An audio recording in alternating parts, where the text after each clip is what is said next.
The Rejected King by Kortney Keisel. Desolation, Book 1. Chapter 1. Danny. Montana, the middle of desolation, year 2055. Danny pushed his shovel deeper into the hole and threw aside another pile of dirt. Adrenaline coursed through his body with each dig, easing the exertion. Around him, gray ash danced in the air, floating like pillow feathers in the soft breeze. It would have been beautiful if it hadn't been deadly. Danny, Emily coughed behind him. do you really need to do this now?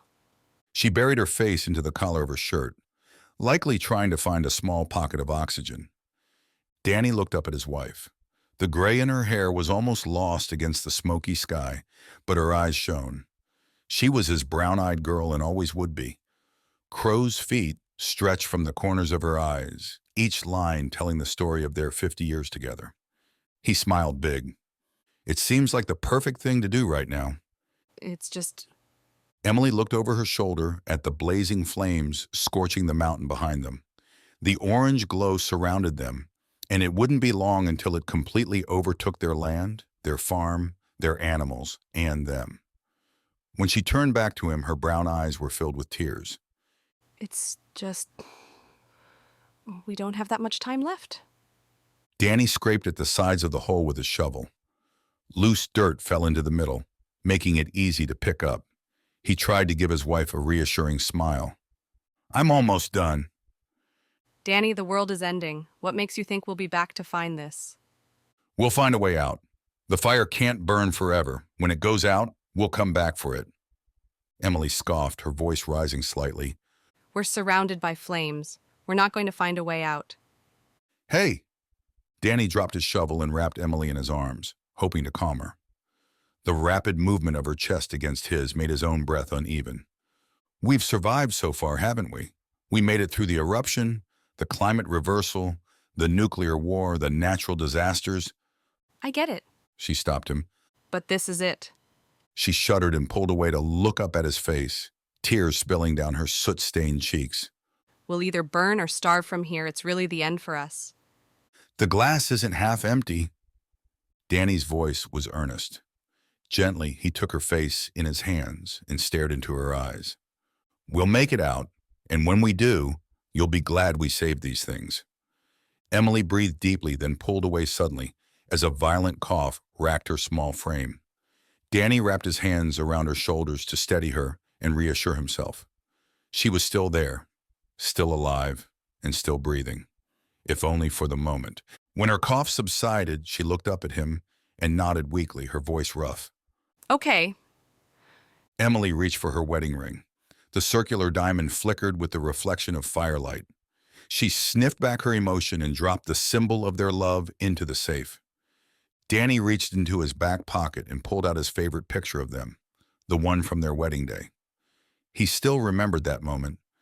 Emily had smiled at the camera while he had smiled at her. He remembered thinking that he was the luckiest man alive to go through life with her. Danny added the picture to the stack of items on the ground, then picked everything up and put it into the safe.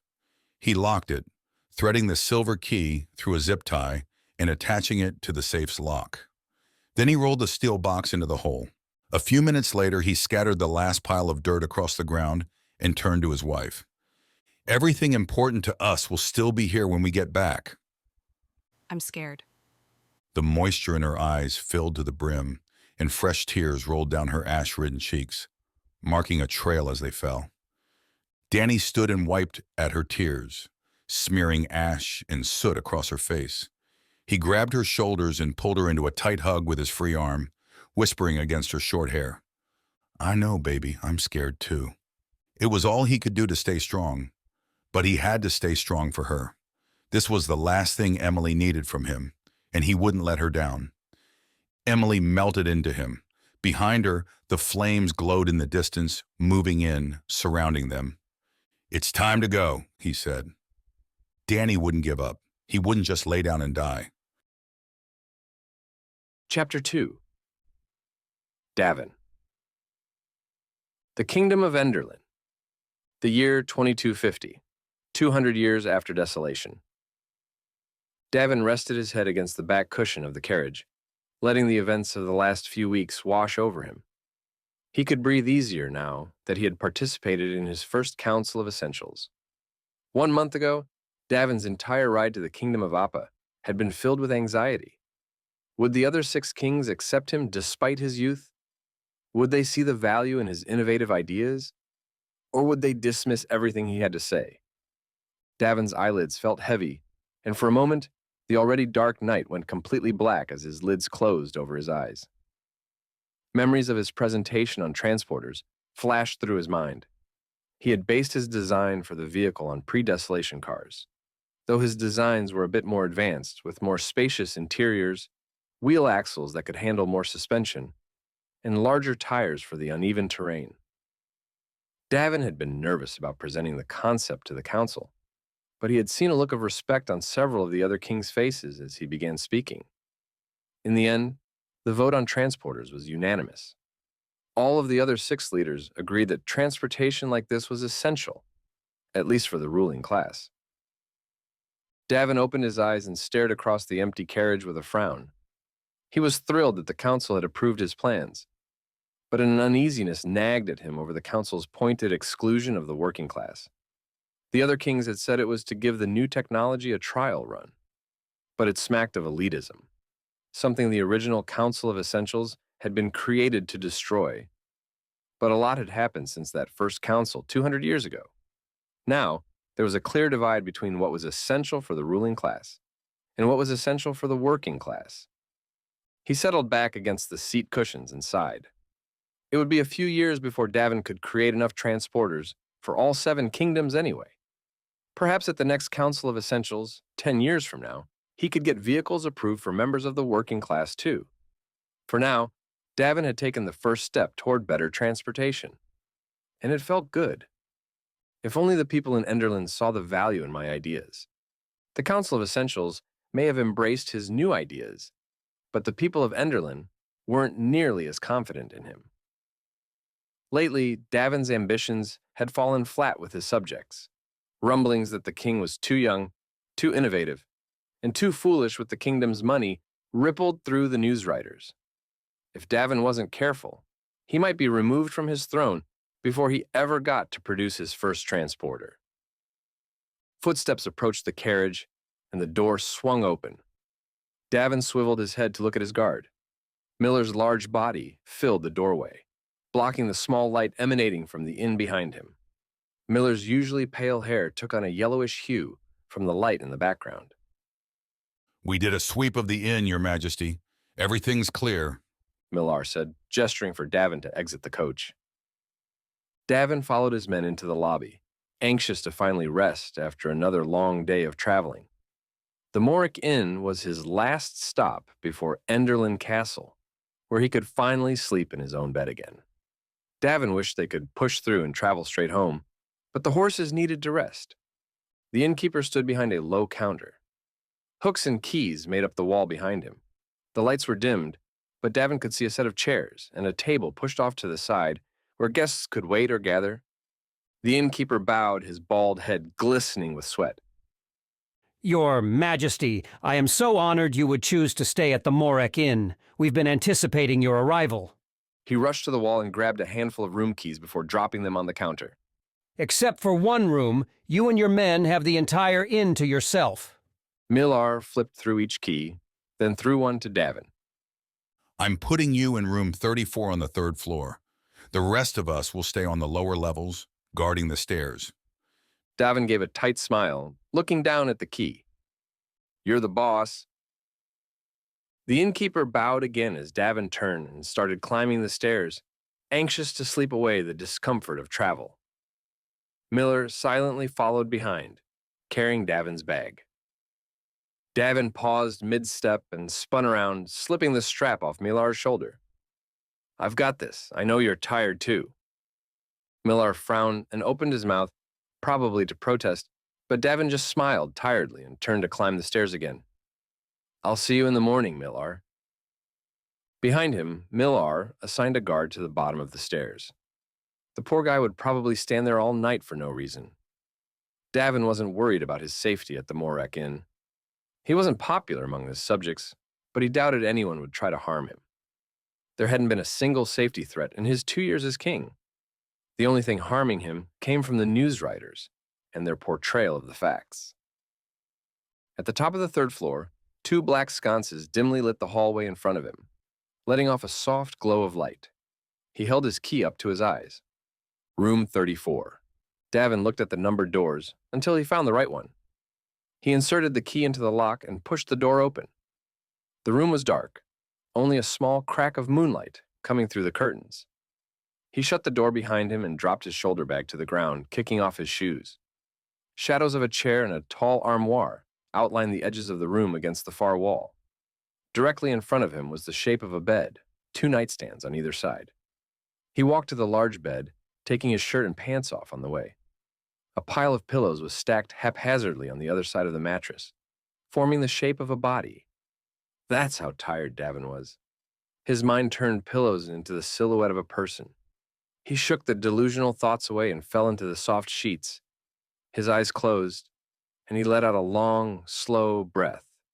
He rolled to his back, throwing both hands behind his head. Sleep came fast, overtaking him.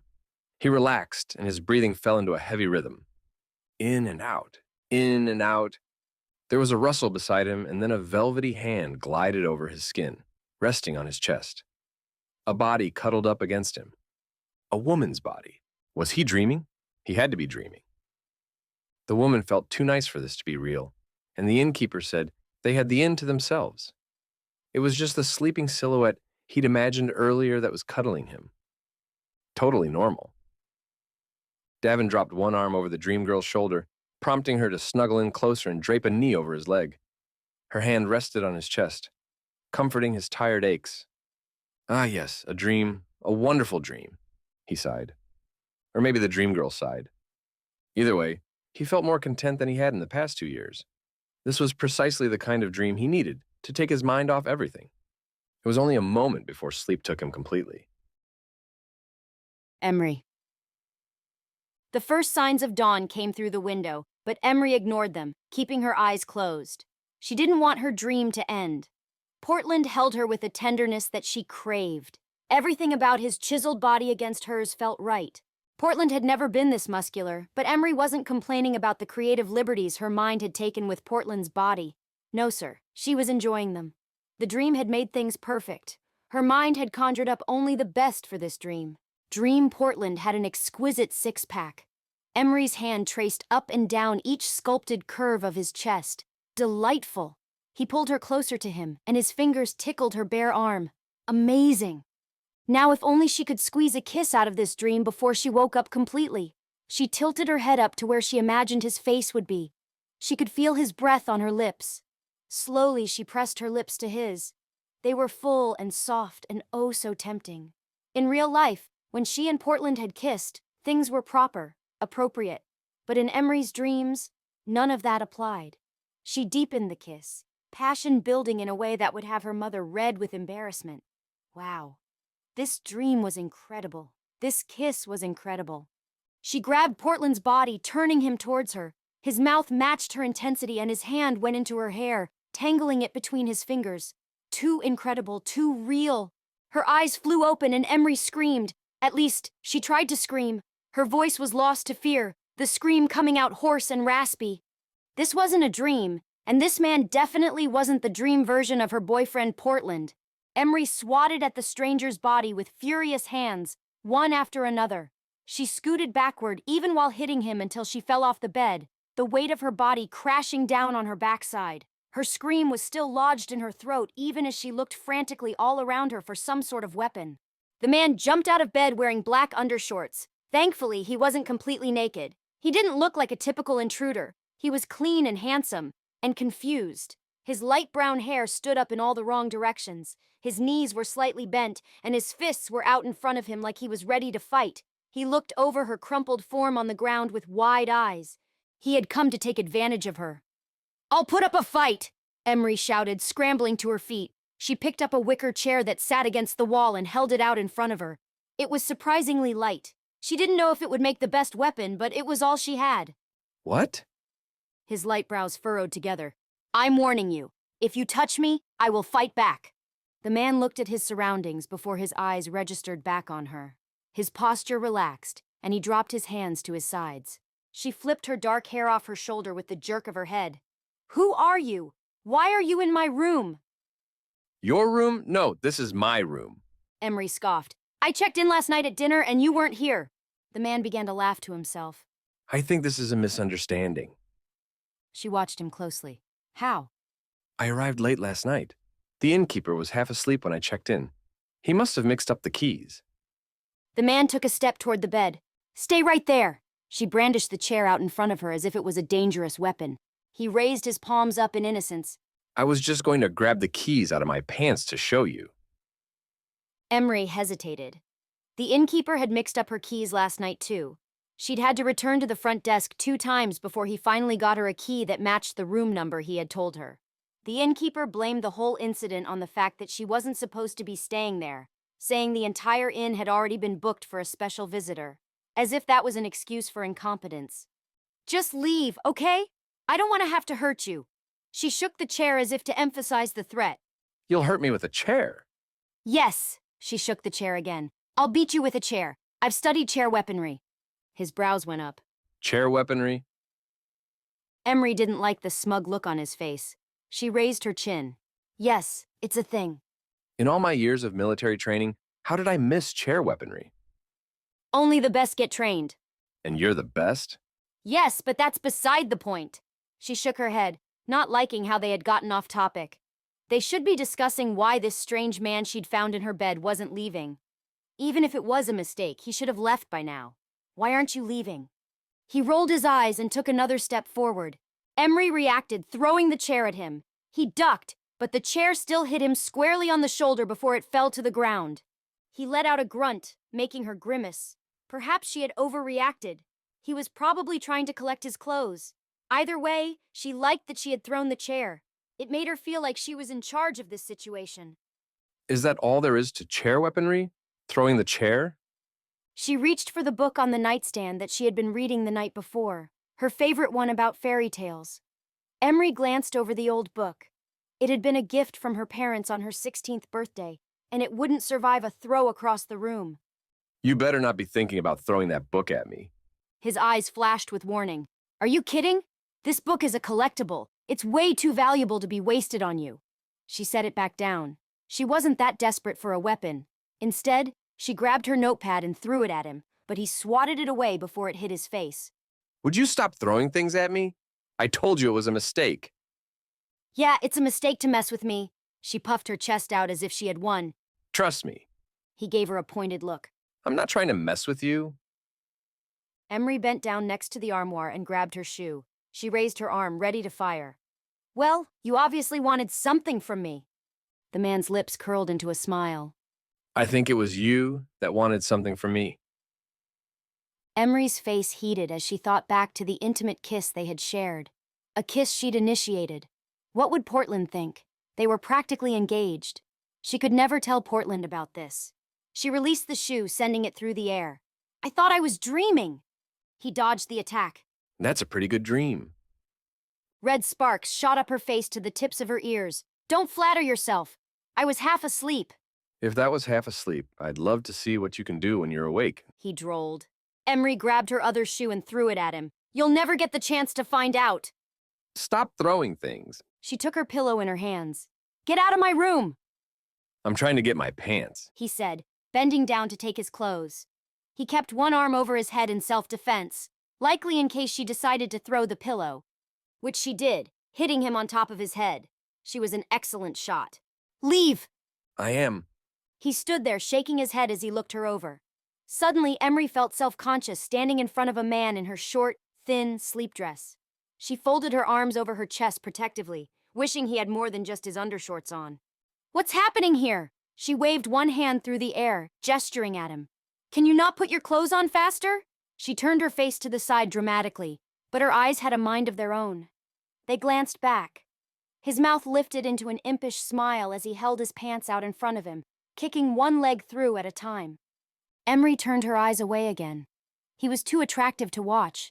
She wasn't personally attracted to him. That's what she told herself, at least. How could she be attracted to someone so arrogant? But she could admit that his full, light brown hair, strong jawline, brown eyes, and perfectly toned body would be considered attractive to most women. She guessed women liked that sort of thing. Not her, of course. No, she had Portland. I'll see you around. He smirked as he opened the door. She gave him a fake smile. I hope I never see you again. Not even a chair weaponry class? She whipped her hair back from her shoulder with her hand. Not even then. He shrugged, then left without another word, closing the door softly behind him. Emree stood in the corner for a moment, stiff and still, then collapsed onto the bed in a heap. There was nothing like waking up to a stranger in your bed. She shuddered. Who was that man? And how had the innkeeper gotten everything so messed up? Maybe the stranger was with the special visitor the innkeeper had mentioned the day before. She shook the idea away. Who cares who he is? I'll never think of him again. It was a lie. Emree would think about that man and that kiss for the rest of her life. Davin. Davin walked to the top of the stairs and sat down, using them as a chair. He didn't know what had just happened. The entire situation of a random girl in his bed, or maybe it was her bed, was weird. Either way, Davin wasn't complaining. He pushed his feet into his black boots as he thought back to the strange girl, the way her soft lips had taken control of his and the bold way she had pulled him closer. Davin had never been kissed like that. Heat rushed to his head, burning his cheeks slightly. A smile swept across his face. He relished the feeling for a moment before he raked a hand through his hair and pulled his shirt on. Obviously, the woman had no idea who Davin was. She was probably working class, and most of the working class from the outer provinces didn't know what the king looked like. How could they? They usually didn't leave the province they were born in. Davin didn't want to embarrass her further by explaining that she had just kissed her sovereign, although he would have enjoyed seeing her expression when he told her. He could imagine her dark eyes widening with embarrassment, even while she flipped her long, dark hair back, like she was unfazed by him. Davin would almost kill to get a better glimpse of her dimples. Dimples had always been a weakness of his. But their encounter hadn't exactly been the type of situation that called for smiling. Footsteps on the wood stairs below startled him, and Millar appeared around the corner. You're awake. Millar's expression dropped into a frown. Why are you sitting on the stairs? Davin forced his body up, grabbing his bag. He looked back at room number 34, contemplating if he should tell his guard about the mishap, but decided against it. It wasn't like the woman was a security threat. Is everyone ready to go? Millar nodded. Just waiting for you. Davin took one last look over his shoulder before heading down the stairs. Let's go, then. Chapter 3. Davin. You're back. Davin's mother, Queen Aurelia Parkins, breezed through Davin's office door. Morning sunlight blared through the large windows, illuminating the Queen Mother as she walked the length of the room and around the polished cedar desk to greet her son. Davin stood and pulled his mother into a hug. We got back late last night. I didn't want to wake you. Not to mention the fact that he had been tired himself. They had left the Morek Inn early and had traveled late into the night without stopping. His mother patted his shoulder before ending the hug. Well? She took a step back, her graying brown hair curling under her chin and framing her smile. How was your first Council of Essentials? It was incredible and nerve-wracking all at the same time. Her smile deepened, drawing out the lines around her eyes and mouth. I saw Millar. He said you got transporters approved. Davin didn't even try to hide his excitement. Yes, I'm in charge of production and distribution. If all goes well, I'm hoping to roll them out in the next 3 years. I'm so proud of you. She said, half leaning, half sitting against his desk. Not all of my ideas passed. Educational reform flopped. Those kinds of social issues take time. Perhaps you can get it approved at the next council. What did you think of the other kings? Davin lowered himself into his chair, pushing back against the leather. I really liked King Bryant from New Hope. He seems like a good king. His mother nodded. Your father thought so too. Davin let out a breath as he reflected back through the past month and the details his mother would be interested in. The kings of Tolston and Albion seemed tense around each other. That's to be expected. His mother shrugged. They've been warring on and off for the past several years. Davin hesitated a moment, afraid of alarming his mother, but it was only a matter of time before she found out herself. King Adler proposed that the council approve weapons of mass destruction as essential. The Queen Mother reared her head back. Pre-desolation weaponry? Please tell me nobody voted for that. Adler was the only one. She gave a sigh of relief, dropping her arms. Your father always made a point to stay on King Adler's good side. We don't want any trouble with Tolston, especially if Adler wants to start producing more sophisticated weapons. Don't worry, Davin smiled up at his mother. I played nice. Good. It's always important to have allies.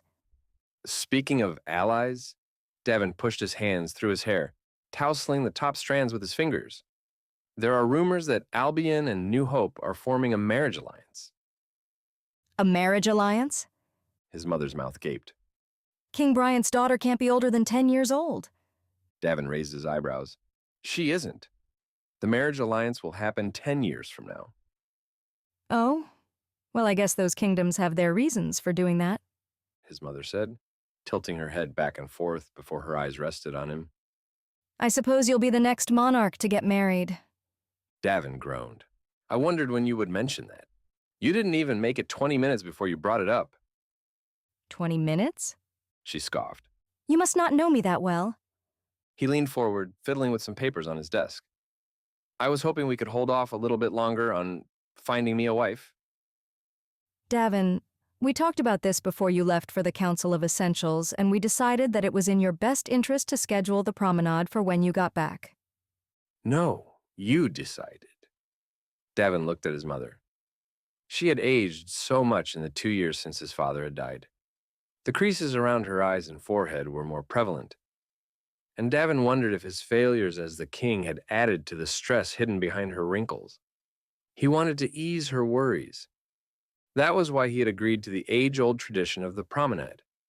He could survive one long week of meeting and entertaining ruling class women from around Enderlin, if it made his mother happy. The end result gave him anxiety, the expectation that he would choose a wife from the 60 girls that came. The last promenade, the one that his mother had participated in almost 30 years ago, had been rigged from the start. King Desmond had been in love with Aurelia Welsh, the daughter of one of the high rulers at the time. Davin's parents had gone through the motions of the promenade, knowing that they would get their happy ending when it was all over. Davin wasn't sure he'd have the same result from such an archaic tradition. His mother straightened. Well, it's too late to change the promenade now. We've already sent notices to each of the high rulers. The process of selecting 10 eligible women from each of their provinces has already begun. What's the point of being king if I can't rescind an invitation if I want? Davin tried to level his mother into submission with his gaze, but it didn't work. Davin, don't pretend to be selfish. It doesn't suit you. Besides, I'm not getting any younger, and I would like to have the chance to be a grandmother. The promenade is the perfect way to meet a nice young woman. Davin's mind momentarily switched to the girl at the Morick Inn. She seemed like a nice young woman, a woman Davin wouldn't mind getting to know better, but he doubted she'd qualify for the promenade. Only ruling class women could participate. At any rate, it's better than the alternative. I'm not forcing you into an arranged marriage like New Hope and Albion. Davin sighed. He didn't like the promenade, but he felt grateful he at least had some say in who he would marry. Plus, the promenade will help boost your popularity. Actively trying to settle down will make you seem more mature to the people, and it will give the news writers something to focus on. Instead of my failed projects, it's not my fault a pipe broke during the construction of the new hospital, or that the water turbines at the Marrow Dam got jammed, or that the solar panels— You don't have to defend yourself to me, his mother said, cutting him off. Davin had to defend himself to everyone, including his mother. That's how unpopular he was. But we can't keep going like this. His mother reached out, putting a hand on his shoulder. We have to do something to help your approval rating, or I'm afraid the high rulers will try to remove you from office. He hated having these kinds of conversations with his mom. His father had been a beloved king, Nothing his father did had ever failed. Davin wished he could be more like him, but things didn't seem to work out, no matter how hard he tried. And nobody cared about effort. They wanted results. A little romance isn't going to repair my reputation with the people. Davin rubbed his forehead with his fingers. I barely won the election after father died.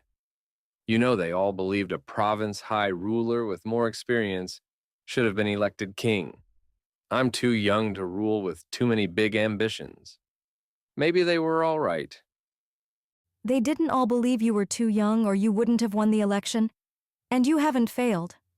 Everything you have tried to do has been for the good of the people. Your ideas are brilliant. Even the Council of Essentials recognized that. Davin let out a deep breath. It doesn't matter how brilliant my ideas are, if they don't work. Once the dust settles, everyone will see how great your projects are. Until then, the promenade will help restore your image.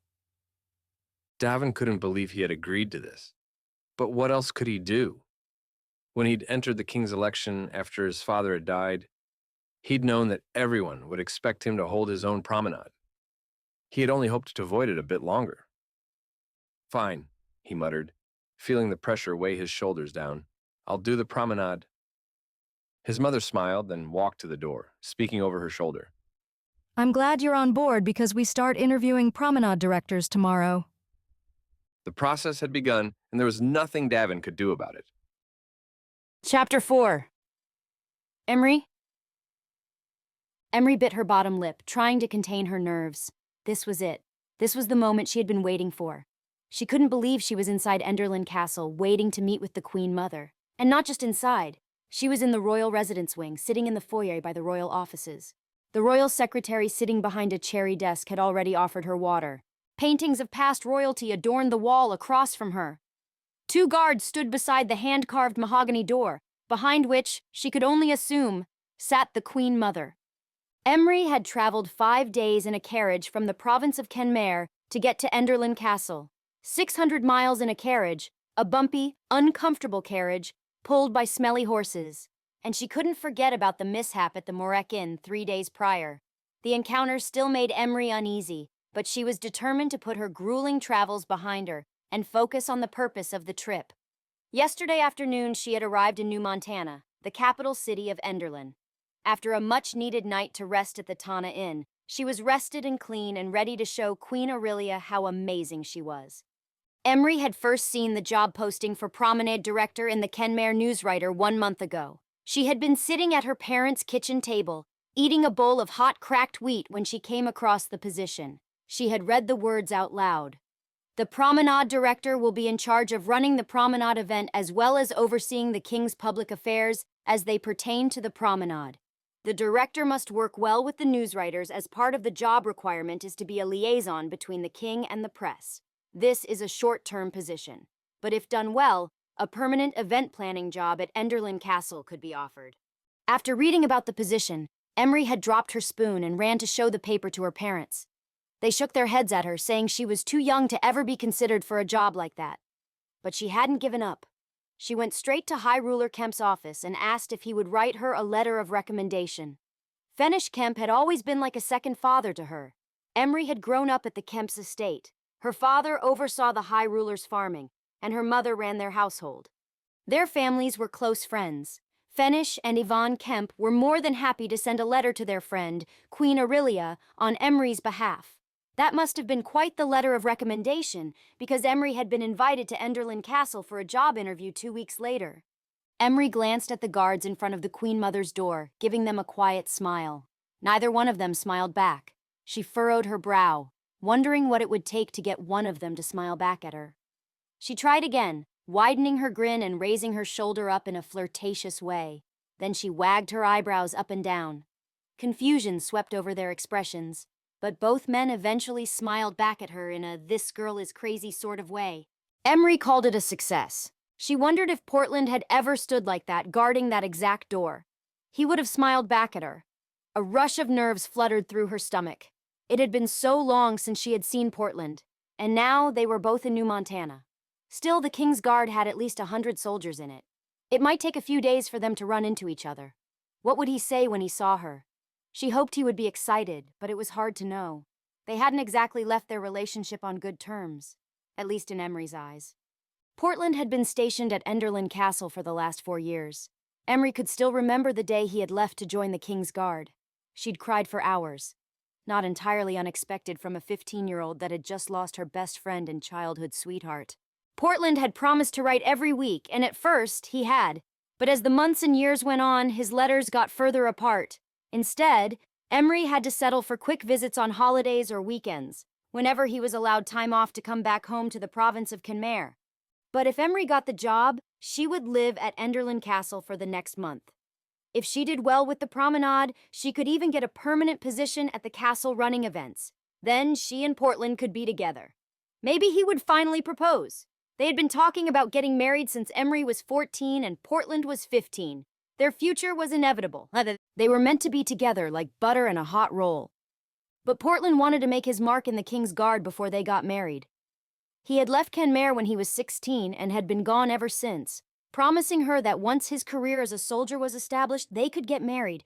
Now his career was established. He was an officer in the King's Guard, and 3 months ago, when he had come home to visit, Emree had been sure a proposal was coming.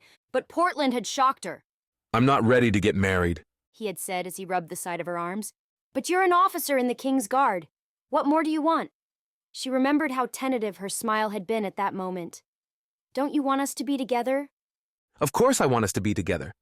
Portland had shrugged off her concerns. But we'll have our whole life together. We don't need to start now. Thinking back on the conversation, Emree hated how desperate she had sounded, especially when Portland hadn't sounded desperate to be with her at all. He had kissed her forehead. Just give me time, Em. I need more time to climb the ranks in the King's Guard, then we can be together. Portland had given her his best smile, the one where his lips opened wide, and his hazel eyes sparkled with charm, the one that he always gave when he wanted something from her, the one that Emree couldn't say no to. She had nodded and plastered on a smile of her own, refusing to let him see how broken-hearted she had been. Emree shook her head, pushing the memory out of her mind. She didn't want to think about Portland. Right now, her future rested in the Queen Mother's hands, not Portland's. She would never get an opportunity like this again. The chance to be the promenade director for the King of Enderlin was once in a lifetime. It was everything Emree had worked toward. Her odds were slim. She was young, probably the youngest candidate applying for the job. But she wouldn't let that stop her. It was not like she didn't have any experience. She had worked on High Ruler Kemp's campaign as an intern when he'd run for the King of Enderlin against King Davin. Emree grimaced. Maybe she shouldn't have put that on her resume. Would the Queen Mother hold that against her? She hoped not. Fenish Kemp had lost the election after all, and her son had won. How could Queen Aurelia really be mad? She grimaced again. Fenish Kemp had lost the election, and Emree had worked on his public image. Would the Queen Mother assume that she hadn't done a good job? She shook her head, swallowing back her angst. It wasn't like she had been the sole manager of High Ruler Kemp's campaign. At the time, she had only been 17 and was considered a volunteer. Still, 17 or not, Emree had taken charge and had done a great job. Fenish Kemp had lost, but he had done so with grace and dignity and a public image that even the most cynical news writers had respected. She could handle the promenade. Doing so would get her that much closer to her ultimate goal, a permanent position at the castle. Emree took a deep breath, smoothing the skirt of her fitted charcoal dress. She hadn't chosen a colored dress for the interview, though Yvonne Kemp had given her a few.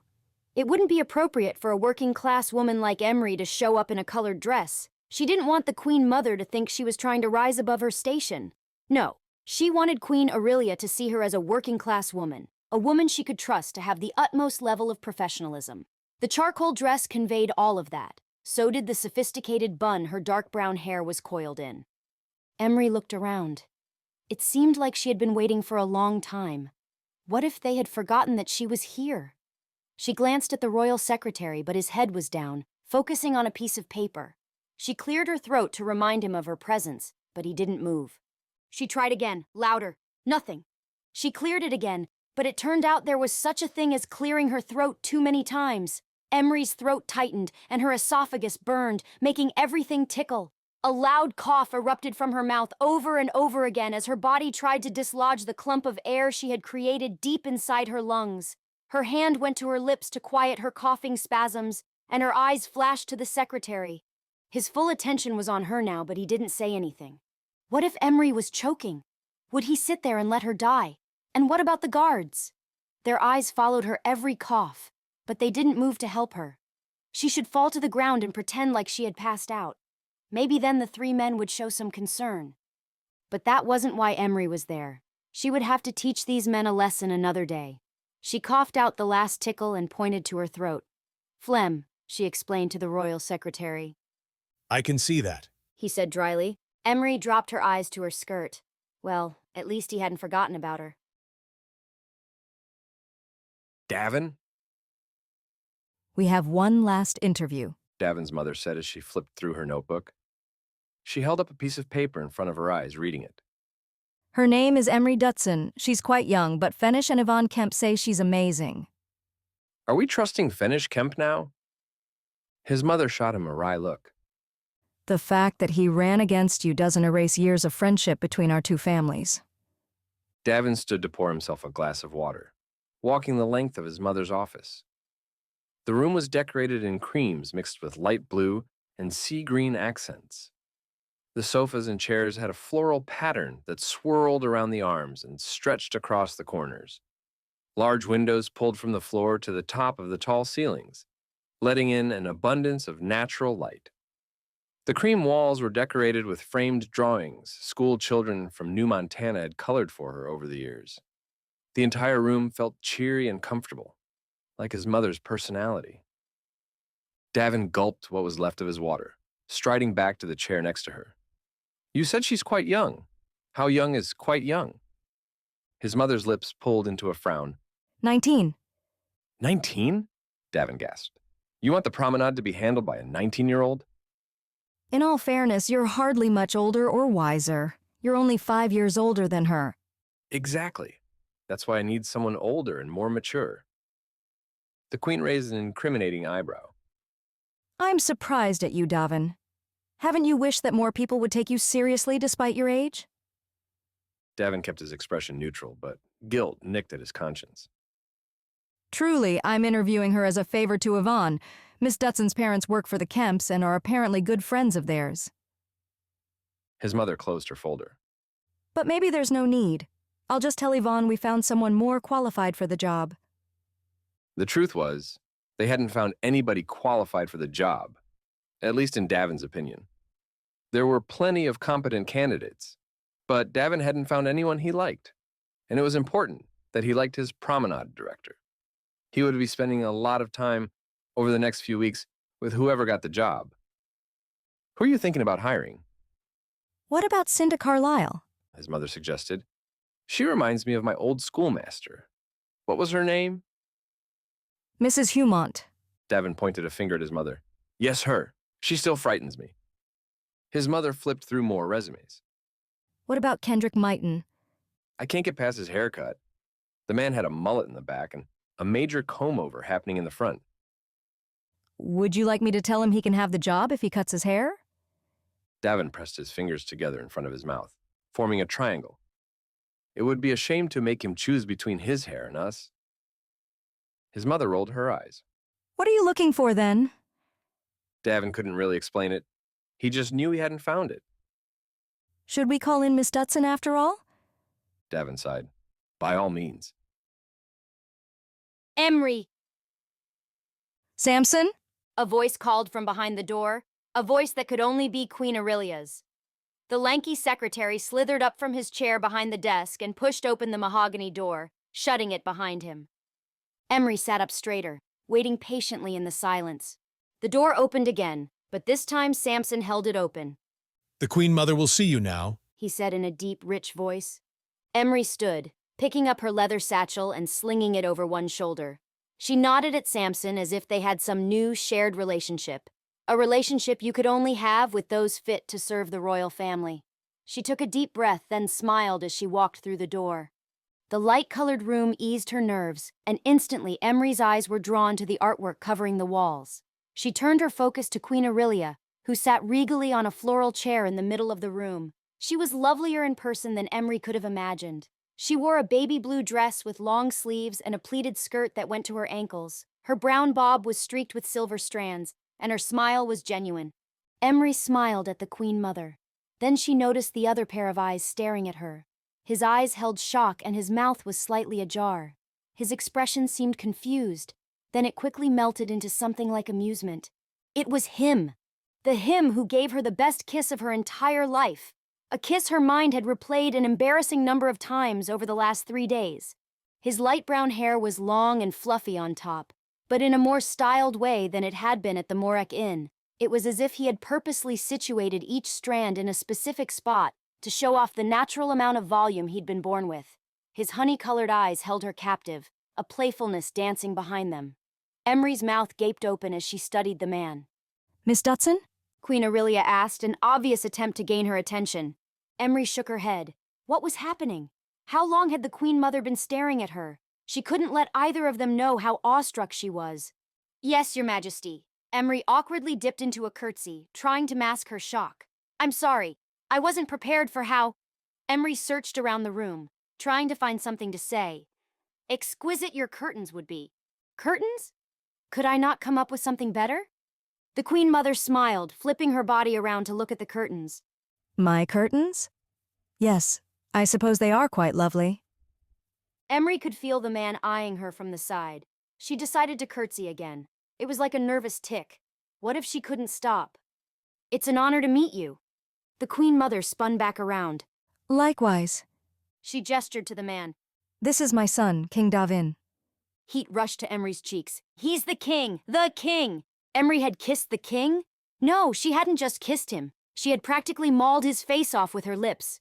Embarrassment crawled up her skin as she met his eyes and curtsied. Again. He nodded in acknowledgement, his face expressionless, though there was a hint of pleasure in his eyes. The Queen Mother tilted her head to the open sofa across from them. Please sit, Miss Dutson. Emree swallowed, deciding to ignore the king and the mortification rising in her chest. She took the Queen Mother's offer and sat down on the edge of the floral sofa. Beyond the kiss, a glimpse of her last interaction with the king played through her mind. She had been rude, disrespectful, and had thrown countless objects at him. Wonderful. Emree wondered if she should leave now or wait for him to kick her out. Thank you so much for traveling so far for the interview. The Queen Mother smiled. My friend Yvonne has nothing but praise for you and your parents.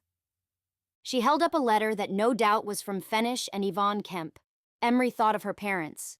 They would be overjoyed to think that Queen Aurelia had mentioned them. Fenish Kemp and his wife have been wonderful to my family. Yvonne said you are extremely bright for such a young woman. At the age of 19, you've already completed all of your extended education. The king's brow twitched as if something had interested him. That's correct. Emree was proud of how hard she had studied. Most girls in the working class never had the opportunity to receive extended education, but Yvonne Kemp had recognized her love for learning and had made sure she could continue studying. It took Emree 2 years to complete her extended education, when most people took 3 or 4. She didn't like to brag. Okay, maybe she did a little bit.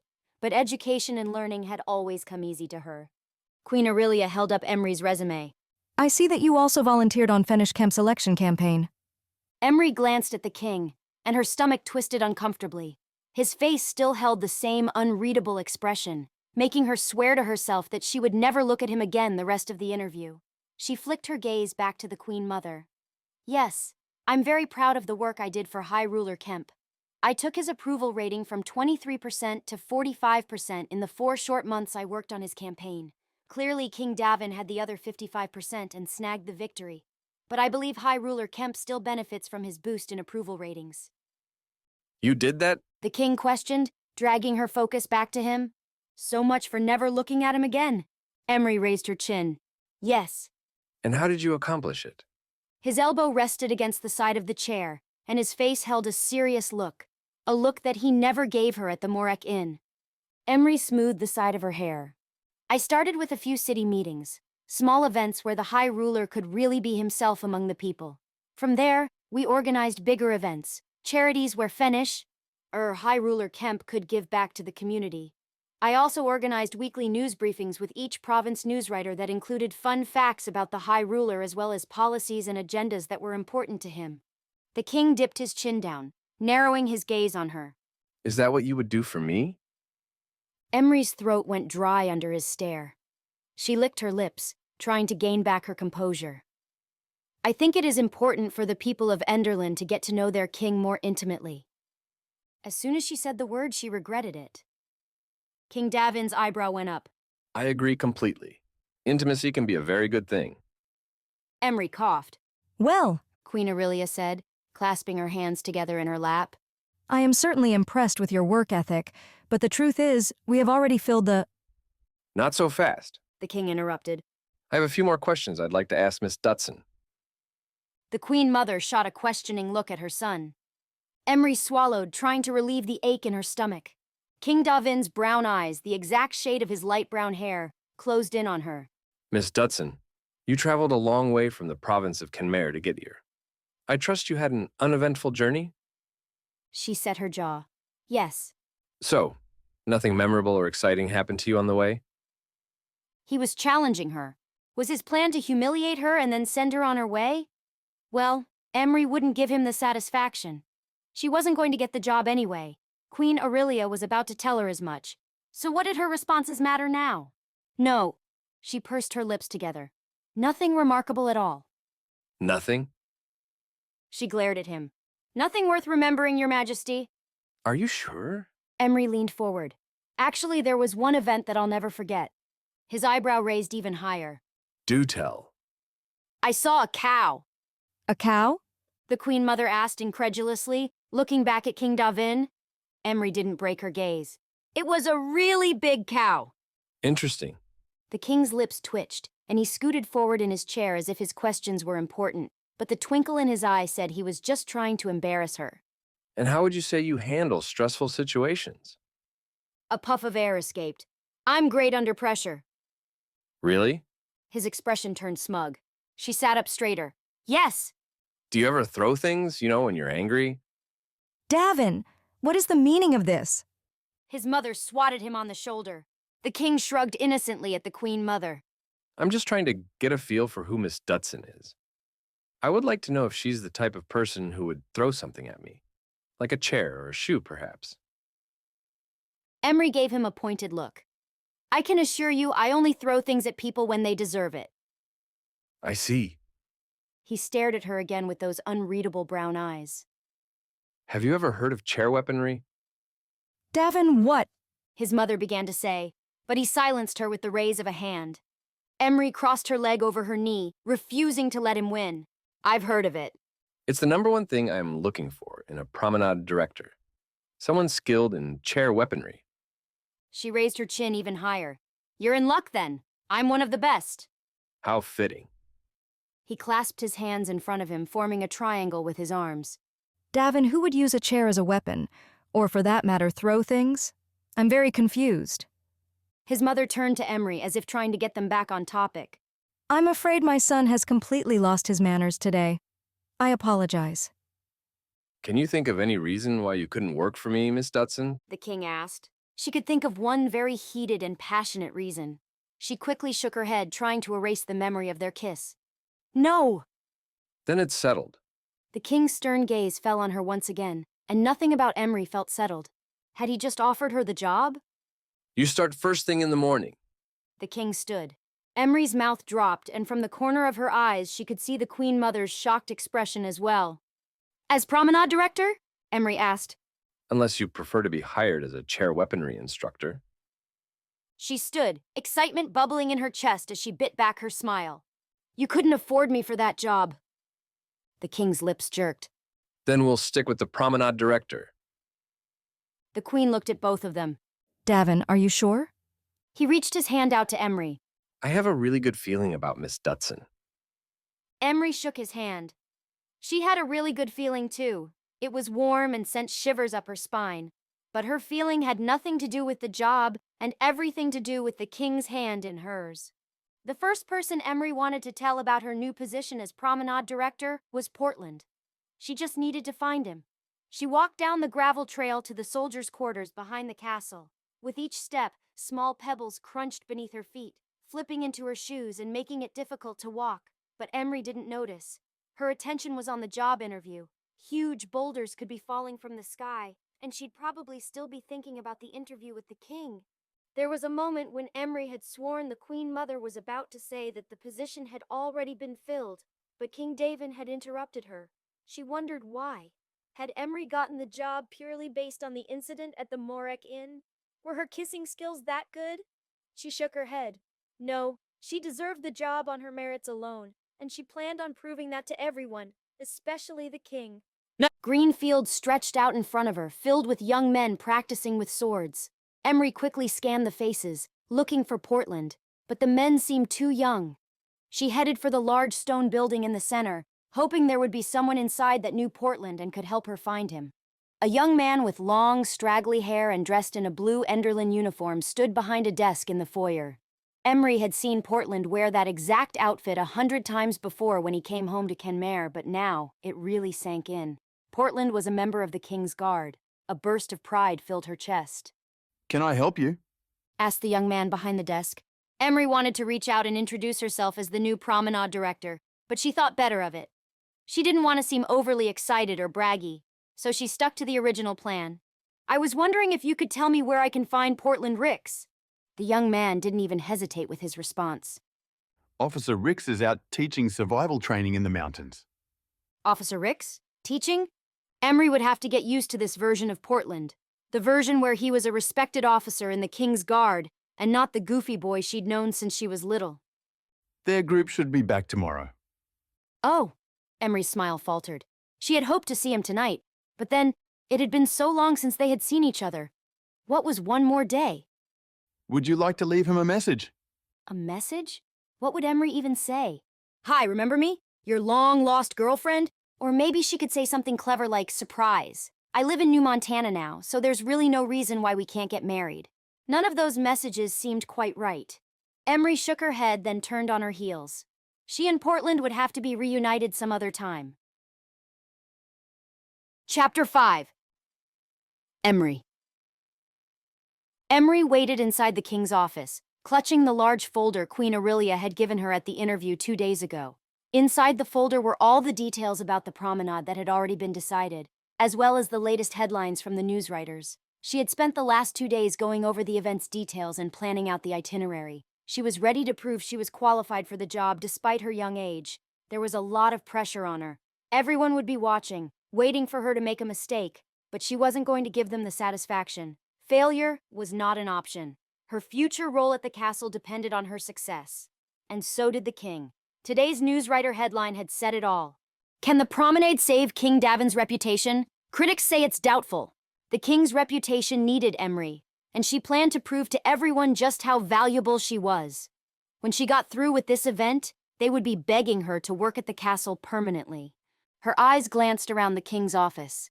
She noted how masculine everything felt, from the wood wainscoting and taupe-colored walls to the matching cedar desk and leather chairs. Against the wall, in between a large set of windows, a tall bookcase caught Emree's eye. She wondered what type of books the king kept in his private library. She glanced over them. She could tell by their age and tattered covers that they were mostly pre-desolation titles.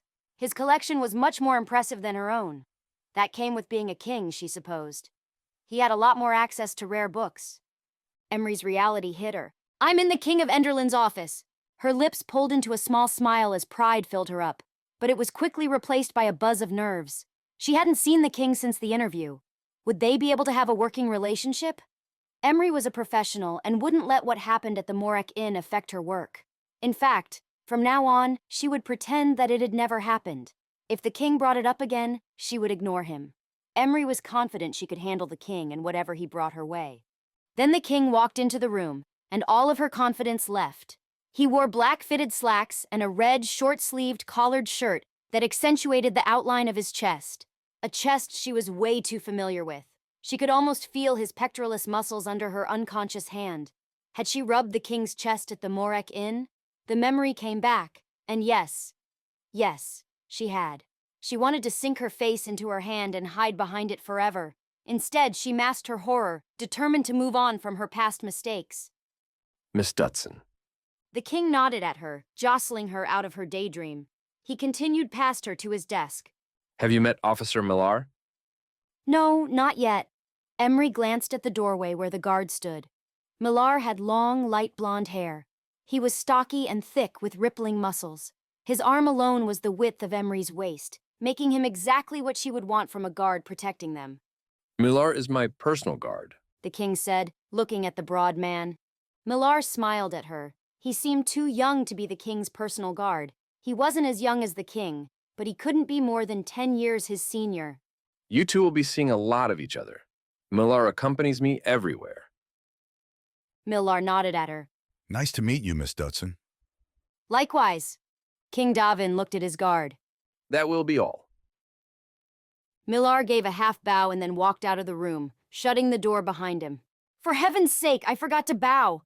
Emree didn't know the protocol. Should she have stood when the king walked into the room? Probably. Instead, she was too worried about how good he looked. She stood now, awkwardly dipping into a curtsy. Better late than never. The king watched her with a puzzled look. Miss Dutson, did you just bow? Aren't I supposed to? You know, out of respect? It's not necessary. It's just a formality. Oh, she sank down into her chair. Well, formalities are good. They keep everything appropriate. Miss Dutson, I think our relationship passed appropriate the second we met, don't you?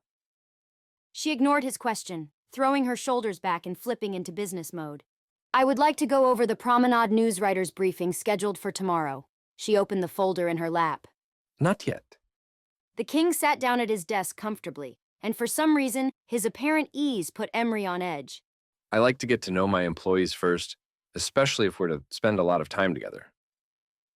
Oh, She shuffled her papers, suddenly restless at the idea of the king wanting to know her personally. Obviously, I already know a few things about you. Heat filled Emree's cheeks. She refused to let him continue to joke about their night spent together. Your Majesty, Davin. he interrupted. King Davin, she corrected. No need to add the king part. I'm not sure I've earned it. Call me Davin. Emree paused, staring back at him. Why didn't he think he had earned the right to be called king? Before she could ask him, he started talking again. And what would you like me to call you? Miss Dutson, she quickly interjected. I think that would be best. His lips pulled like he was about to smile, but Emree couldn't be sure. The movement was gone almost as fast as it came. King Davin, she exaggerated the king part. I think we should keep our shared history in the past, especially since we are going to have a professional working relationship from this point forward. If that's what you want. He leaned back in his chair, swiveling it from side to side. Yes, that's what I want. Of course. He nodded. You're very businesslike. I haven't seen this side of you yet. Emree blinked, feeling a bit offended. Hadn't he noticed her in the interview 2 days ago? She had been the epitome of businesslike. We may have met before, Your Majesty, but we really don't know each other. The king smiled, and Emree guessed with some mortification that his mind had drifted to their kiss. She cleared her throat and raised her chin. I'm a professional. I don't doubt that. Emree didn't like the humor that lingered behind his eyes. It didn't help her resolve to maintain a working relationship. Beyond being a professional, tell me something else about you. Perhaps it was a good idea that the king knew something else about her. They needed something more than the Morek Inn to talk about. I like to read, she offered, glancing at his bookshelves. I hope you don't mind, but I noticed your collection of books. What you have here is amazing. I would be thrilled if my collection was as good as yours. The king pushed away from his desk, walking to the shelves. He placed his hands in his pockets. Do you collect books, Miss Dutson?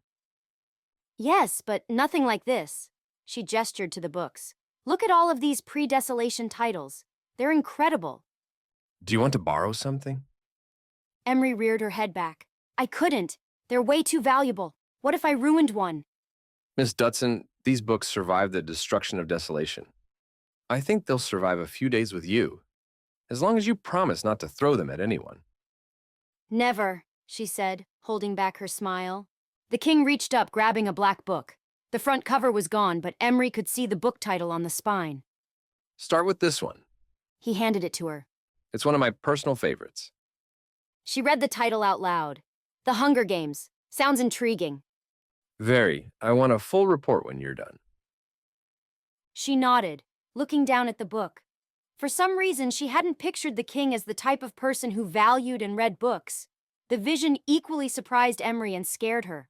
What was she supposed to do with that information? Because currently, that information was imprinted on her heart in the place that kept a running list of reasons the king was likable. She swallowed, hoping to move on. So, the news writer's briefing? Yes, the briefing. He walked back to his chair behind his desk, sitting down. I know the news writer's briefing is supposed to be about the promenade, but when I spoke with Queen Aurelia yesterday, she told me the promenade has 2 goals. The first, to find you a wife, and the second, to help your image. We should focus on your image tomorrow in the briefing by having you talk a little bit about the Council of Essentials. Let the news writers know about some of your successes. For instance, the Queen Mother mentioned your idea of transporters. Sure, I can talk about that if you think I should. Anything positive helps. He rested his elbows casually against his desk. Because I'm so unpopular? Emree hated to be so direct, but surely the king already knew all of this. The king's failures and unpopularity were widely talked about among the people. She had been too young at the time of the king's election to vote, but since Fenish Kemp had been a good friend and she had worked on his campaign, Emree doubted she would have voted for King Davin. However, her new job as promenade director had made her the king's biggest champion. Strengthening his reputation would be at the front of every decision she made. Yes, right now your approval rating is only at 13%. 13? The king grimaced. My approval rating hasn't even hit puberty yet. Emree paused, not knowing how to respond. She hadn't expected the king to joke about his lack of popularity or to compare his approval rating to puberty. That's terrible. Are we sure we don't have it all wrong? Could a low number be good? I don't think so. The king's face pulled into a frown, so she tried to soften the blow. But I'm sure it's higher than that. Don't believe everything you read in the news writers. Yes, I've learned that the hard way. Emree caught the slightest hint of bitterness in his voice. They peered at each other for a moment. Then she remembered herself and the entire reason she was in the King of Enderlin's office. Your rating isn't great, but I think we can change your public image with proper management of the promenade. His lips twisted into a slight smile, and instantly her eyes dropped to them. His top lip arched perfectly, and although she could only see a glimpse of his teeth, they were annoyingly straight and white. She wondered what his full smile would look like. What are you doing, Emree? What are you doing? Get control of yourself. She shook her head and looked down at the folder in her lap, anything to avoid eye contact. Your objective at the briefing is to be charming and charismatic. But she couldn't look at her paper forever. That would be weird. So Emree looked up, and she instantly regretted it. There was a glint in his brown eyes, and something about his handsome face shot a spark of excitement through her chest. Then, she couldn't remember what she'd been talking about. Her brain had evaporated under the heat of his stare. I need to be charming and charismatic? His hand rolled over and over in front of him as he reminded her what she had been saying. Right, Emree swallowed, trying to collect herself. You'll want to start with the Council of Essentials and then move into talking about the promenade. She noticed the slight stubble on his cheeks, reminding her how his face had felt against hers. Overall, you need to, be likable. Are you nervous, Miss Dutson? She hated his smug expression. Of course not. She scratched the side of her ear, sitting taller. Should we talk about the promenade itinerary? The king gestured for her to continue. By all means. The women will arrive a week from now. I've planned a dinner for that evening where you will have the chance to be introduced to all 60 women. Keep track in your mind of any women that might stand out to you. There's no way I'm going to remember all their names. You don't have to remember all the women. Just a few that you would like to get to know better during individual activities. His brows raised. Individual activities? Emree started to get annoyed. Surely the king knew how the promenade worked. Yes, individual activities. That's what the promenade is. You'll go on 3 one-on-one activities each day so you can have some privacy. They're not entirely private. No. A few news writers will accompany you to share your experience with the public as well as myself, and whatever guards you require. That sounds romantic. The king deadpanned. Emree shifted in her seat.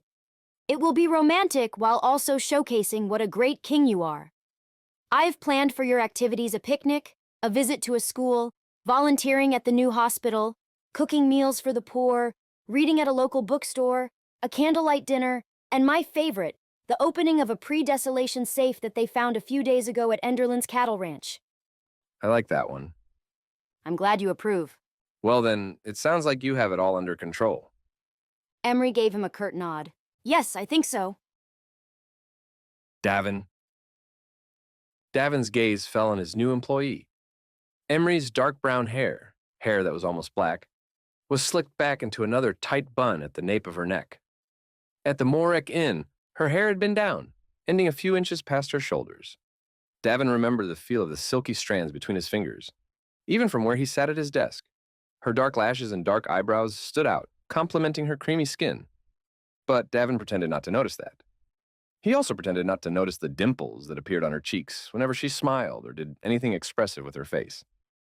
After the Morek Inn, Davin hadn't expected to see the mystery girl again. Then she had sailed into his mother's office a few days ago, confidence and determination set in her brows. Davin's heart had stumbled a bit when he saw her, the irony of the moment not lost on him. He couldn't help teasing her a little. But then Miss Dutson had dished it right back to him, making Davin like her even more. If she had crumpled under his intimidating stare or backpedaled or even apologized about the Morek Inn, he might not have been so impressed. But she didn't do any of those things. Instead, she'd said she had seen a cow, a topic that Davin was determined to find out more about. Was he the cow?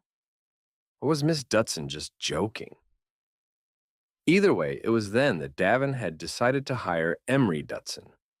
She was young, probably too young for the job, but he saw potential in her despite her young age. She was educated and had some experience. He was willing to give her a chance. He wished more people would give him a chance despite his youth. Your Majesty, She gave him a sharp look. I'm not only here to bring your ratings up, I'm also here to help you fall in love during the promenade.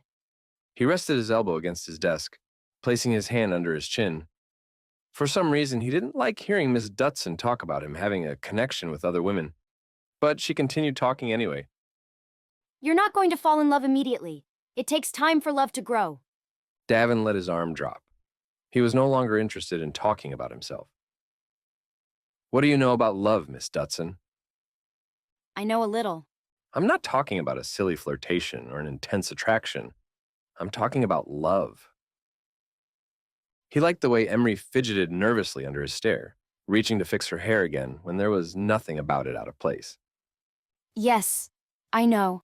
Love is what I feel for my fiancé. Davin tensed. You have a fiancé? He couldn't understand the disappointment stirring deep inside his stomach. He didn't even know Emree Dutson, nor did he care if she was getting married.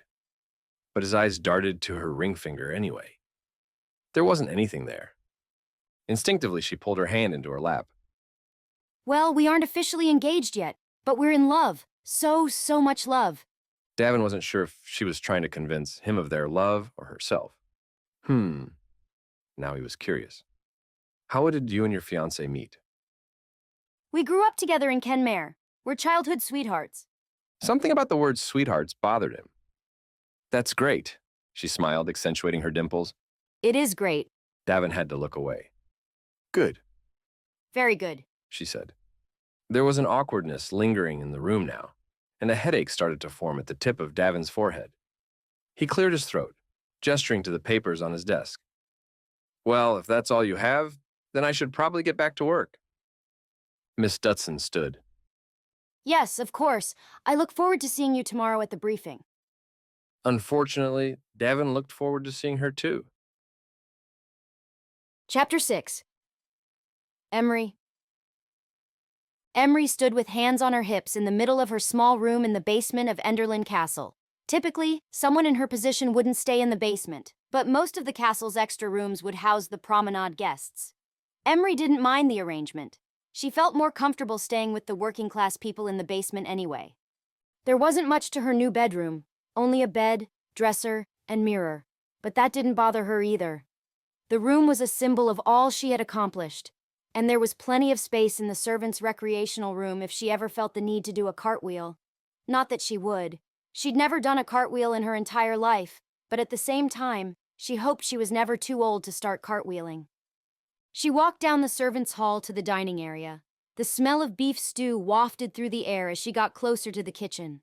Conversation mingled with laughter filled the space, reminding her of the servants' quarters where her parents' offices were back at High Ruler Kemp's estate. Emree had spent her childhood and teenage years hanging out in the Kemp's basement among the servants. They were her family, the people she had told when Portland had kissed her for the first time, the people who had cried with her when Portland had left to be a soldier, and the people that were proud of her when she had completed her extended education. She looked at the faces of the Enderlin Castle workers, chatting happily around her. She hoped these people would accept her and become her new family. She grabbed a bowl of stew and a buttered roll from the buffet in the kitchen and looked around for an open seat. Moments like this gave Emree anxiety. What if no one wanted to be her friend? What if she sat down by a group of people and they didn't talk to her? Then she'd be sitting there alone, eating in silence, pretending like she wanted to eat alone.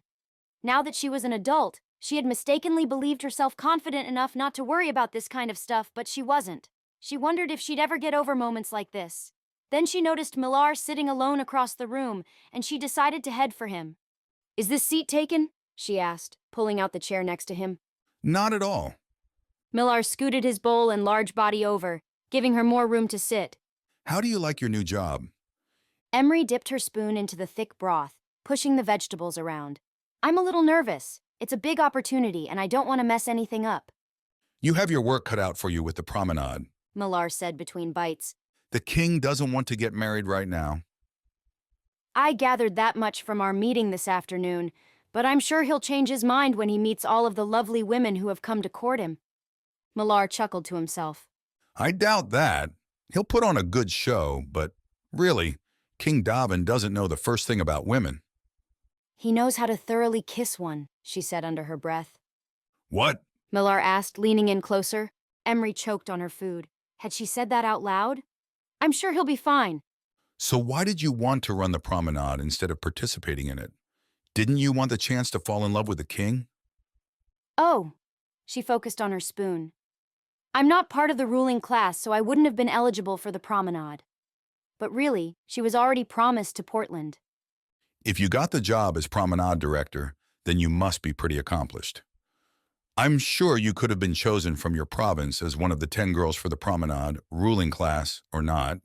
That's kind of you to say, but the promenade rules are pretty specific. Only ruling class girls are invited to participate.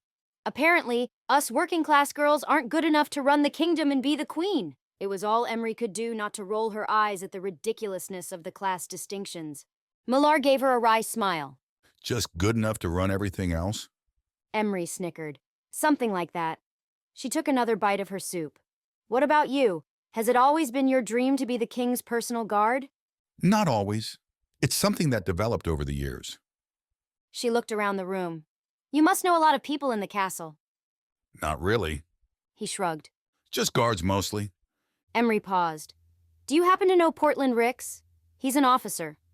She didn't want to seem too eager, but she'd been in New Montana for 3 days and still hadn't seen him. Yeah, I know Officer Ricks. Millar raised his brow at her. Is he a friend of yours? Emree swallowed, not sure how to answer. What if Portland hadn't told anyone that he had a girlfriend back at home? She didn't want to barge into his space, into his world, and create drama. "Yes," she said, trying to downplay their relationship. "We grew up together in Kenmare. I was hoping I would bump into him here." Well, I'm sure you will. He's on the king's guard. She smiled, turning her focus back to her stew. Though the king's guard had at least 100 soldiers in it, all of those soldiers were assigned to different areas throughout the castle. She lived in the castle now. Even if she didn't seek him out again, Emree would surely run into Portland eventually. The only remaining question was how long was she willing to wait? Chapter 7. Davin. The Grand Hall at Enderlin Castle bustled with commotion. News writers from every city clamored inside choosing seats closest to the dais where Davin would sit during the promenade briefing. Chairs screeched across the wood floor, and voices echoed throughout the spacious room, bouncing off the pillars and domed skylight. A giant light hung down from the ceiling, illuminating a compass design that had been painted onto the wooden floor. Davin leaned his elbows against the banister of the second-floor balcony, watching the scene unfold below. He could still remember the anxious feeling he'd had at his first briefing right after he'd won the election when the newswriters were still happy with him. Today would be different, though. Over the last 2 years, the newswriters had been Davin's biggest adversaries, broadcasting and scrutinizing his every mistake. Perhaps today's briefing would end positively. If Davin did what Miss Dutson had recommended and led with his successes at the Council of Essentials, maybe the newswriters wouldn't be so vicious. Davin's eyes dropped to Miss Dutson. His copy of The Hunger Games was tucked under her arm, making him smile to himself. Miss Dutson greeted the newswriters, directing them to their seats. She smiled up at him, gesturing for him to come take his place on the dais, and his heartbeat picked up its pace. Davin was a sucker for dimples, and hers were adorable. He ran a hand across his face and shook the feelings away. It was one thing to feel attraction toward Miss Dutson, especially considering the circumstances of how they had first met, but it was another thing altogether to dwell on it. There were 3 big reasons why thinking about Emree Dutson was wrong. The first was the promenade. In a few days, 60 women would be at the castle for him. Those were the women that should be filling Davin's mind. Second, Miss Dutson was from the working class. No ruler in the entire history of Enderlin had ever married a working class woman. It was even written in the laws that monarchs had to marry someone from the ruling class. Everyone expected it, and right now, with his low approval ratings, Davin couldn't do anything unexpected. And finally, Miss Dutson was engaged, or about to be engaged, so she wasn't even available. Davin nodded to himself, making a secret pact with his mind that he wouldn't think about Miss Dutson in that way again. He walked down the grand hall staircase. The crowd hushed and stood in unison as Davin stepped onto the dais. He walked forward, turning around to face the brightly colored crowd. He glanced at Miss Dutson, who stood just beside his throne. She gave him a reassuring nod, and Davin remembered what she had said. "You need to be charming and charismatic." He flashed the crowd his best smile before sitting down. A few of the female newswriters smiled back at him. Then the room took their seats. Thank you all for coming. Miss Dutson said, addressing the crowd. My name is Emree Dutson, and I am the promenade director. Before the king discusses the promenade, he'll answer a few questions about the Council of Essentials. Arms and hands jolted upward. Miss Dutson pointed to a heavy-set, bald man on the front row. The man stood, notepad and pencil in hand. Your Majesty, Darrell Bitter, from the Marrow City Newswriter. I have 2 questions. First, could you tell us more about your transporter project that got approved at the Council of Essentials? And secondly, what makes you think this project will be any different from your other projects that have failed in the past? Here we go. More advanced transportation is something that I'm passionate about. For the past 200 years, the rebuild has only been focused on what's essential to survival. But we've surpassed the basic essentials and have moved into a new phase, a phase where easier travel is essential for trade, growth, and development. The other 6 rulers from each kingdom saw the wisdom in that. Some of the newswriters nodded as they scribbled in their notepads. Others did not, but Davin continued. I don't believe any of my other projects in the past have failed. They've all presented challenges that we've had to overcome. I'm sure the transporter project won't be without mistakes, but we'll learn from them and move on. A thin woman in the back with a pink blazer raised her hand, standing when Miss Dutson nodded at her. Your Majesty Mara Jepson from the Newswriter in Dakota Land. There are rumors that you pitched education reform at the Council of Essentials. What happened with that plan? Did the council think your idealistic aspirations were too ambitious? A few snickers rippled across the rows of newswriters. Davin sat up taller. I don't consider education reform idealistic. I consider it to be essential to survival. Isn't that what the Council of Essentials is about? Making sure all of us have the right to the most essential necessities in life. The working class doesn't have the same opportunities as the ruling class, especially when it comes to extended education. I'm assuming you are all members of the ruling class by your colored clothes and the fact that you are sitting in front of me as newswriters. You all had the opportunity to receive extended education, but not everyone in Enderlin is that lucky. Davin watched as a few of them rolled their eyes. I did raise the issue of equal education at the Council of Essentials, but my plan didn't pass.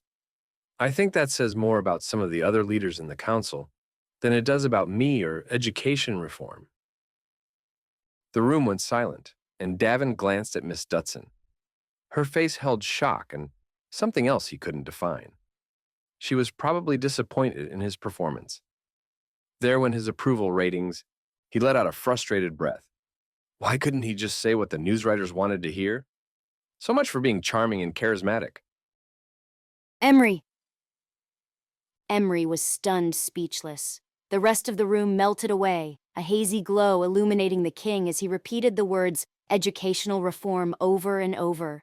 It was the sexiest thing she had ever heard a man say. The only thing that could have made his speech and her fantasy better was if he was shirtless, holding a dessert or a book.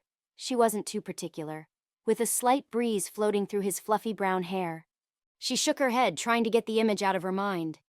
She wasn't even mad at herself for the fantasy. How could she be mad when a handsome man had just rattled off ideas about equal education?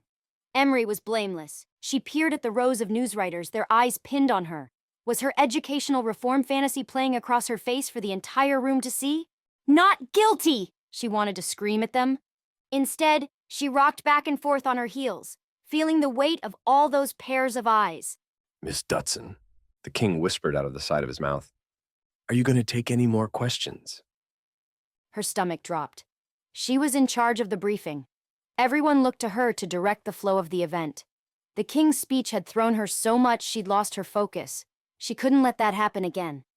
Let's move on to questions about the promenade. Emree pointed at a man in the second row. The king offered up answers to questions about the last promenade his parents had gone through. He answered questions about specific one-on-one activities he would be going on, and whether or not he was nervous. An older woman in the second row with curly blonde hair raised her hand next.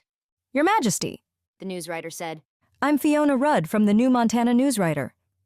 Emree had heard of Miss Rudd. Her headlines against the king usually skewed toward the negative more than any of the other newswriters. Are you excited about the promenade? Miss Rudd asked. Davin cleared his throat. I'm thrilled for the opportunity to meet so many accomplished women from around our kingdom. It's an honor that they would each take a week out of their own lives and come to the castle to participate in the promenade. Miss Rudd continued. The promenade has been a tradition in our kingdom for over 150 years. It has worked for every ruler in Enderlin before you. Do you believe you will find your wife through the same time-honored tradition? I hope to be happy at the end of all this. So you don't think you'll find a wife? The newswriter pressed. We'll have to see what happens. Miss Rudd cocked a brow. Some might say your indifference toward the promenade is another example of your progressive, radical ideas. The king leaned forward on his throne. Love should be progressive and radical, don't you think? I think the majority of the population believes you are too modern. Your ideas are too ambitious and fail time after time. And when it comes to the traditions and beliefs that Enderlin loves, like the promenade, you seem uninterested. Oh no, this press conference was quickly turning bad. I didn't say I was uninterested. I'm participating in the promenade like all the rulers before me. Miss Rudd went to speak again, and Emree could tell by the anger flashing in her eyes that there was nothing King Davin could say to make her change her mind about him. Emree motioned for the woman to sit down. That's enough. Thank you, Miss Rudd, for your questions. Let's move. Miss Dutson? The newswriter raised her hand again, her angry eyes zeroing in on Emree. One more question, specifically for you. May I ask what your qualifications are for your role as promenade director? You seem very young. Emree didn't understand it. What had she ever done to Miss Rudd? She raised her chin. You can judge my competence by the success of the promenade week. I might also remind you that it's my job as the director to decide which newswriters get invited to the private activities and which newswriters get an exclusive story during the week. I can assure you that those exclusive interviews will prove invaluable. Emree looked at Miss Rudd one last time before moving on. That's it for the briefing today. Thank you all for coming. The king nodded at her, stepping out the side door of the grand hall. Emree followed on his heels. When they were far enough down the hall, the king turned around and faced her. Remind me not to get on your bad side, Miss Dutson. He gave her a smirk. Emree opened her mouth to apologize, but the king walked away. Air escaped her lungs. What had she been thinking, snapping at a newswriter like that in front of everyone? Especially Fiona Rudd. Emree's job was to make the newswriters like King Davin, not put them in their place. She should have done better. Chapter 8. Davin. Davin sat on the couch of the royal sitting room, picking at the lunch tray that had been sent in for his morning meeting. An array of meats and cheeses formed rows in the center of the platter, with an assortment of crackers lining the edges. After the briefing that morning, Davin had met with some of Enderlin's top engineers to discuss prototypes for the transporters. It was a meeting he had been looking forward to, but for some reason Davin couldn't focus. All he could see was Emree Dutson and the way she had stood up for herself during the briefing. Something like admiration grew inside of him. It had taken time for Davin to get used to how ruthless the newswriters could be. But Miss Dutson had handled them flawlessly on day one. It was impressive. A small knock rapped on the open door. Your Majesty, do you have a moment? Davin turned to see Miss Dutson. It was as though she had known he wanted to see her. Yes, come in. Davin stood, motioning for her to join him on the couch. Are you hungry? There's plenty of food here. She dropped into a curtsy before entering. I thought we were past bowing. She bit her lip for a moment, staring back at him. Then, as if a wave of determination had washed over her, she straightened and walked to the side chair next to the couch, dropping her bag onto the floor. I wanted to apologize for the way I acted at the briefing earlier today. I've been regretting it all morning. Perhaps I spoke a little too boldly, and I can only hope my words don't negatively affect you. I can assure you that type of behavior won't happen again. Davin sank down into the sofa, stretching his feet onto the coffee table in front of him, careful to avoid the food tray. You don't have to apologize. I do. My behavior was inexcusable. No, I liked how you put Fiona in her place. I can't even count how many bad things that woman has written about me in the last 2 years. Miss Dutson cracked a smile, deepening one attractive dimple. You're really not upset? Davin shook his head. No, far from it. She sucked in a deep breath. Honestly, I'm a little disappointed in myself. I wanted to be the epitome of professionalism, and then at my first public appearance, I couldn't hold my tongue. The first time you're on public display is always the hardest. Davin remembered back to his first big project, the solar panels. He had gone on and on to the newswriters about why these panels had cost so much money and why it was okay because they would be cheaper in the long run. Then the hailstorm came, damaging the front of every single panel, making the project cost even more money. That was the first time his public approval had fallen, and the first time he saw firsthand the wrath of the newswriters. I left the briefing today feeling the same way as you, mad at myself because I didn't behave the way the newswriters wanted me to. You did well. I really liked what you said about education. Davin's lips curled upward. You liked it? I assumed you were mad at me for not being charming and charismatic. I guess charming is in the eye of the beholder. Her dark eyes stared back at him, making Davin's world spin a little faster. And all of a sudden, his secret pact went out the window. His eyes swept over her face, landing on her lips. Then she cleared her throat, ruining the moment.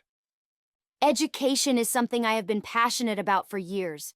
I feel exactly the same way you do. Emree continued to surprise him. Most women he interacted with, the pampered daughters of high rulers in Enderlin or others in the ruling class, had ulterior motives. They wanted to gain power or even become the next queen. It was refreshing to talk to a woman who didn't care about that. Instead, she cared about important issues like education. The educational system set up by the Council of Essentials was unfair. It hadn't always been that way. Before Desolation, everyone had had more equal opportunities when it came to schooling. Just after Desolation, the first 7 leaders who had created the Council of Essentials had deemed education essential for everyone, like food, water, and shelter.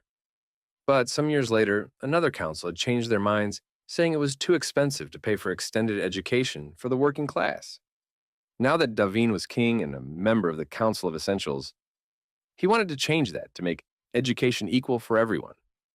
But his ideas had been shot down. Davin leaned back into the couch, raising his arm up onto the cushion beside him. He glanced over Miss Dutson, the urge to know more about her taking over. Have you ever been to New Montana, Miss Dutson? No, She shook her head. I grew up in Kenmare, and up until last week when I came to Enderlin Castle, I hadn't been anywhere else. So are you excited about the job? Excited and nervous. She smiled, revealing the dimples he tried not to notice. I've always wanted to work at Enderlin Castle and run a big event. She raised her shoulders, smiling.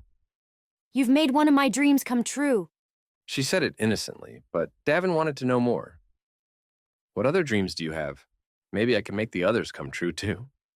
He winced at how flirtatious he sounded.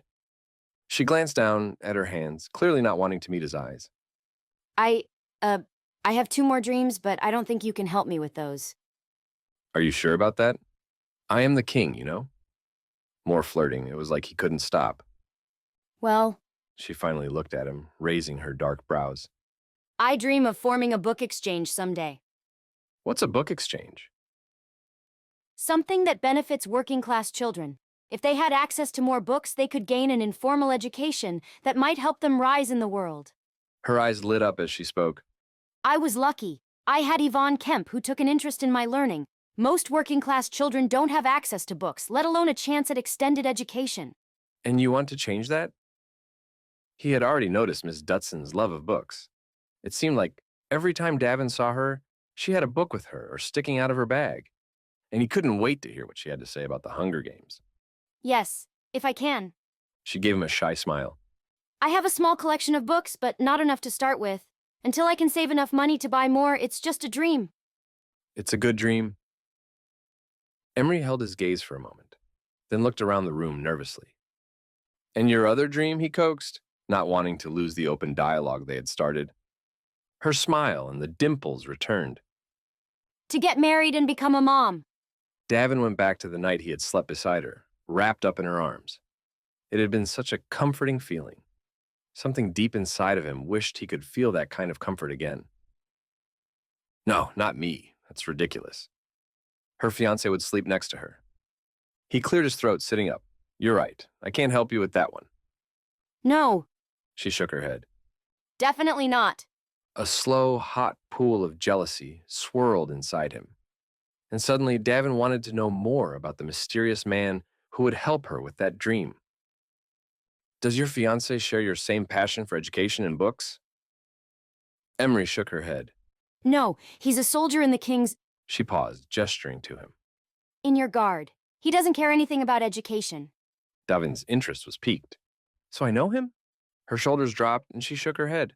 No. You just said he's one of my guards. Surely I know him. Don't you have hundreds of guards? What's his name? He leaned forward, sliding his legs from the coffee table and dropping them to the ground. She sat up taller. I'm not telling you. Why not? Because we're not officially engaged yet, and I don't want you to say anything. She fidgeted with her fingers. And I also don't want you to say anything about the incident at the Morek Inn.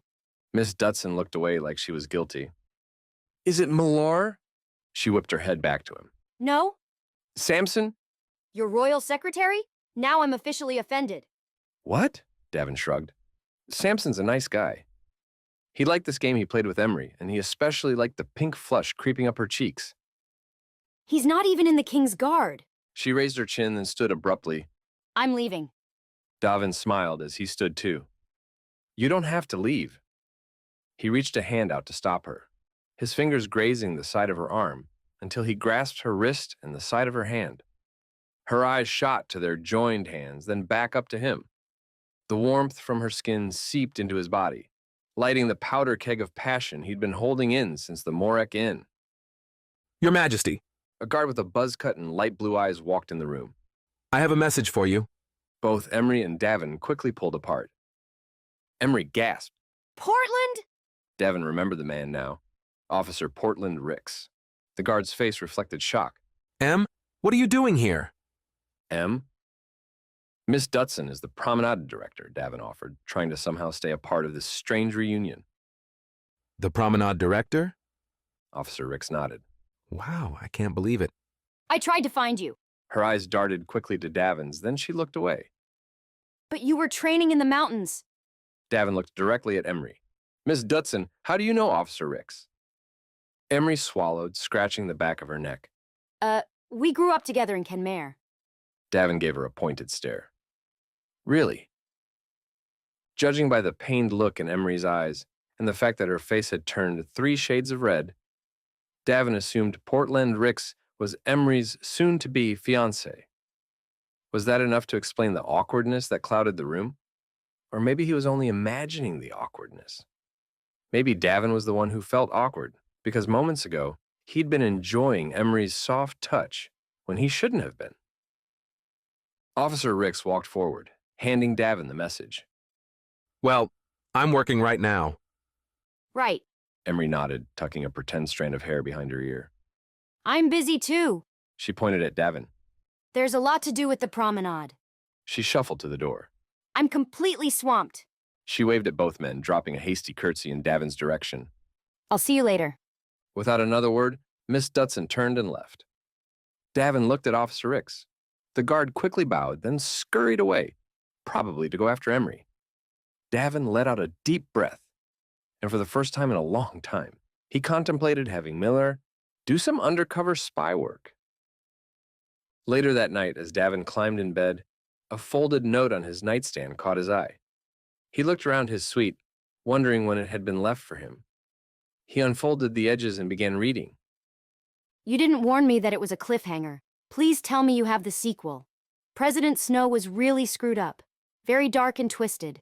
Enderland's people should consider themselves lucky that you're a somewhat normal leader and don't kill children just for the sport of it.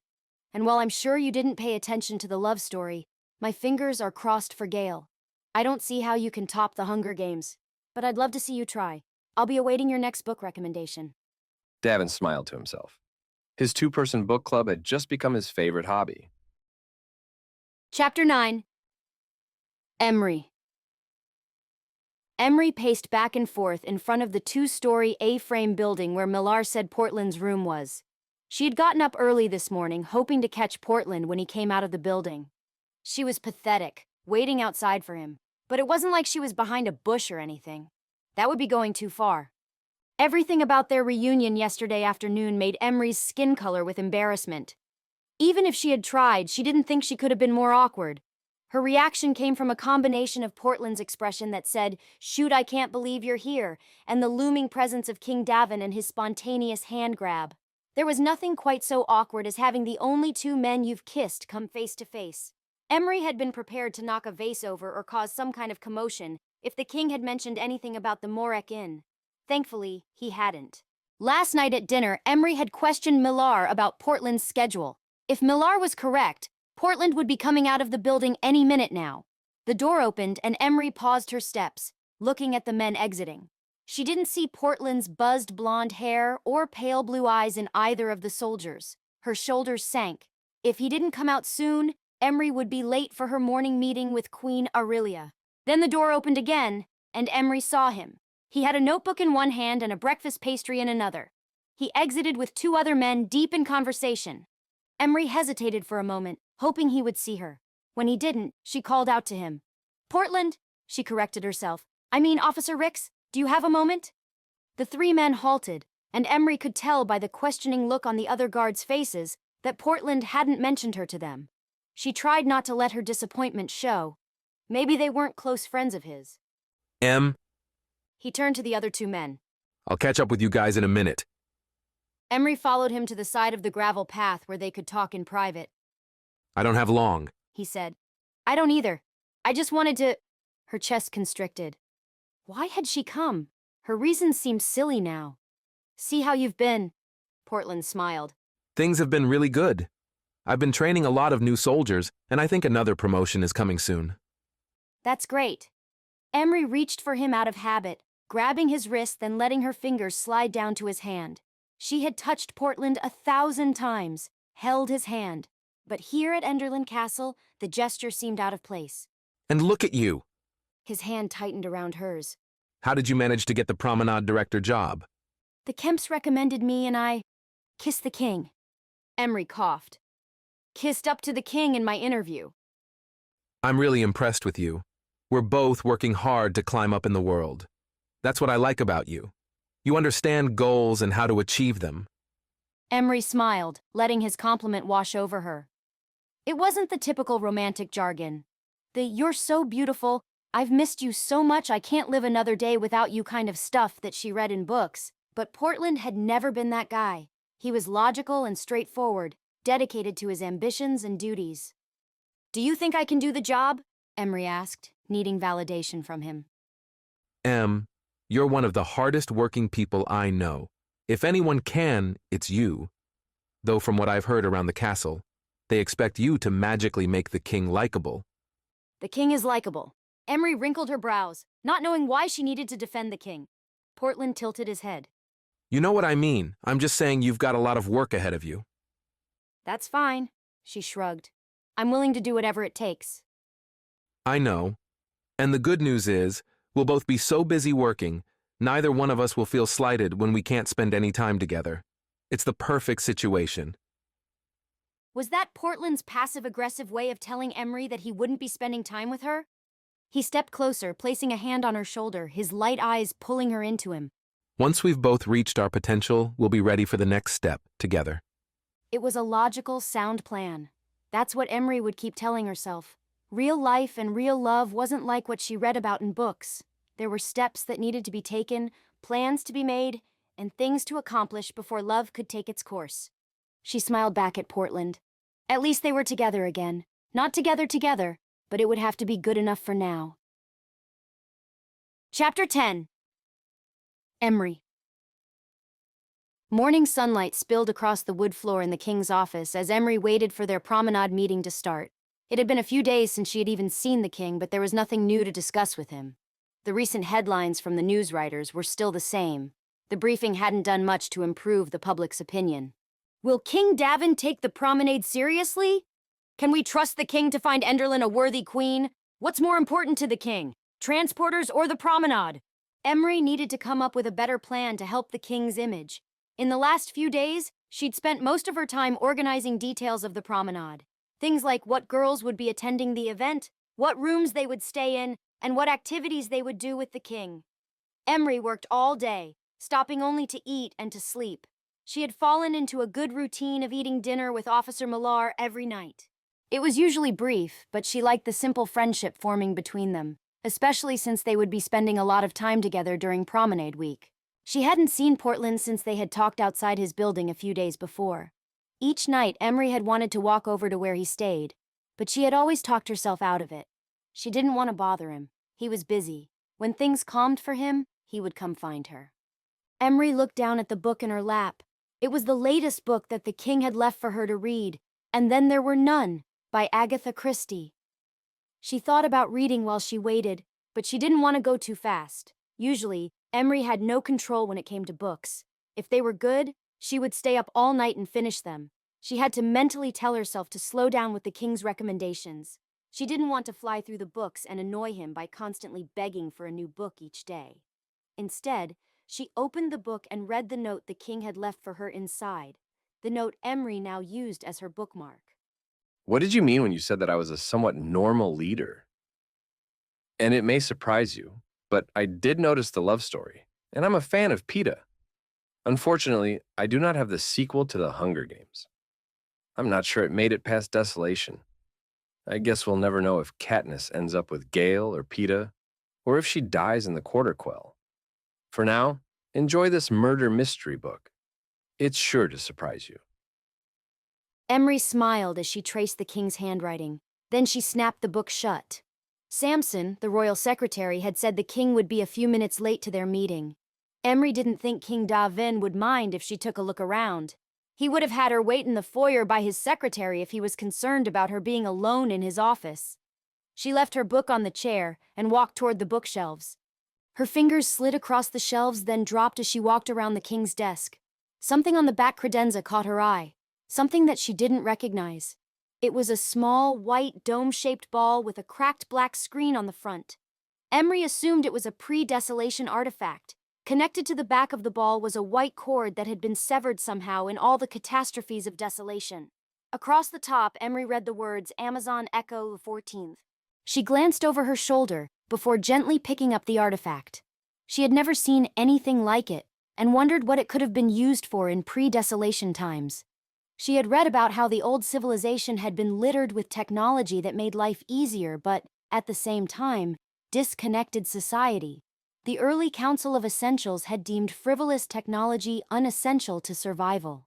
Emree assumed that whatever this Echo the 14th was, it would have been considered unessential to survival these days. She turned the item around in her hands, examining it. Voices in the foyer startled her, and she accidentally dropped the ball. Panic ripped through her as the valuable relic crashed to the ground and rolled under the king's desk. She dropped to her hands and knees, straining to reach under the desk to grab it, but the ball had rolled to the back panel that covered the front of the desk, forcing her to crawl all the way under. The voices got louder and a rush of footsteps moved into the room. Why, Emree? Why? Why did you have to pick up the artifact? She froze, recognizing the Queen Mother's voice. Davin, you've known for years this would happen. Why are you suddenly against the idea of marrying Patrice Kenson? Emree felt the impulse to jump up and say, "Surprise!" But she was entirely under the desk. If she popped up, she would hit her head. Plus, despite all the alarms going off in her head, Emree wanted to hear the king's answer. She recognized the name from her list of girls coming to the promenade. Patrice Kenson, 23 years old, the daughter of High Ruler Barry Kenson, from the province of Dakotaland. Emree wasn't some kind of stalker. She had basically memorized the names of all 60 girls on the list from her efforts to figure out the promenade schedule. But this was the first time Emree had heard that one of the women was already considered a frontrunner for the king's heart. Emree's stomach cramped. Because it's not my idea. The king said, irritation dripping from every word. It's your dream that I marry Patrice.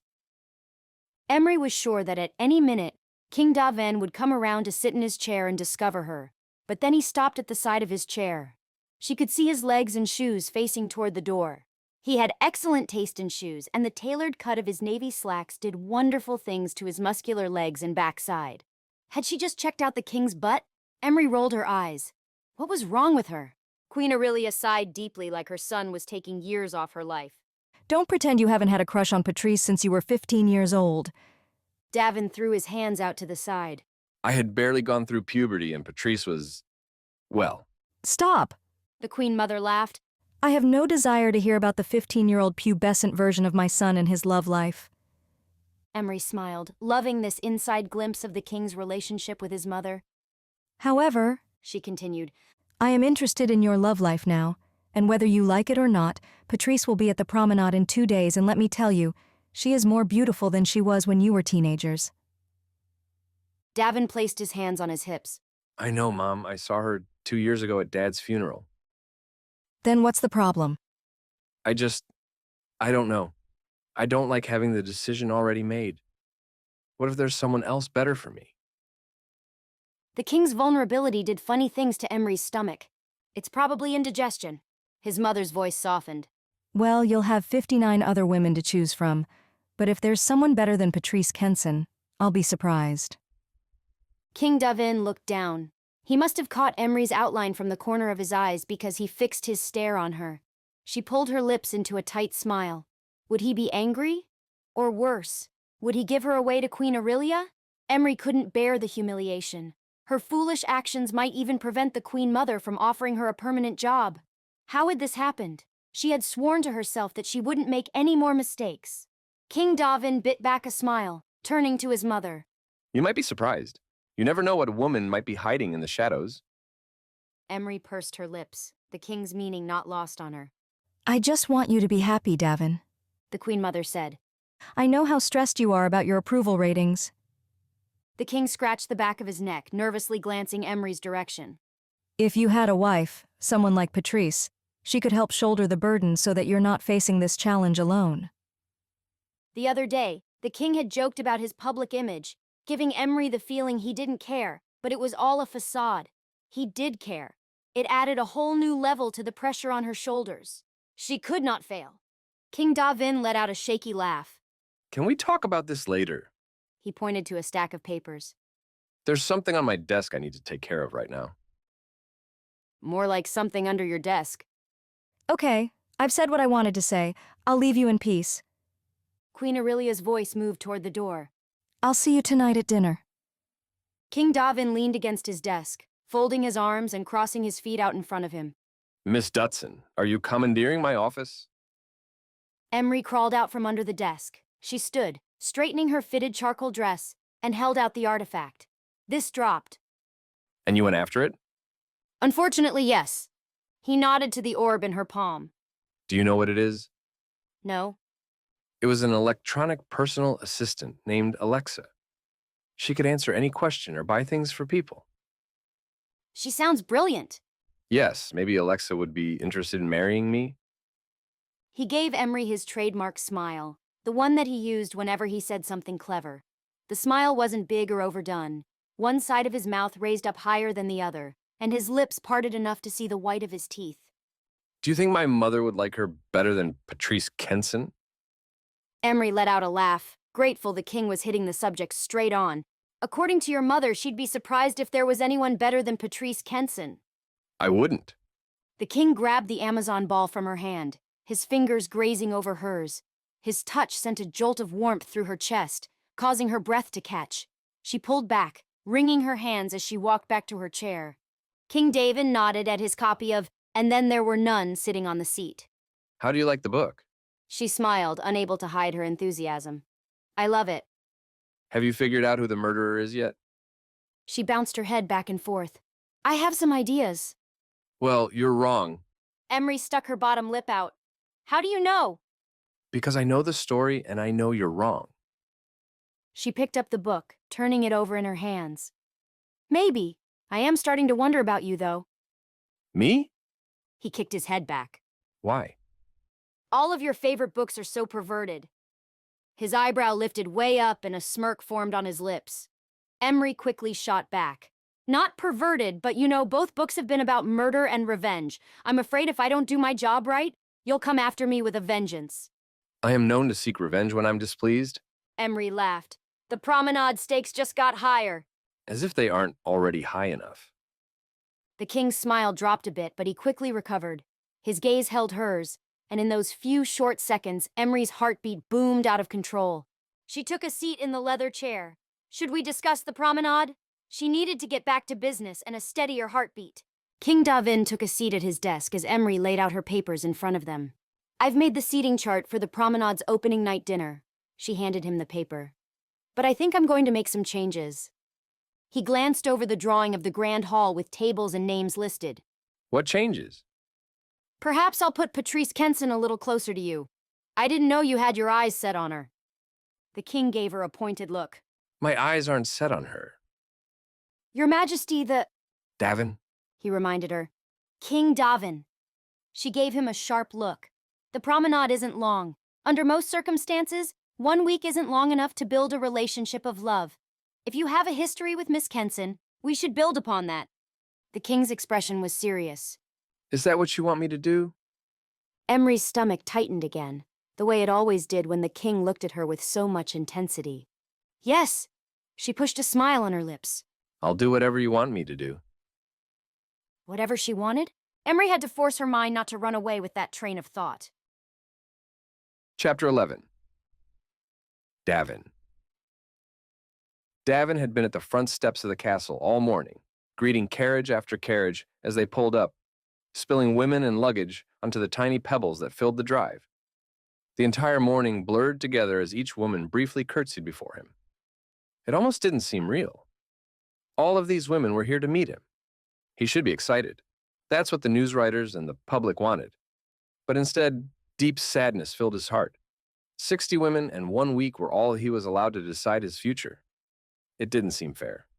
Part of him wanted to say no, to tell the news writers and the public that he wasn't going to do this, but he couldn't. He was controlled by ratings and public opinions, trapped by the very laws he was king over. If this was the game and these were the rules he had to live by, Davin might as well try to make it work. He smiled at the women, charming them with his whole gracious host facade. The few news writers that had been allowed to be there seemed pleased with his performance. If nothing else, maybe today's appearance could help his image a little bit. Do you see anyone you like? Millar asked over his shoulder. Davin's eyes flickered to Miss Dutson. She held a notebook in her hand, directing the women as they stepped out of the carriage. Her expression was lit up with excitement, and her genuine smile hadn't left her face all morning. Not that Davin had been watching her all morning, or had noticed the way she had complimented each woman as they arrived. That would be ridiculous. He shrugged. Maybe. Then Miss Dutson turned, catching Davin watching her. He quickly looked away, pretending to study his shoes in great detail. Your Majesty? Miss Dutson said, coming up to him. Her voice was businesslike and serious. She reached out, handing him a folded paper.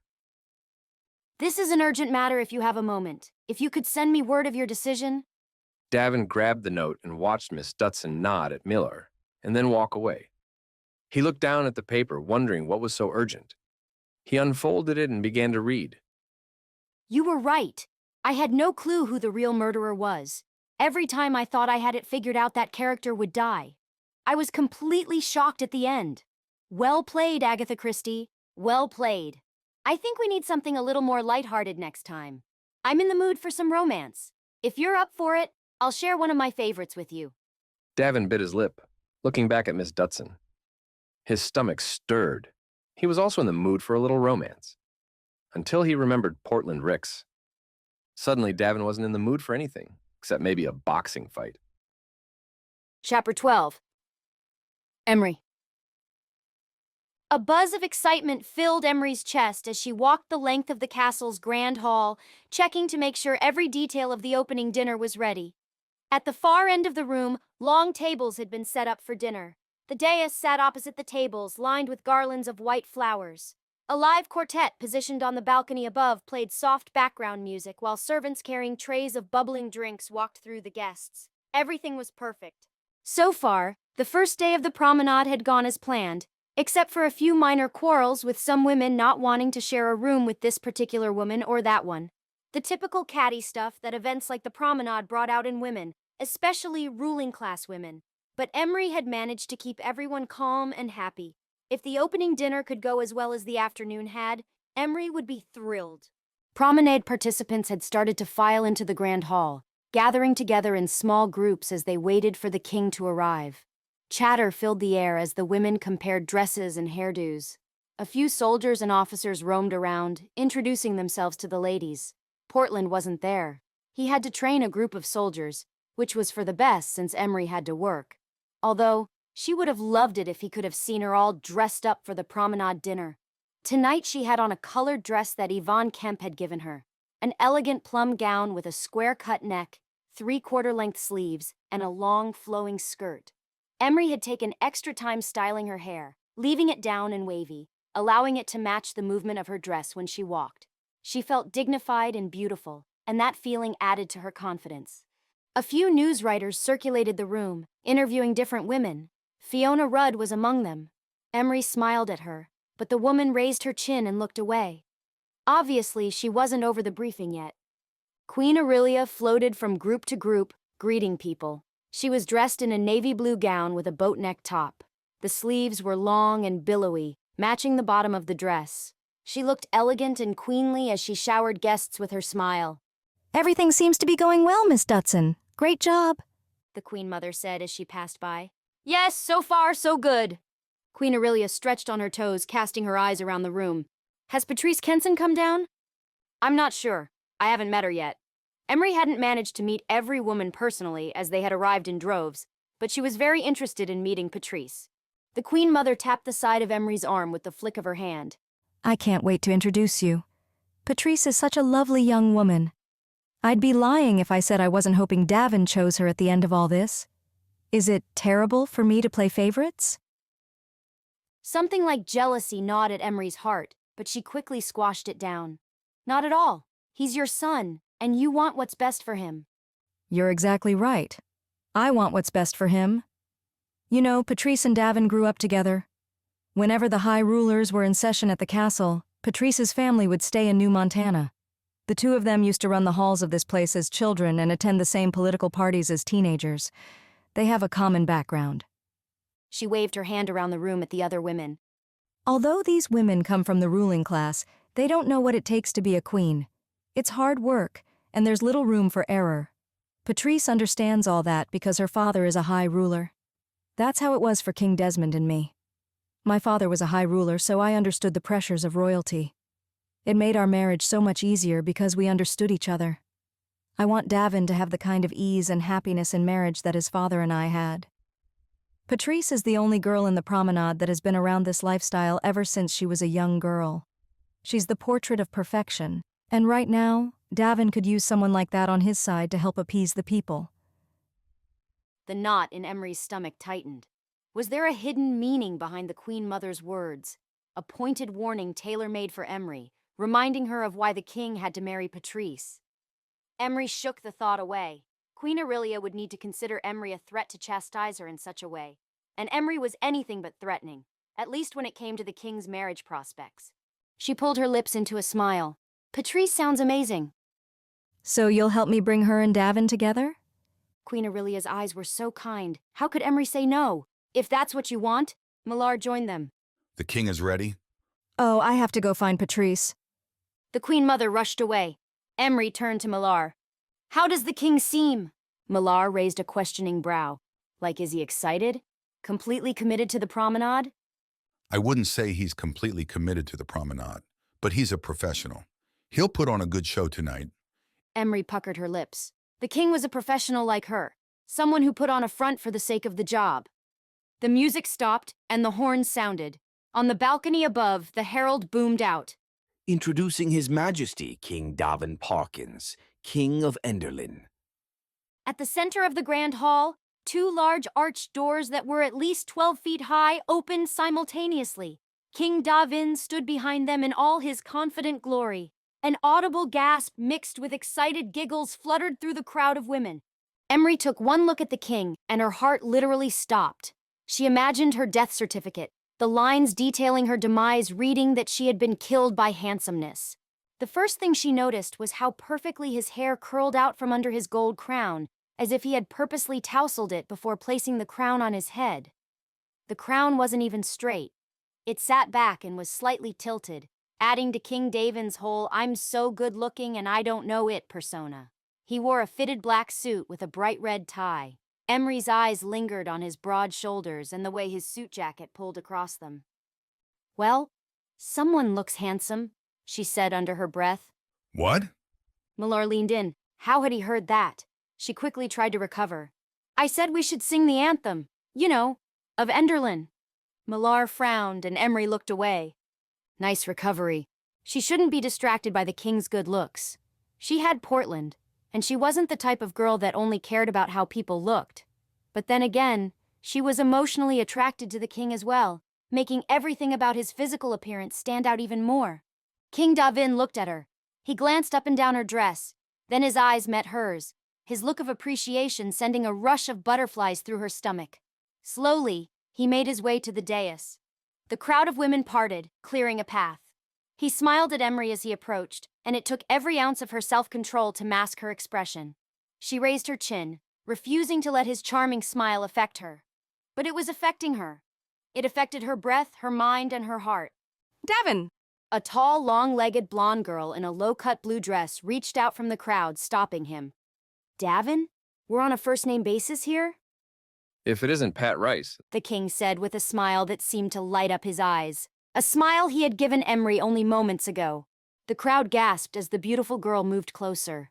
Her blue dress shimmered against the light in the grand hall, making her sparkle and shine and putting every other girl, including Emree, in her shadow. A murmur rippled through the hall as everyone watched their exchange. It's good to see you, The blonde said, throwing her arms around the king's neck. Ouch! Something tight like a cramp punched at Emree's stomach, killing every butterfly. She rubbed her fingers in a circular motion against her abdomen. Definitely indigestion. That's Barry Kenson's daughter, Patrice. Millar said. Patrice was Pat Rice. How clever. Her family has been friends with the Parkins ever since the king was little. Millar explained. Emree nodded again, adding a smile. I know who she is. She tried to act unfazed, but the smug look on Millar's face suggested he saw right through her act. Davin. Davin stood on the dais in the grand hall, finishing the formal introductions with each promenade participant. 60 women, 10 from each province. He'd had to steady his breath when he'd seen how long the line had been. He peeked at Emree, who stood just to his right. She wore a new dress, a colored dress. Davin had never seen her in anything besides working-class gray. This dress was a deep purple that made her dark hair and brows stand out. He had wondered so many times over the past 2 weeks what she would look like in color. Well, she looked amazing. And the best part, her hair was finally down, wisping away from her face in loose waves, like it had at the Morek Inn. Not that Davin didn't enjoy her orderly buns, because he did.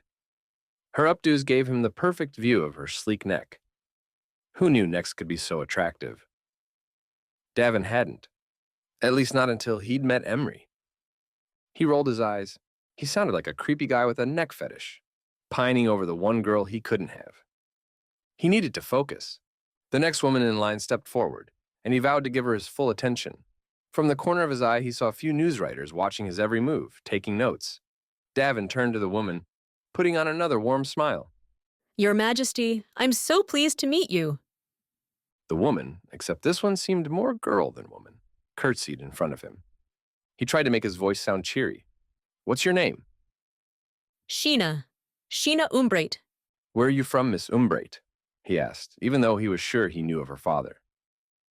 Davin was sick of asking the same questions over and over, but by the 57th exchange, he had thrown originality out the window. I'm from the province of Carrington. She looked young. Too young.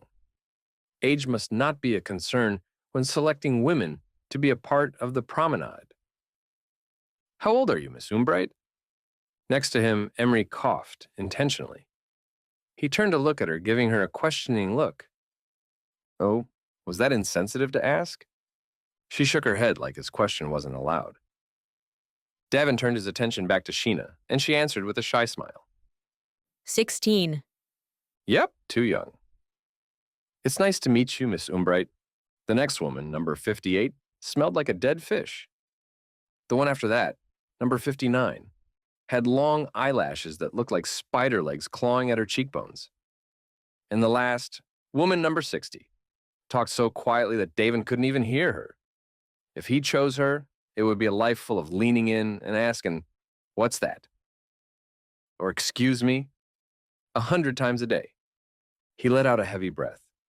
He had met all 60 women. A rush of relief spilled through him until he realized he'd met all 60 of them. Everyone expected one of those 60 women to become his queen. His stomach churned with anxiety. Now that the procession of women was over, he wanted to talk to Emree and discuss her reaction to the ending of the last novel he'd loaned her, and also maybe discuss her mood for romance. That is, romance novels, not romance with him. Ever since Davin had found out about Officer Ricks, it was like there was an invisible sign on Emree Dutson, a sign that said not available and to proceed with caution. The problem with warning signs was they made a person want to disobey them. In Emree's case, Davin was tempted to ignore the signs altogether, but he couldn't. The herald boomed again. Ladies and gentlemen, please take your seats for the promenade dinner, hosted by King Davin. Every eye in the room shot to him. His talk with Emree would have to wait. It was probably for the best. Chapter 13. Emree. After dinner, Emree walked behind the king as one of the newswriters, Sarslinsky, got an exclusive interview about the opening night of the promenade. What stuck out to you the most? The heavy-set man with a pointy nose asked as he tried to keep up with the king's fast pace. Just how many women the number 60 is? Davin said as he walked and talked. The newswriter chuckled. Any chance that there was a love-at-first-sight moment with one of the ladies? No. King Davin shook his head. I prefer having some history with a woman before I fall in love. Emree tripped, stumbling forward a bit. The king paused, turning over his shoulder to her. Everything okay, Miss Dutson? Emree smoothed her dress. Yes, thank you. The king's lips moved upward, then he turned and continued to walk ahead. Can you tell us about Patrice Kenson? The newswriter asked. You seemed quite taken with her tonight. Miss Kenson and I have been friends since we were children. If I seemed taken by her tonight, It was only because we wanted to catch up on old times. So you have that kind of history with her that you just referred to. There was a glimmer in Mr. Linsky's eyes like he had uncovered a juicy bit of information. King Davin waved his hand at the newswriter. That's it for tonight. He nodded at one of his guards. Please escort Mr. Linsky out. He turned to Emree. Ms. Dutson, may I speak with you? Emree nodded, scrambling forward into his suite. They needed to talk about who King Davin wanted to choose for his 3 activities tomorrow. Her eyes moved slowly around the room, taking in the luxury of the space. Emree had grown up at High Ruler Kemp's estate. She was used to the finery that the ruling class had deemed essential for themselves, but the castle was even more extravagant than the Kemp's estate. The king's suite was split into 2 different sides. In the center was a stone fireplace with a thick walnut mantle that wrapped all the way around it. The fireplace divided the room like a pillar holding up the high ceilings. In front of one side of the fireplace were 2 plush, navy blue couches. Behind the couches was a dining table with 6 chairs and a small kitchenette with snacks and drinks lining the countertop. On the other side of the fireplace was the king's large bed. An enormous amount of white puffy pillows were scattered on top of the white comforter. A single cozy navy blanket was folded across the mattress, contrasting the white sheets, and at the foot of the bed was a long yellow bench. Directly in front of her, the room's exterior walls were lined with 3 sets of French doors that led out to a large balcony. The clicking sound of a door shutting behind her caused Emree to turn around. Davin smiled at her, and all of a sudden, her skin was on fire. She was in the king's room. Alone. This entire situation felt like déjà vu. Her alone with Davin? Wait, when had Emree started calling him just Davin? That had to stop, immediately. She shook her head. King Davin walked around the fireplace to the side that Emree considered the suite's bedroom side. She stayed put, her feet cemented to the living room side. She glanced at his bed, remembering all too well what it felt like to cuddle up against him. She closed her eyes, willing the memory away. It wasn't like she'd told her mind to think about cuddling with the king. Her thoughts tormented her all on their own. This was fine. She was fine. Emree was a professional. She wondered how many times she had repeated that mantra since she had gotten the job. Whatever the number, it was too many. She would get in and get out. She was on a mission for 3 names. That's all she needed. Then she could run out of the king's bedroom and never look back. Who would you like to take on your one-on-one activities tomorrow? She asked, looking for her notebook in her bag. The king shrugged out of his suit jacket and threw it on his bed. Next, he undid his tie. Emree's mouth went dry. Did he plan to completely undress? If so, she was not hanging around for that. Luckily, he kept his shirt on and walked over to the dresser, where he removed his crown and placed it on a little stand obviously made for that very purpose. He raised his hands and raked them through his hair. Emree tilted her head slowly, taking in his every move, noting how attractive he looked with his fingers combing through his loose brown waves. She blinked, waving a hand in front of her face, trying to divert her attention. The king turned around, catching the end of her waves. He gave her a questioning look. Emree swallowed, pointing to the air. There was a fly, she coughed. You should really get that checked out. King Davin smiled. Miss Dutson, would you sit down? You're making me nervous. She was making him nervous? Clearly, he had no concept of what was going on there. She looked at the couch to the side of her. It seemed safe enough. It was still on the living room side of the fireplace. Slowly, she lowered herself onto the sofa, trying her question again. Which women would you like to get to know better tomorrow? I don't care about that. You don't care about that? No, you choose. Did the king not understand the entire point of the promenade? If Emree chose the women for him, how was he ever supposed to make a connection? Then it hit her. He didn't need to make a connection. He already planned to choose Patrice Kenson. She tried to ignore the uncomfortable twisting in her heart. What did she care if he chose Patrice? Emree had Portland. Got it? She passed on a fake smile. I'll choose for you. She said it like they had a shared secret, stopping just short of winking at him, though her tone clearly said she understood his plan. The king smirked. Okay. He walked to the living room side, stopping in front of her. He was so close, his legs a few inches from hers. She had to tilt her head way back to see his face. Why was he standing so awkwardly close? That wasn't normal, and neither was the heat spreading inside her chest. He shoved his hands into his pockets, staring down at her, and Emree began fanning herself, looking around the room. Is it hot in here? Because it was to Emree. If the king stayed this close, she would have sweat trickling down her back any second now. King Davin looked around the room. I don't think so. Oh, Emree fanned herself over and over. Everything went well tonight. You did a great job with the arrangements. Thank you. His compliment gave her a surge of happiness, more than it probably should have. Did everything go okay with the newswriters? He asked. Yes, much better than last time. Good. His eyes swept over her. Then his face turned to stone. You look beautiful tonight. Purple is a pretty color on you. Did the king just say she was beautiful? Her heart slammed against her chest, and her hands stopped fanning. Her mind needed full concentration to analyze what he'd said. Technically, he said she'd looked beautiful tonight. There was a big difference between you're beautiful and you look beautiful. Emree needed to make sure her mind recognized that difference and the grumpy way he had said it. She cleared her throat. Thank you, So you're in the mood for romance? he said. Her eyebrows shot up. The side of his mouth tilted upward into that trademark smile she was beginning to love. Your note said you were in the mood for romance. Emree let out a puff of air. Right. Romance books. She quickly stood. I brought my favorite thinking you might, but on second thought, let's stick to murder and revenge. It's much better. Definitely better for her heart. You brought your favorite book for me? Yes, but Can I see it? maybe another time, Emree said, a little too loud. She pushed past the king to leave, but he caught the side of her shoulder bag, pulling her body back, so she stood in front of him, close to him. Too close to him. Her eyes widened and she sucked in a deep breath. She smelled his musky cologne. The heady scent begged her to close her eyes and shove her nose into the side of his neck. Emree could teach an educational course on self-control.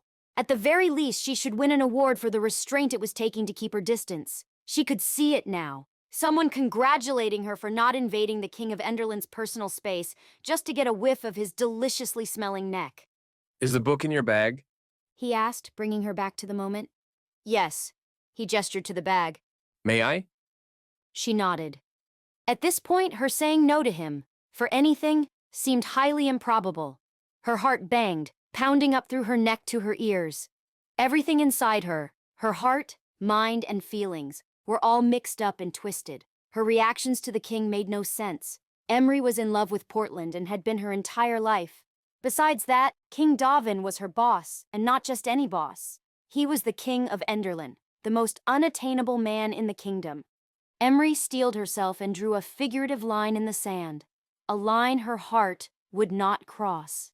She would become immune to his charms. She would focus on Portland, though Portland had never looked at her the way the king looked at her right now, like she was more adored and wanted than anything in this world. Slowly, the king reached inside her bag, then lifted the book up. What had Emree been thinking? The king didn't want to read a book about fairy tales. Embarrassment flooded her, and she immediately went after the book. I don't think... She reached for it just as King Davin switched it to the other hand. I've changed my mind. He held it up, reading the title out loud. A collection of fairy tales. He gave Emree a questioning smile. This is your favorite? Emree jumped, reaching to grab the book out of his hand. Maybe. The king flipped the book over, trying to read the back. Stories of love Emree yanked on his arm, trying to make it hard for him to read. that are strong enough to survive desolation and beyond. I know it's stupid. She continued to stretch for the book, feeling completely self-conscious. Forget I brought it. I think it sounds good. He switched the book to his other hand. No, you don't. She stood on her tiptoes, extending her arms. The position put her body right up against his. Suddenly, keep away was Emree's favorite game. King Davin moved his arms behind her, wrapping them around her body, the book pressed against her back. Her chest moved up and down with his, and her heart raced to a shocking level. There couldn't be anything left but full-on cardiac arrest, and that would certainly be embarrassing. The king looked down at her, his light brown eyes stealing her breath. I want to read it. Emree shook her head, regretting and loving everything that passed between them. I don't think it's a good idea. Why not? It's not what you're used to. Something about this innocent book exchange with her boss didn't feel innocent anymore. It felt very, very intimate. I don't think you'll like it. The king pressed himself even closer, putting every sense in Emree's body on high alert. I know what I like. He whispered. No, you don't. A loud knock sounded at the door and Emree jumped away, putting at least 3 feet of space between them. She looked down and fixed her dress, then ran a hand across her hair, intentionally avoiding the king's gaze. King Davin rubbed his face. The knock came again, louder and longer. His voice came out rough. Come in. Millar leaned his head around the door. Your Majesty, Miss Patrice Kenson is here to see you. Good old Pat was here to save the day. How wonderful. Except it really was wonderful. Pat Rice was the one the king should be playing keep-away with, not Emree. Tell her. The king began to say, but Emree cut him off. Tell her to come in, she said to Millar. Then she yelled louder to Patrice, who she assumed was out in the hall. Come in, Patrice. She looked at the king. His mouth was pulled into a frown, and his eyes shone with something like regret. I was just leaving. Patrice walked in timidly. Hi.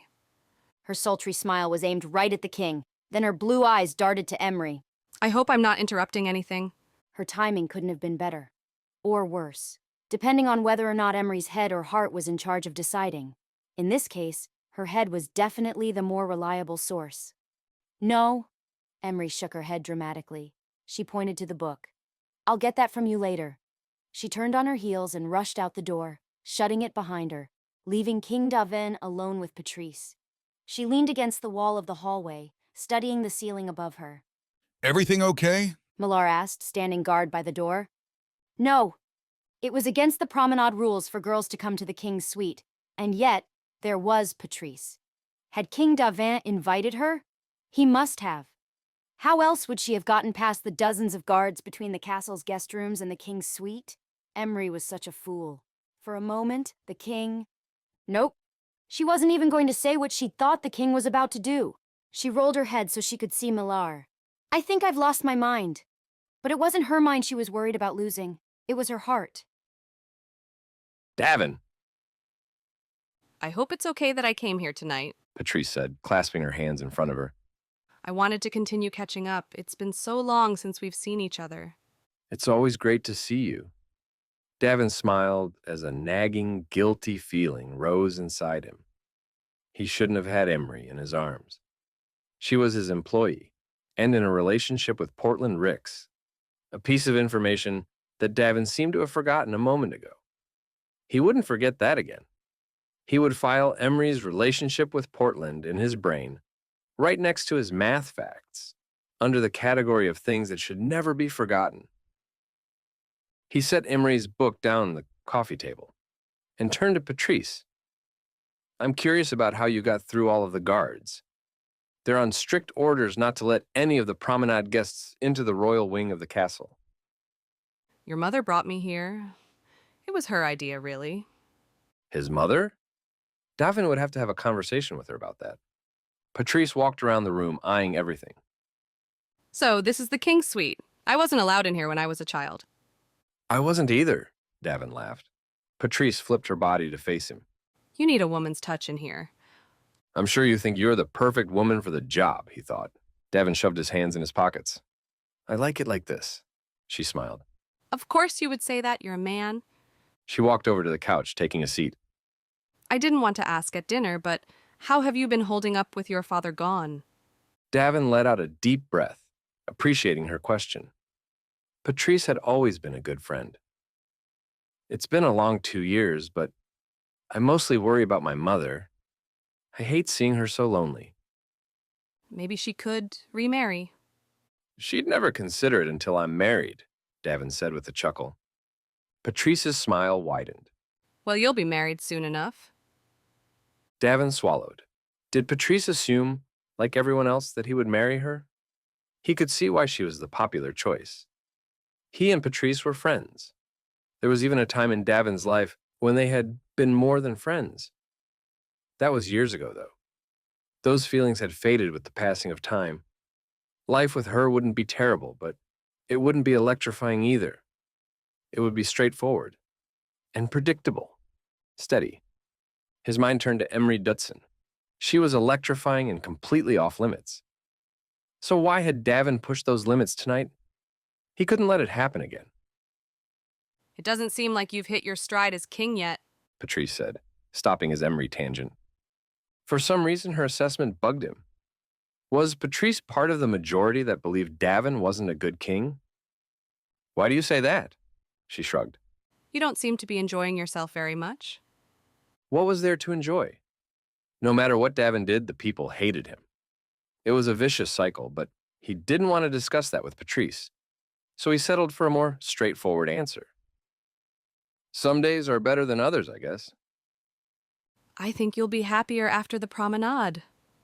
Patrice leaned forward, picking up Emree's book of fairy tales from the coffee table. Davin's entire body tensed. He didn't like her touching Emree's book. It was special.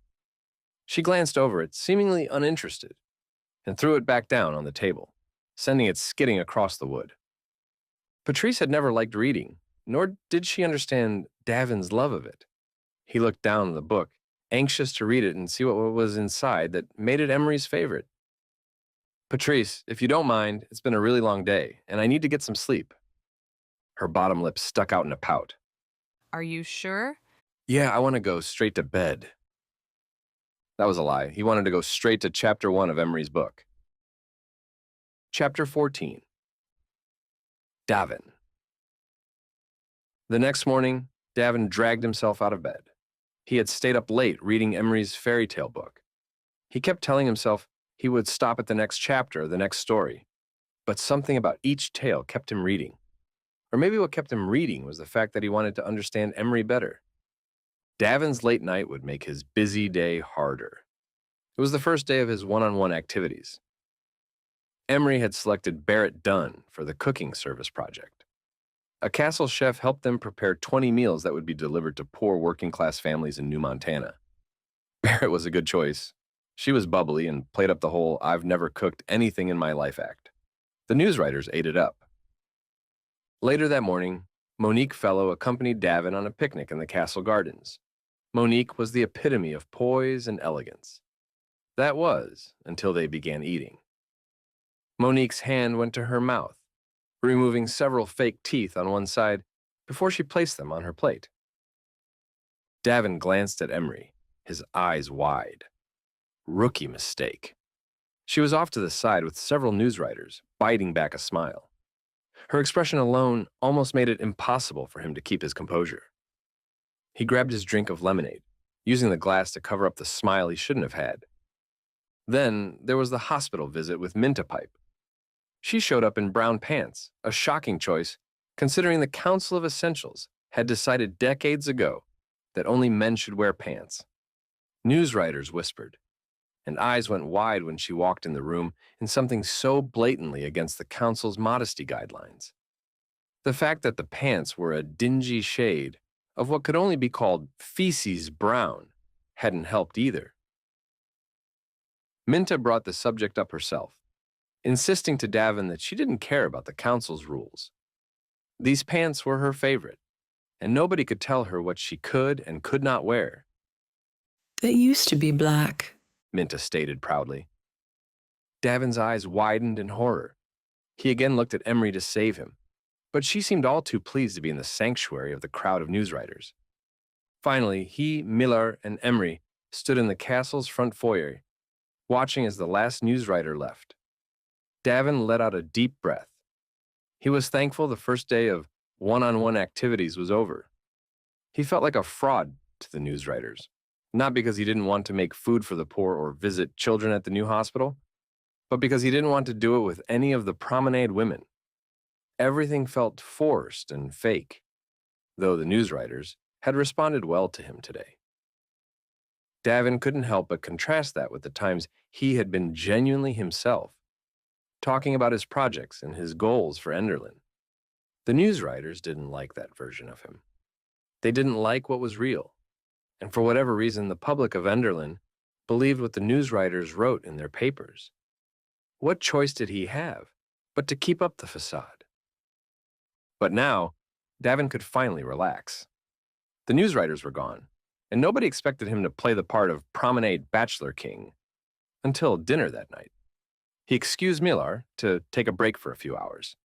He wanted to talk with Emree about her fairy tale book. Those were some interesting dates, Davin said, turning to her. Emree flipped her head up from her notebook, eyeing him from the side with a smirk. Yes, they were very romantic. More like unforgettable. She bit back her smile. The action made her dimples deepen. I definitely won't forget them. Miss Dutson, I'm beginning to question your judgment. My judgment? Why? Because of the brown pants? They're just pants. I don't know what the big deal is. And the tooth, he reminded her. How was I supposed to know the girl takes her teeth out every time she eats? Besides, Miss Fellow gives you a great opportunity to push dentistry at the next Council of Essentials. Davin angled his head at her, giving her a pointed look. Emree smiled. I think you're looking at this all wrong. It's endearing that Minta has a favorite pair of pants. And Monique, it's convenient that she has fewer teeth. There's less to clean. He shook his head, suppressing his smile. Seriously, if you marry one of these women, you'll thank me later. Let's not get too ahead of ourselves. How was your evening with Patrice last night? She casually threw her question in like she was talking about the weather or some other mundane topic. Davin lowered his gaze to her. She didn't stay long, if that's what you're asking. Oh, that's too bad. She grinned, the action looking a little strained. That could have been some valuable one-on-one time for you guys. I don't need more one-on-one time with Patrice. Emree continued to smile tightly. Don't worry. I have Patrice scheduled for an individual activity later this week. Kind of like the finale of the activities. The newswriters will really love that. Davin didn't want to talk about Patrice anymore. I read your fairy tale book last night. You did? Emree's face lit up. I finished it. Her eyebrows raised. Really?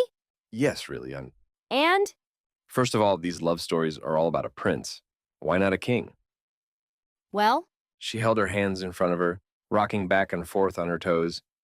Little girls dream of becoming a princess. They dream of Prince Charming rescuing them, not the king. Princes are what little girls' dreams are made of. Davin's shoulders sagged in fake disappointment. Looking back on my years as a prince, I really think I squandered that time. I'm full of regrets. Judging by the number of girls pining over you here at the castle, I think you're doing fine. Davin pursed his lips. Secondly, why do none of the princes in your fairy tale book have a name? Emree frowned. Don't they have names? Is Charming a name? Davin asked, cocking a brow. It could be. Following that pattern, I should be called King Charming or King Muscular. King Good-Looking has a manly ring to it. Or King Overconfident, Emree added. Davin shook his head. No, I don't like that one. I think I'll stick with King Good-Looking. Emree laughed. So that same prince, Prince Charming, falls for Sleeping Beauty, Snow White, and Cinderella. No. Emree groaned. It's a different guy, but they're all equally charming. I don't think so. I think Charming is two-timing Sleeping Beauty and Snow White because they sleep too much. He'll stick with Cinderella, though. I never should have given you that book. Emree laughed. You're ruining it for me. I'm just joking. Davin slowed, angling his body to face Emree fully. I really liked it. Her smiling eyes faded into something more meaningful, and he didn't want the moment to end. He wanted more time with her. There's something I'd like to show you. He nodded in the opposite direction. That is, if you're not too busy. Her eyes widened like she was pleasantly surprised. Then she looked around as if she could get in trouble for saying yes. She cleared her throat. Of course, Your Majesty. Davin, he corrected, but the vigorous shake of Emree's head told him he wasn't going to win this battle. He was the king, no matter how much he wished Emree would see him for himself. He gestured to his left and held out his free hand. Emree stared at his outstretched hand for a long moment. Finally, she lightly placed her fingers in his as if his skin were poisoned. Still, even that gentle touch was enough to send a jolt of electricity through Davin. He clasped his fingers over hers and pulled her away from the foyer, twirling her under his arm like they were on the dance floor. He released her hand and gestured in front of him. After you, my lady. They crossed through a circular sitting room in silence to a door on the opposite end. Davin held the door for Emree and waited as she went past. He closed his eyes, breathing in her vanilla scent. Then he remembered himself, and his eyes shot open.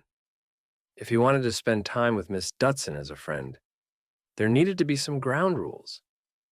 Breathing in her scent was not allowed. Is this the library? She looked around the room.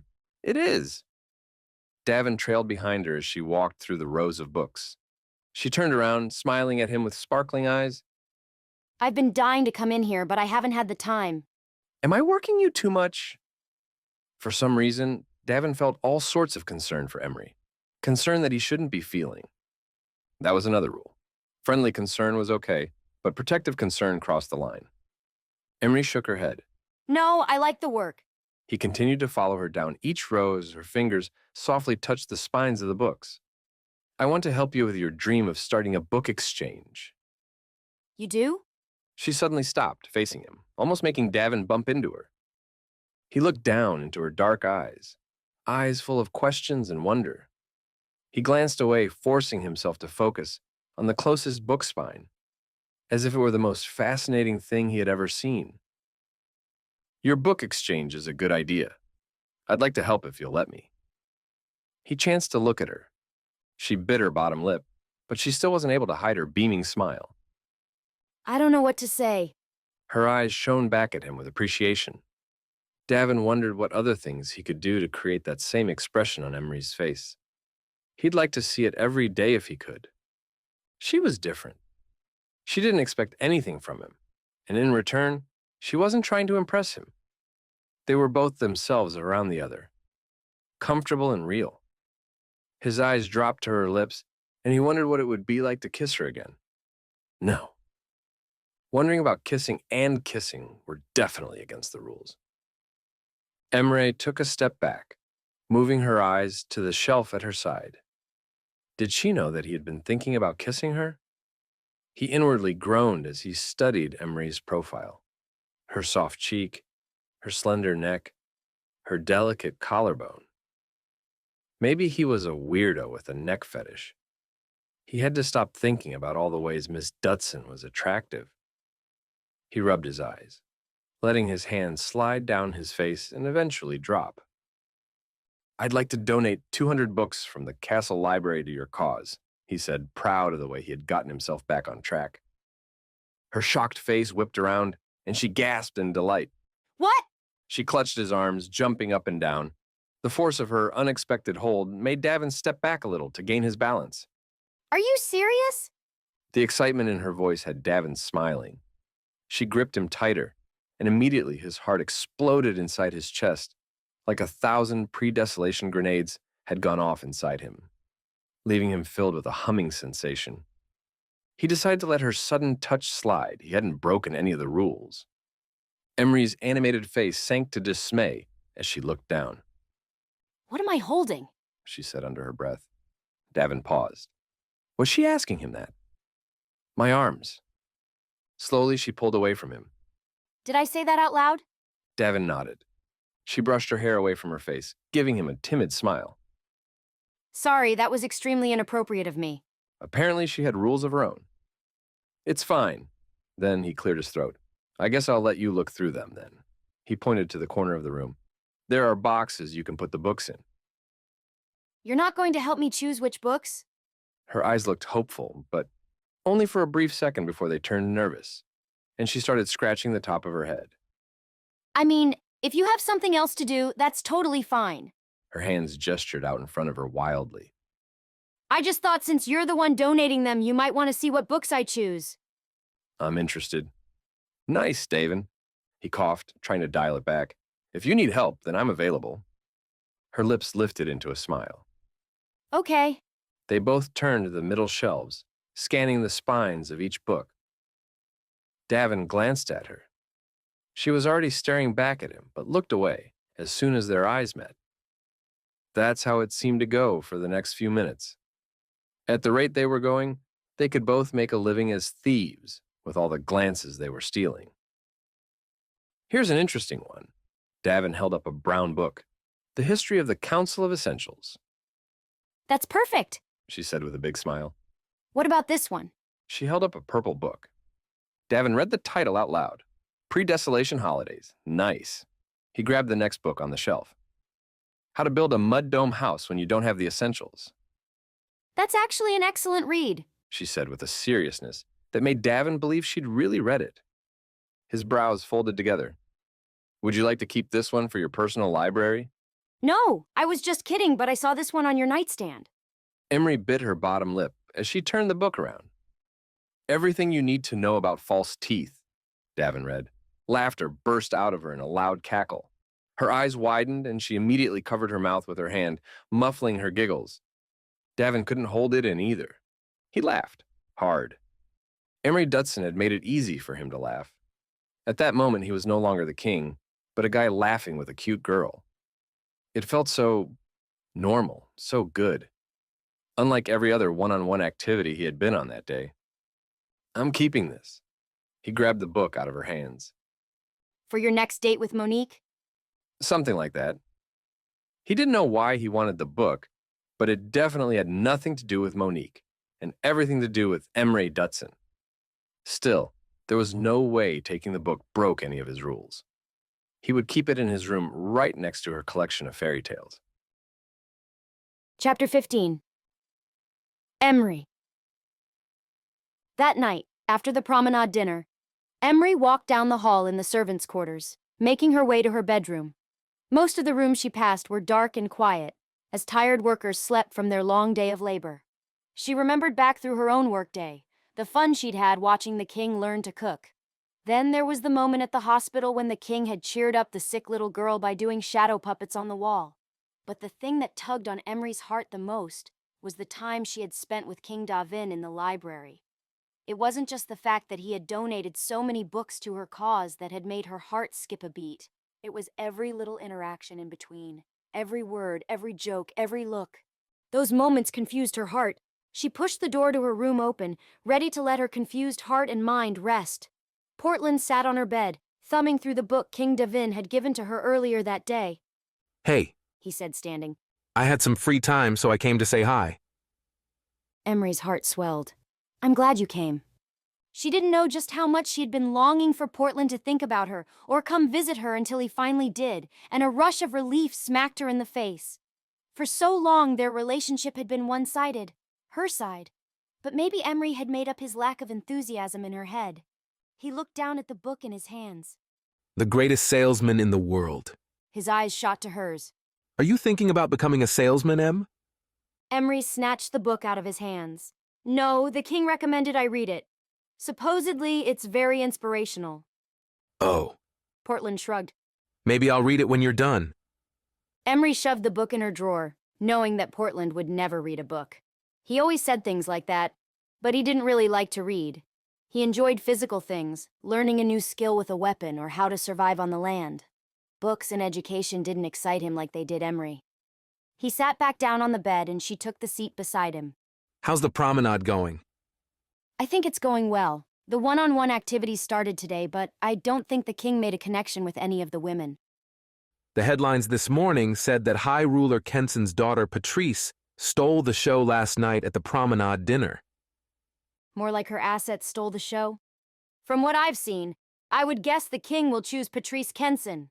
A stream of jealousy rolled through her. Figures. Portland said. Only the daughter of a high ruler would be good enough for King Davin. Emree dropped her shoulders. She didn't want to talk about Patrice or the king. Portland was there, in her room. There was so much the two of them needed to talk about. She looked down at her fingers and picked at her nails. Do your friends at the castle know about me? Portland stiffened. What do you mean? She didn't dare look at him. I mean, do they know you have a girlfriend from back home? And that the girlfriend is me? She finally looked up to see his frowning face. I don't usually talk about my personal life. When I'm here at the castle, I'm 100% focused on being a soldier. Her eyes fell, along with her heart. Right, of course. Portland's fingers gently grasped her chin, raising it up so she looked at him. Don't feel bad. You know me. You know this is how I operate. It doesn't mean I don't have feelings for you. I have this list in my mind of all the things I want to accomplish before we can be together. Until that list is complete, I can't fully give myself to you. Something sharp stabbed her heart. It wasn't like Emree wanted and needed to get married today. She was young. She had things she wanted to accomplish herself. She just wanted to feel wanted. She wished Portland loved her so much that he would be willing to give everything else up to be with her. She would never ask him to do that, nor would she want him to do that. It was hypothetical, a theory her mind had created to give her a sense of security in their relationship. Unfortunately, every time they talked about where they stood, Emree ended up feeling less and less secure. She hated being that girl, the girl who always needed more. She forced a smile. I know. I love how driven you are. She did love that about Portland, but there was a tiny part of her that wished he was as driven when it came to her. That's why we work. Neither one of us needs some fairy tale romance, just real life and real work. Emree pushed her smile wider. That's right. She wanted to believe herself and the smile she gave Portland, but somewhere deep inside, the king's words at the newswriter's briefing played back through her mind. Love should be progressive and radical. Emree's love with Portland wasn't the slightest bit progressive or radical, and if she was honest, that disappointed her. Chapter 16. Davin. Davin's day had been filled with more of the one-on-one activities. He spent the morning on a horseback ride with Gina Payson, and in the afternoon he visited a local school with Darby Heatherland. He tried to like both women. He really did. He searched for a spark of adventure in each of their gazes. It wasn't there. He looked for some animation in their expressions, the kind Emree had every time she talked about a book. Nothing. He tried to like their smiles the way he liked Emree's. Not even close. Davin wanted something to take his mind off of Miss Dutson. Anything.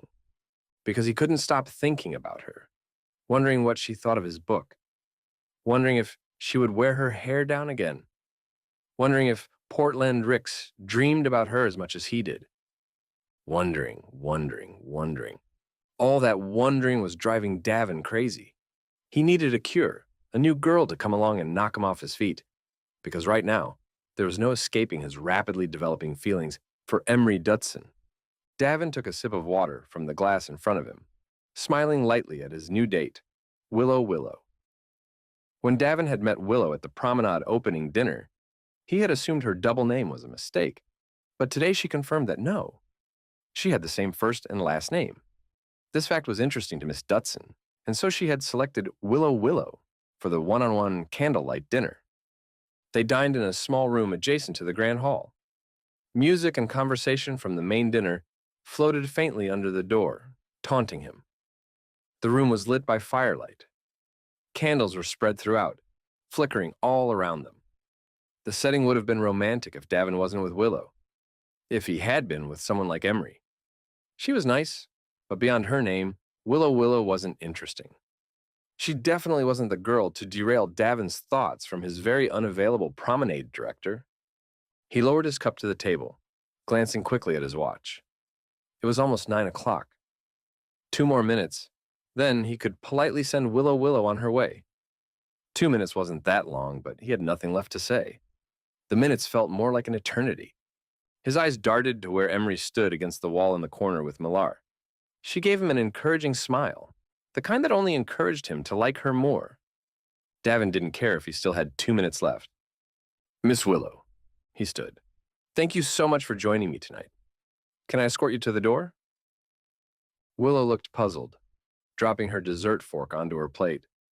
She followed his example and stood, glancing around the room at the newswriters.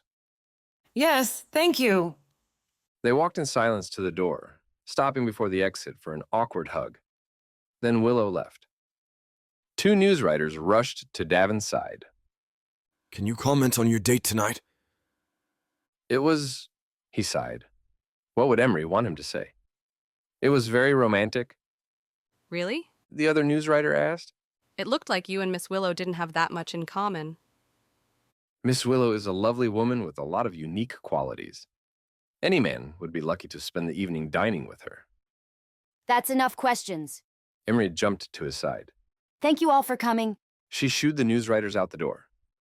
We'll let you know in the morning about the King's next 3 individual activities. Davin glanced at Millar. You can go too. He offered his guard a small smile. Millar gave a quick bow and headed out the door. Davin turned to Emree. She stretched her arms out in front of her. That date was painful. Try being a part of it. Davin watched as she stretched, making everything inside him zap to life. Emree obviously didn't know how good stretching made her look. Davin had to glance away. I bet you wished I would have given this date to Patrice. She walked to the dinner table. No. Davin shook his head, following her. Did you see Patrice today? I saw her at breakfast. Good.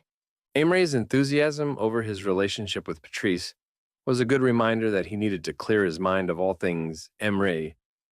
But then she smiled, looking over the plates of honey-glazed chicken, parmesan vegetables, and fruit-filled desserts, and Davin decided he would clear his mind later, after he spent a few minutes with her. Willow didn't even eat all of her food, Emree exclaimed. Most women don't eat in front of me. Her brows bent together as she dropped into Willow's chair. Look at all this good food. May I? Davin nodded, sitting back down in the chair. Emree reached for a piece of chicken on the serving platter and plopped it in her mouth. Immediately, she closed her eyes, savoring the taste. Are you hungry, Miss Dutson? I'm always hungry, She said through muffled words, trying to hide the food in her mouth. Try this. He scooped up a spoonful of roasted vegetables from the serving bowl and held it out in front of her. She eyed the spoon and then grabbed it from his hand, shoving it into her mouth. That's good. She chewed a little more, then added, I did a really good job choosing the menu. Davin rested his elbow against the table, watching her closely. It was delicious. She took a large bite of a strawberry tart. And the decorations. She looked around at the lit candles and fresh flowers. I did an outstanding job on that, too. It's all excellent. What can I say? I'm a great promenade director. She dipped her fork into the tart again. On the way to her mouth, a small piece fell into her lap. Her brown eyes widened as she quickly picked up the dessert. You didn't see that, She said with a whimsical smile. Davin held back his own smile. See what? She laughed, almost spitting her food out. There was a naivety about Emree, a girlish charm wrapped up in lofty ambition that Davin liked. He couldn't really explain it, but it was something special, and it had a way of pulling him to her. Tonight she was loose and relaxed, taking her charm to the next level. Even her hair seemed to mimic the change. Instead of a tight bun, it was pulled into a high ponytail, the long waves falling against the base of her neck and back. I like this side of you, Miss Dutson. You shouldn't. Usually I get the food into my mouth. Her expression was playful, drawing out his smile and the feelings he wasn't supposed to have. Everything about her was genuine and authentic, and Davin couldn't help but admire that about her. You almost got it all in your mouth. He swiped at the sides of his own lips, trying to hint at the crumbs still lingering on Emree's lips. Her hand darted to her mouth, rubbing all over her face. My parents say I need to wear a bib when I eat. Davin leaned back in his chair. What are your parents like? Emree smiled. They're kind, hardworking, loyal. The type of parents who would do anything to make a better life for me. You sound a lot like them. I hope so. Are you close to them? They didn't want me to come to Enderlin Castle. She laughed. They said they'd miss me too much. Do you miss them? Sometimes, but honestly, I love it here. She smiled back at him. You seem like you have a great relationship with the Queen Mother. Was it the same with your father? Everyone loved my father. He was always the smartest, funniest, and kindest man in a room. I idolized everything about him. Is that why you wanted to be king? Part of it. My father told me once that my big ideas would make me a great king one day. So, when he died, entering the election seemed like the right thing to do. Davin dropped his eyes. Turns out it wasn't. Why do you say that? I would think it's fairly obvious. She rolled her eyes. Who cares about approval ratings anyway? I do. Davin shrugged, daring for a moment, to be honest. It might seem like I don't care, but the truth is, I wish people liked me. I wish they believed I was as good of a king as my father was. I wish they could see how much I want to help them. But after all my mistakes, I don't blame the people for doubting me. He sighed. Being king is a hard job, but doing it when everyone around you thinks you're a failure is even tougher. Emree's eyes radiated kindness. People will eventually come around and see what I've seen. And what's that? That you're a great king. Thank you. Her compliment meant more to him than any other kind word had in his entire life. Davin had worried that his vulnerability would make him seem weak, but opening up to Emree had freed something inside of him, some stress he'd been carrying the last 2 years. That reminds me. She said, hopping up from her chair and grabbing her bag from the corner. I started your book last night. She reached inside her bag, pulling out Davin's copy of The Greatest Salesman in the World. How do you like it? I know it's really different than the others we've read. Yes, it's more inspirational, but there's a line in it that made me think of you. She flipped through the pages until she found what she had been looking for. She held her finger up as if commanding Davin's attention. Then she began reading. Obstacles are necessary for success because in selling, as in all careers of importance, victory comes only after many struggles and countless defeats. She whipped her head up with bright eyes. See? Victory comes after the struggles and defeats. You're going to be victorious. Davin smiled back at her. How had Emree picked out the single quote in his book that was his favorite, too? His heart ached, clenching and twisting inside his chest. This woman that seemed to fit him so perfectly was forbidden. Even if she wasn't already spoken for, she was in the wrong social class. Davin knew the laws. It was written that he had to marry someone from the ruling class. And nothing gets you voted out faster as king than disobeying the laws. No matter how he looked at it, he would never be victorious. Chapter 17. Emree. Mornings during promenade week had been busy each day. It was up to Emree to make sure the 57 women who weren't headed on a one-on-one activity with the king were at the other promenade events scheduled for everyone else. This morning, however, seemed even busier than usual. Several girls hadn't come down yet for breakfast. One girl was throwing up in her room, and 2 girls had been caught sneaking around the castle the night before with some guards.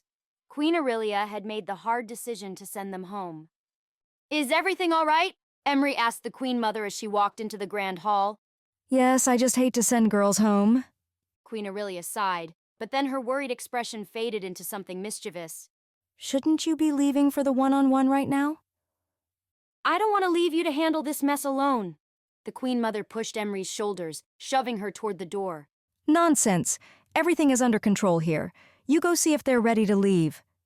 Emree was lost. Why was the Queen Mother acting so weird? She made her way out to the front of the castle. 4 royal coaches waited out in the courtyard with a team of horses attached and ready to go. For this activity, King Davin and Marigold Yates were going to a local bookstore to read to working-class children. Emree was especially excited about this date. Maybe Queen Aurelia had recognized that, and that's why she was so insistent. Several guards sat atop horses, waiting to accompany them into the city. Emree's eyes caught sight of Portland. He sat tall on a brown mare, with a sword sheathed at his side. He nodded in Emree's direction, giving her a slight smile. The past few weeks that Emree had worked at the castle, she hadn't seen Portland officially guard the king. He was always assigned to other activities or was off training new soldiers, but today they would be together. And by together, she meant that they would be in the same proximity, not speaking or interacting in any manner. King Davin exited the castle with Marigold Yates on his arm. She was short, with long blonde hair parted down the middle. Her eyes were blue, standing out against her pale skin and the smattering of light freckles on her cheeks. She gave Emree a big smile as if she had some say in who the king would choose at the end of the week. Millar walked up to the king, quickly bowing. Everything is ready, Your Majesty. The king nodded. Millar, I'd like you to ride in the carriage with Miss Yates and me. Then he turned to Emree. And you too, Miss Dutson. Emree looked around as if somebody could explain the sudden change in the seating arrangements, but there wasn't anyone. The king helped Marigold into the carriage and then offered his hand to Emree. She swallowed, quickly glancing at Portland, but his attention was elsewhere. The king followed her gaze. How nice to see Officer Ricks joining us today. I'm sure you're pleased with his assignment. There was the slightest bit of hurt in his voice. Yes, I'm thrilled. She placed her hand in his, and butterflies in her stomach flickered to life. They stared at each other for a moment. Then the king looked away. Of course he looked away, because the woman he really wanted to spend time with was already in the carriage, waiting for him. King Davin and Millar climbed in behind Emree and shut the door. Millar knocked on the padded walls of the coach, signaling that they were ready to leave. Miss Yates, are you comfortable? The king asked, looking at Marigold. Emree tried not to let his interest in Miss Yates bother her, But then Marigold used his direct question as an excuse to move closer to the king, grasping his hand. Yes, thank you. Emree forced her eyes out the window as the king peeled his hand out from under Marigold's. He pushed the curtains by the window, opening them more. There, now we can all see better. He glanced at Emree, but it was her turn to look away. So what are we doing at the bookstore today? I mean, besides reading books? Marigold asked. The king looked directly at Marigold. Well, Queen Aurelia has purchased 200 books to donate to an excellent cause. Then his intense gaze fell on Emree. I believe it's a book exchange for working-class children. After we read to the kids, we're going to pick out the books that will be donated to the book exchange. Emree's heart melted into a mushy mess inside her chest. More books. He'd already given her 200 books from the castle, and now she would get 200 more. It was the kindest thing anyone had ever done for her. He had said it was Queen Aurelia paying for the books, but Emree couldn't help it. The gesture made her go all fuzzy inside. Davin had set this up. Davin? She suddenly decided she was okay with the familiarity. In her mind, at least.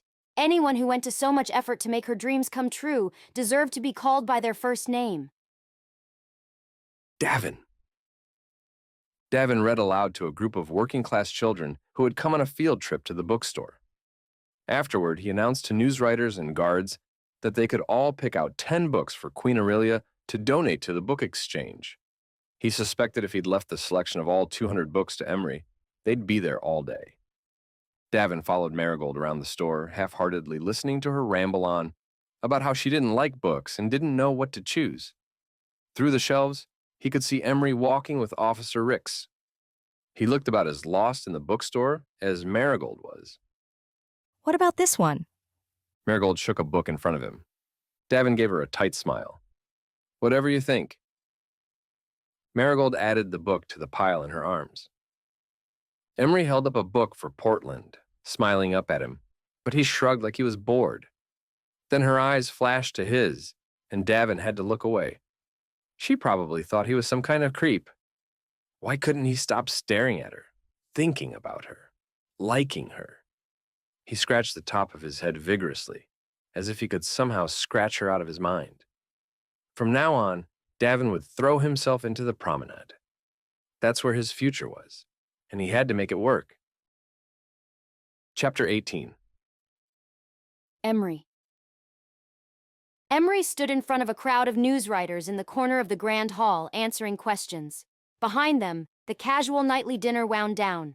Queen Aurelia and Davin walked around the room, mingling with the ladies while music hummed in the background. Miss Dutson, the king has had 3 days of one-on-one activities, and none of them have been with Patrice Kenson. Can you explain why the king hasn't chosen her for private time yet? Mara Jepson asked. Emree gave them all a reassuring smile. I can tell you that there's still one more individual activity scheduled for tomorrow. The castle archaeologists have discovered a pre-desolation safe that the king and his guest will open together. Fiona Rudd stepped forward. Miss Dutson, are you hinting that the king will be inviting Patrice Kenson on that outing tomorrow? Emree liked to keep a little intrigue among the newswriters, especially when it came to Miss Rudd. I can neither confirm nor deny that Miss Kenson will be invited on the one-on-one activity tomorrow. What's inside the pre-desolation safe? Darl Bitter asked at the same time his hand shot up into the air. We don't know. Tomorrow will be the first time it's opened. Next question, please. Emree looked at the newswriters, but none of them seemed to care about her or their questions anymore. They stood on their toes, craning their necks to see something behind her. Emree turned around, and that's when she saw it. Davin had his arms wrapped around Patrice's waist, holding her close, dancing with her. Emree hadn't seen him dance with any woman during any of the dinners all week, so why now? And why with Patrice? Emree's stomach clenched together as they both swayed to the soft music. A crowd of onlookers circled around them, whispering about the award-winning couple. Emree's breath came out tight and labored. Davin was supposed to fall in love with Patrice. That was the narrative of the promenade, but seeing it play out in front of her eyes was too much. Davin smiled down at Patrice, the trademark smile. Then Patrice laughed, using the motion to scoot her body closer to his. Emree's heart lurched, feeling as though a ton of bricks had suddenly been lodged inside. She assumed that this was what a broken heart felt like. But why did she even have a broken heart? It didn't make sense. It's not like she had given her heart to the king. No, she had given it to Portland years ago. She stood at the edge of the Grand Hall, her feet rooted to the wood floor, watching as Davin moved back and forth with Patrice in between his arms. Then he looked at Emree. His movement faltered and his brown eyes cut into the center of her soul.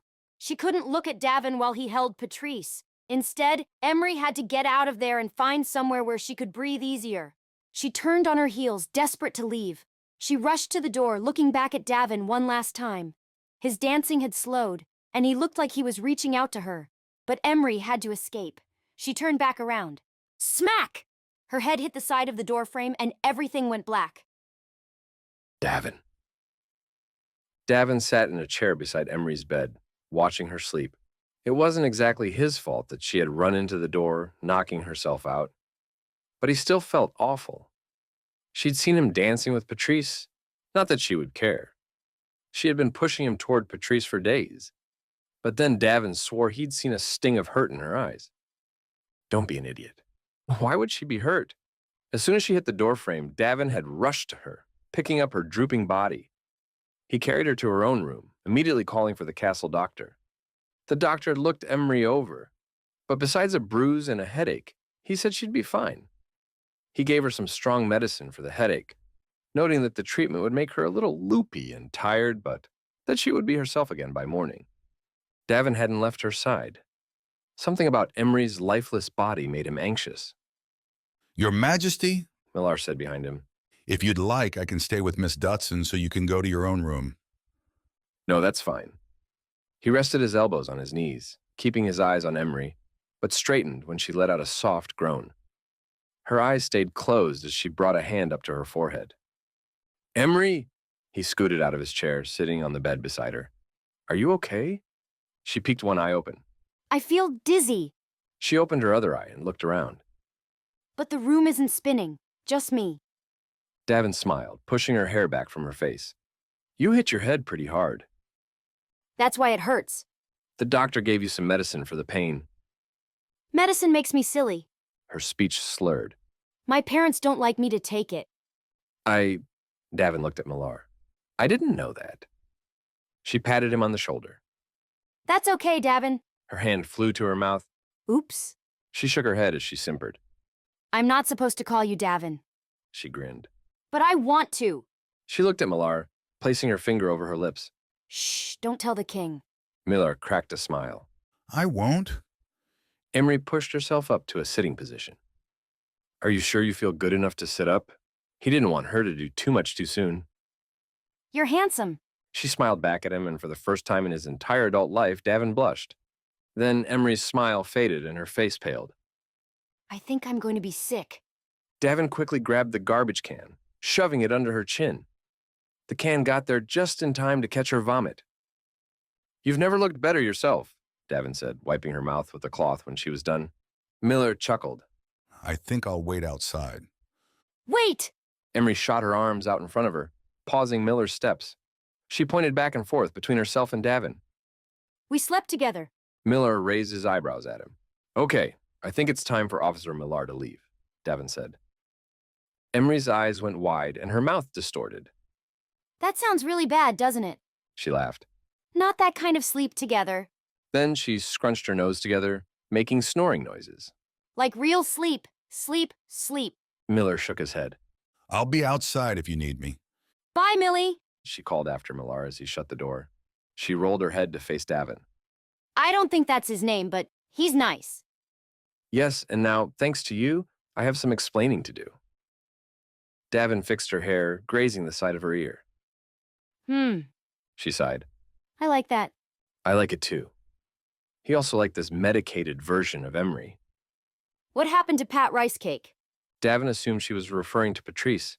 He grabbed her hand, placing it in his. I don't know. I ran after you. But you need to marry her. She wagged her finger at him with each word. Your mother said so. Davin brushed the side of her cheek with his free hand. Maybe I should marry you. Emree frowned, letting out a heavy breath.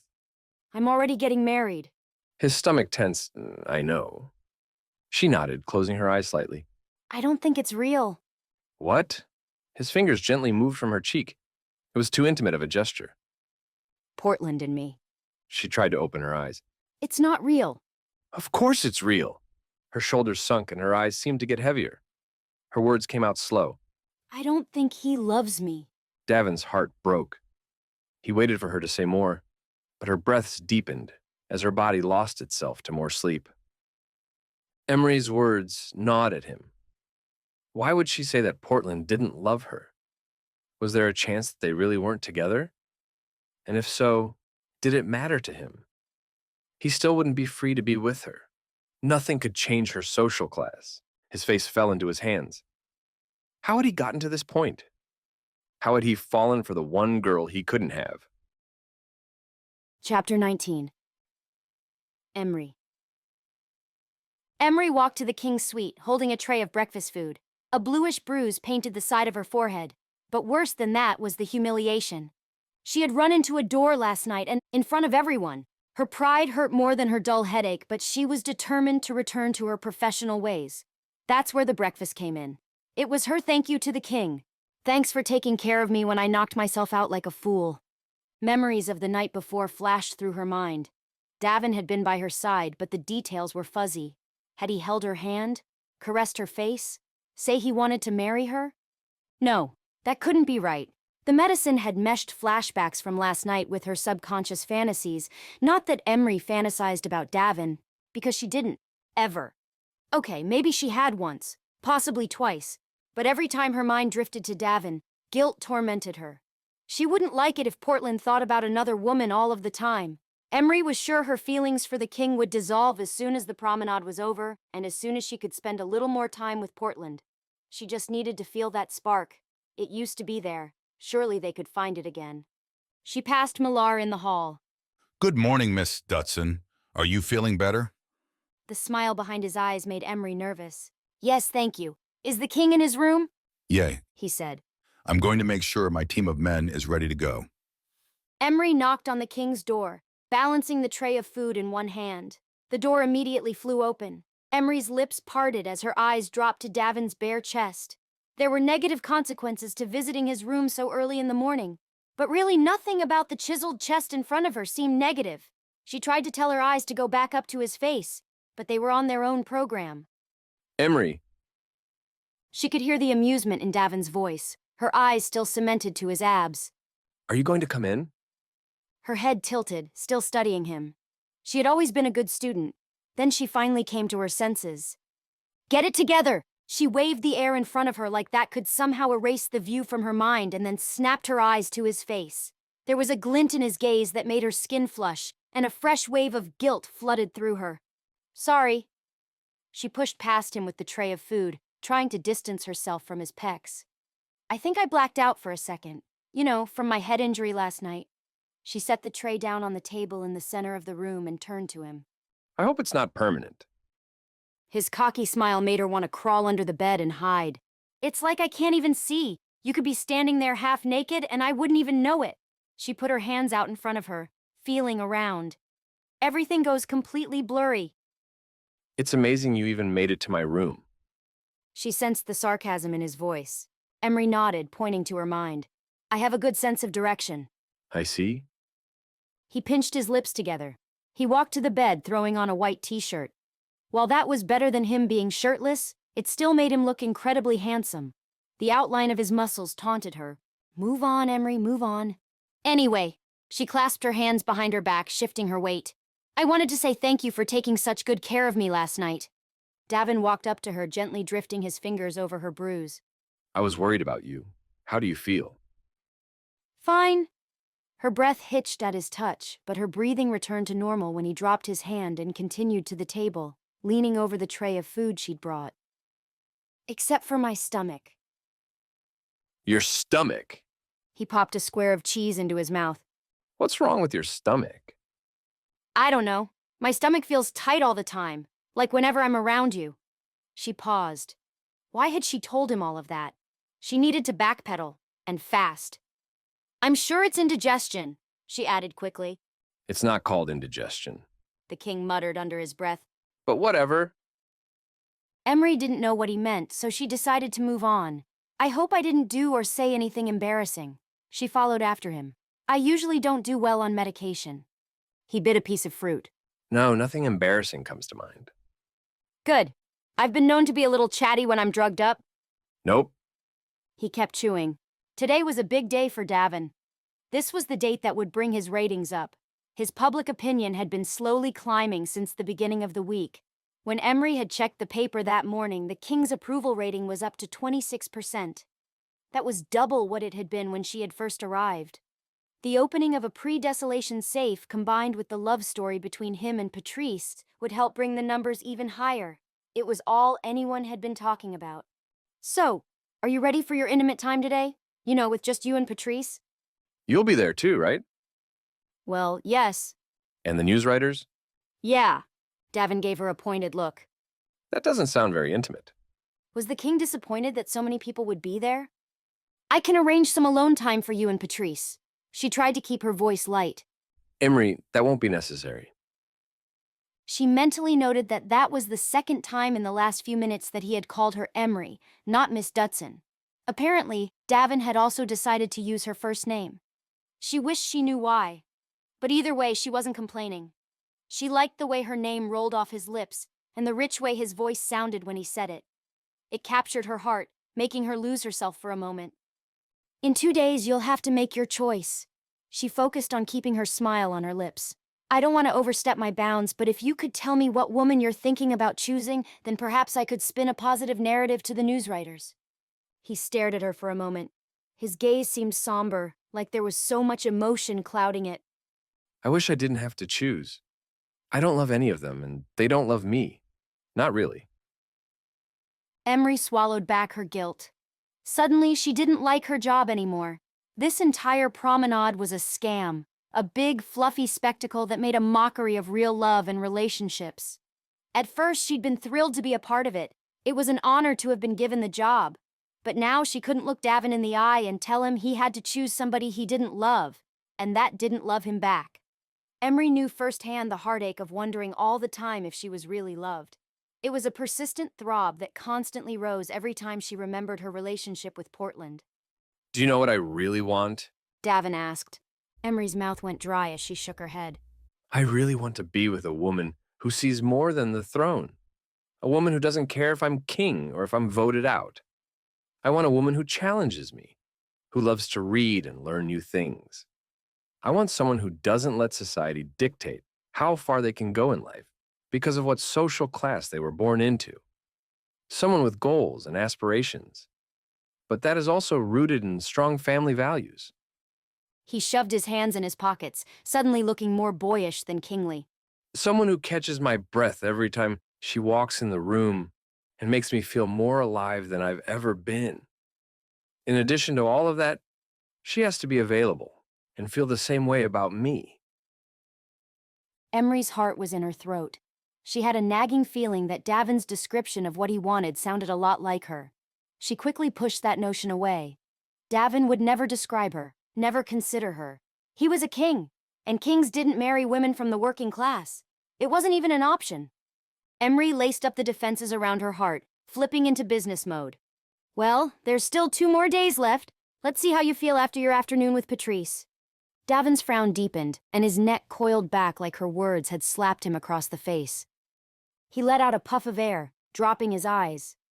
Yeah, I guess so. Emree didn't know what else to say, so she turned to go. I'll see you down there. She walked out of his room feeling defeated, confused, and alone. Chapter 20. Davin.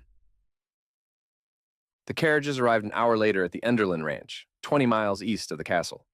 Green rolling mountains surrounded them on all sides. A large wooden barn sat just in front of them, with a few outlying tin sheds and a wooden fence that stretched across the land as far as the eye could see.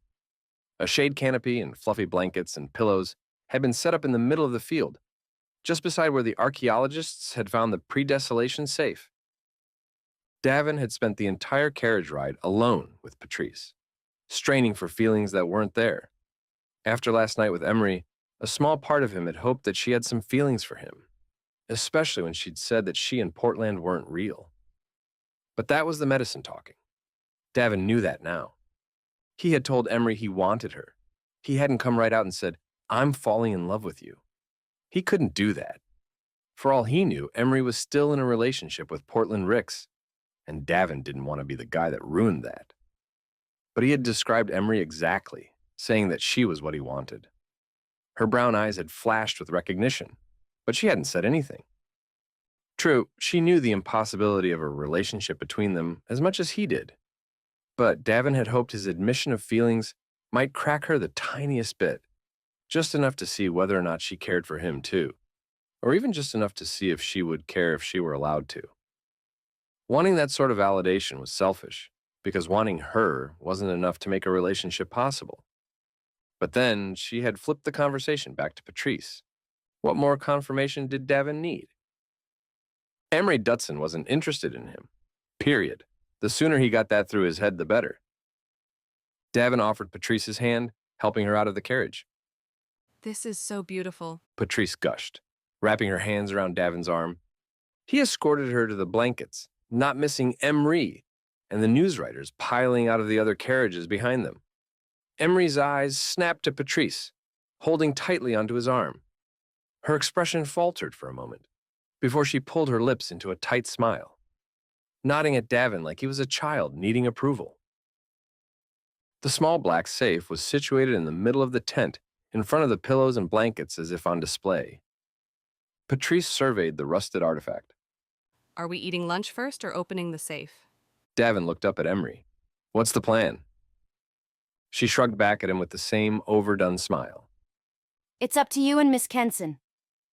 I bet there's something valuable inside, Patrice said, pulling his focus back to her. I think we should open it first. Sure, Davin nodded, turning the safe over. She clapped her hands together. How exciting! Then she leaned forward and kissed Davin on the cheek. Her kiss should have made him feel something, but it didn't. Thanks for saving the best one-on-one time for me. Davin stiffened, glancing at the newswriters, who were overjoyed by Patrice's kiss and the scene in front of them. So this was what public approval looked like. Davin and Patrice put on the gloves the artifact team had left them. He fidgeted with the rusted key until the stiff lock jerked loose. Davin looked at Patrice, anticipation dancing in her eyes. He pulled the small metal door open as the decayed hinges screeched and protested against the movement. Patrice peered over his shoulder, impatient to get answers. What is it? The entire group of newswriters circled around them, anxious looks on their faces as they waited for the big reveal. Davin hoped something good was inside, or else the success of this date would solely depend on his connection with Patrice, which he had a hard time faking. He reached inside the safe, feeling around, and slowly pulled out the contents. He examined them one by one. A stack of yellowed papers, a gold wedding band, a matching gold diamond ring, a photo album, 2 small bricks of gold and silver, and a picture of a young man and woman on their wedding day. Davin looked at the wedding picture first. The woman wore a lacy white dress that set off her long black hair and brown eyes. The man stood next to her in his black tuxedo. Their arms were wrapped around each other, and the woman smiled brightly at the camera. But what Davin noticed was how the man stared at the woman like she was the most essential thing in the world. He envied that man and the love that he so obviously shared with the woman in the picture. He held the photo up for the crowd. They look happy. Patrice leaned into him to get a better look. Davin flipped through the stack of papers. They all seemed to be important pre-desolation documents, like birth certificates, bank statements, and social security cards. Patrice scanned the pages of the photo album. Aw, look at what a cute family they were. Davin leaned in, studying the photo-documented life of a pre-desolation happy family. They lived in such a different world than the one set up today by the Council of Essentials. The guy in the pictures wasn't a king. He didn't look like he had power or prestige. From the simple photos of his life, he had a farm, a loving wife, and 3 beautiful children, and more happiness than Davin could ever hope to have. His eyes found Emree. She was precisely the type of girl that Davin could picture himself creating that happy family with. There's a note, Patrice said, holding up a piece of paper folded into 2. Davin unfolded the paper, looking up at the newswriters. Let's see what it says. Patrice angled her body next to his, resting her chin on his shoulder. He cleared his throat and began reading the letter out loud. March 1st, 2055. To whoever finds this letter, if you're reading this note, then chances are I never made it back to my farm alive. My wife Emily and I lasted as long as we could during desolation. We made it through a lot of tumultuous years. We lost children and grandchildren, taken away from us by the disasters of the world. I never would have guessed that a fire ripping through my land would be the thing to finally push me out of my home. You might pity me for my tragic ending, but don't. I lived a full life with a woman who I loved fiercely. I would go through every calamity of desolation again if it meant that I could be with Emily for even a second longer. Her love means more to me than anything else in this world. Davin stopped reading. He looked up at the newswriters and at Emree. She bit her bottom lip as her arms clutched her notebook against her chest. A single tear streamed down her face. She had never looked so beautiful. What else did he say? Patrice asked, nudging him. Davin looked down to read again. I don't know how long it will take for someone to find this box of our last treasures, and I don't know what the world will look like.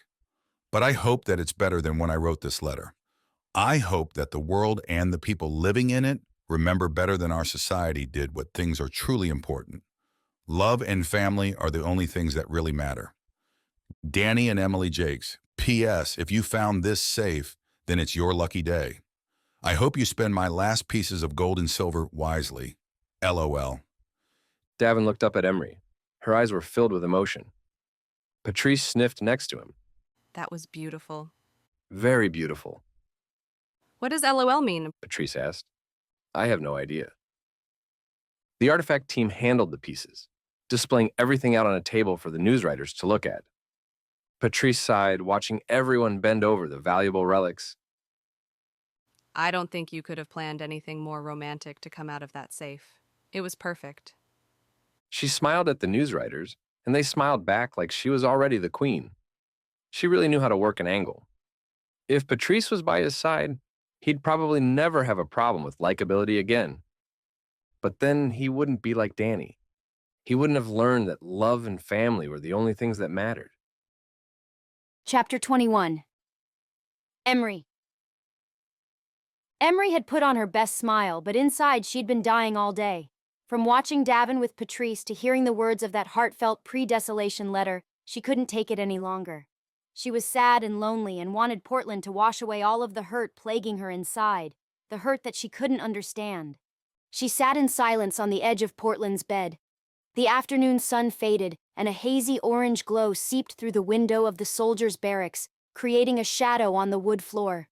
His bedroom mimicked Emree's, containing a small dresser, a single bed, and an oval-shaped mirror. She didn't know how long she had been there waiting before the door opened, and Portland stopped, looking over her sunken form. He stepped into the room, shutting the door behind him. You okay? She rushed to him, slamming her body against his into a tight hug. She shook her head as tears filled her eyes. Portland's strong arms encased her, making her feel safe. She buried her nose into his neck, soaking up every ounce of comfort she could find. What's wrong? Can you just hold me? Okay. Portland smoothed her hair over and over again. She closed her eyes, feeling the dullness of her aching heart.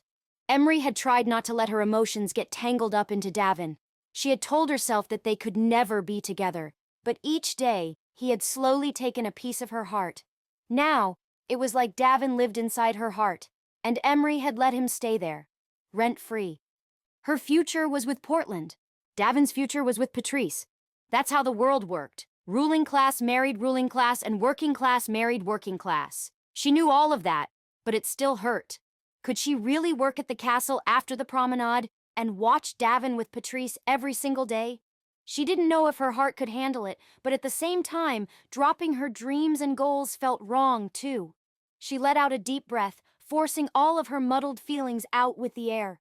What's wrong? She couldn't tell Portland what was really wrong. She couldn't tell him that she had fallen in love with Davin and that her heart throbbed incessantly because she could never be with him. She couldn't tell Portland about the sadness and disappointment that swirled around inside of her because of their own relationship, or lack of it. She couldn't tell him how her soul was crushed because their future didn't seem to exist. Emree pulled back, letting her hands slide down his arms. She decided to go with a safer answer. They opened that pre-desolation safe today. I know. Portland released his hold around her and walked farther into the room. He stopped in front of his mirror, unbuttoning the top buttons of his uniform. I read about it in the afternoon newswriter. Sounds like it was a bunch of papers and pictures. Well, except for the gold and silver. But the king will keep all of that. Emree walked back to the bed, sitting down again. You should have seen the pictures. They are proof that happily ever afters do exist. Their family looked so happy. Of course they're going to look happy in pictures. Wasn't that the point of the photos back then? To make everyone believe they were happy. The person taking the pictures in pre-desolation times used to yell, "Smile!" What kind of weird society yells at people to smile? It was more than just the pictures. Did the newswriter mention the letter? Yeah, the newswriters had it written out in the paper. Portland shrugged, unbuttoning the last few buttons. He pulled his blue jacket off and threw it on the end of the bed. Emree glanced at him in his plain gray t-shirt as a downpour of memories flooded her mind.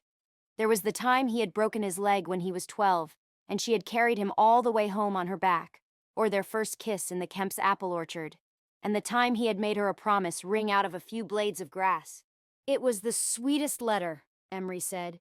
Portland raked a hand over his buzzed hair, sitting next to her on the bed. I thought the letter was kind of stupid. His expression turned skeptical.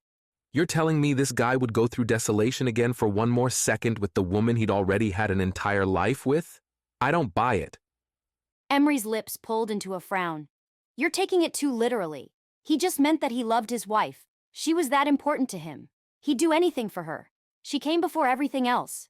Portland scratched the back of his head. Yeah, I don't believe it. Frustration piled up inside her and her words came out clipped with irritation. What don't you believe? It's not possible. He wouldn't really put her in front of everything else. I'm sure he had responsibilities, passions. He had to work and provide. Those things have to come first. Emree stood, her anger finally boiling over. I should have known you would say that.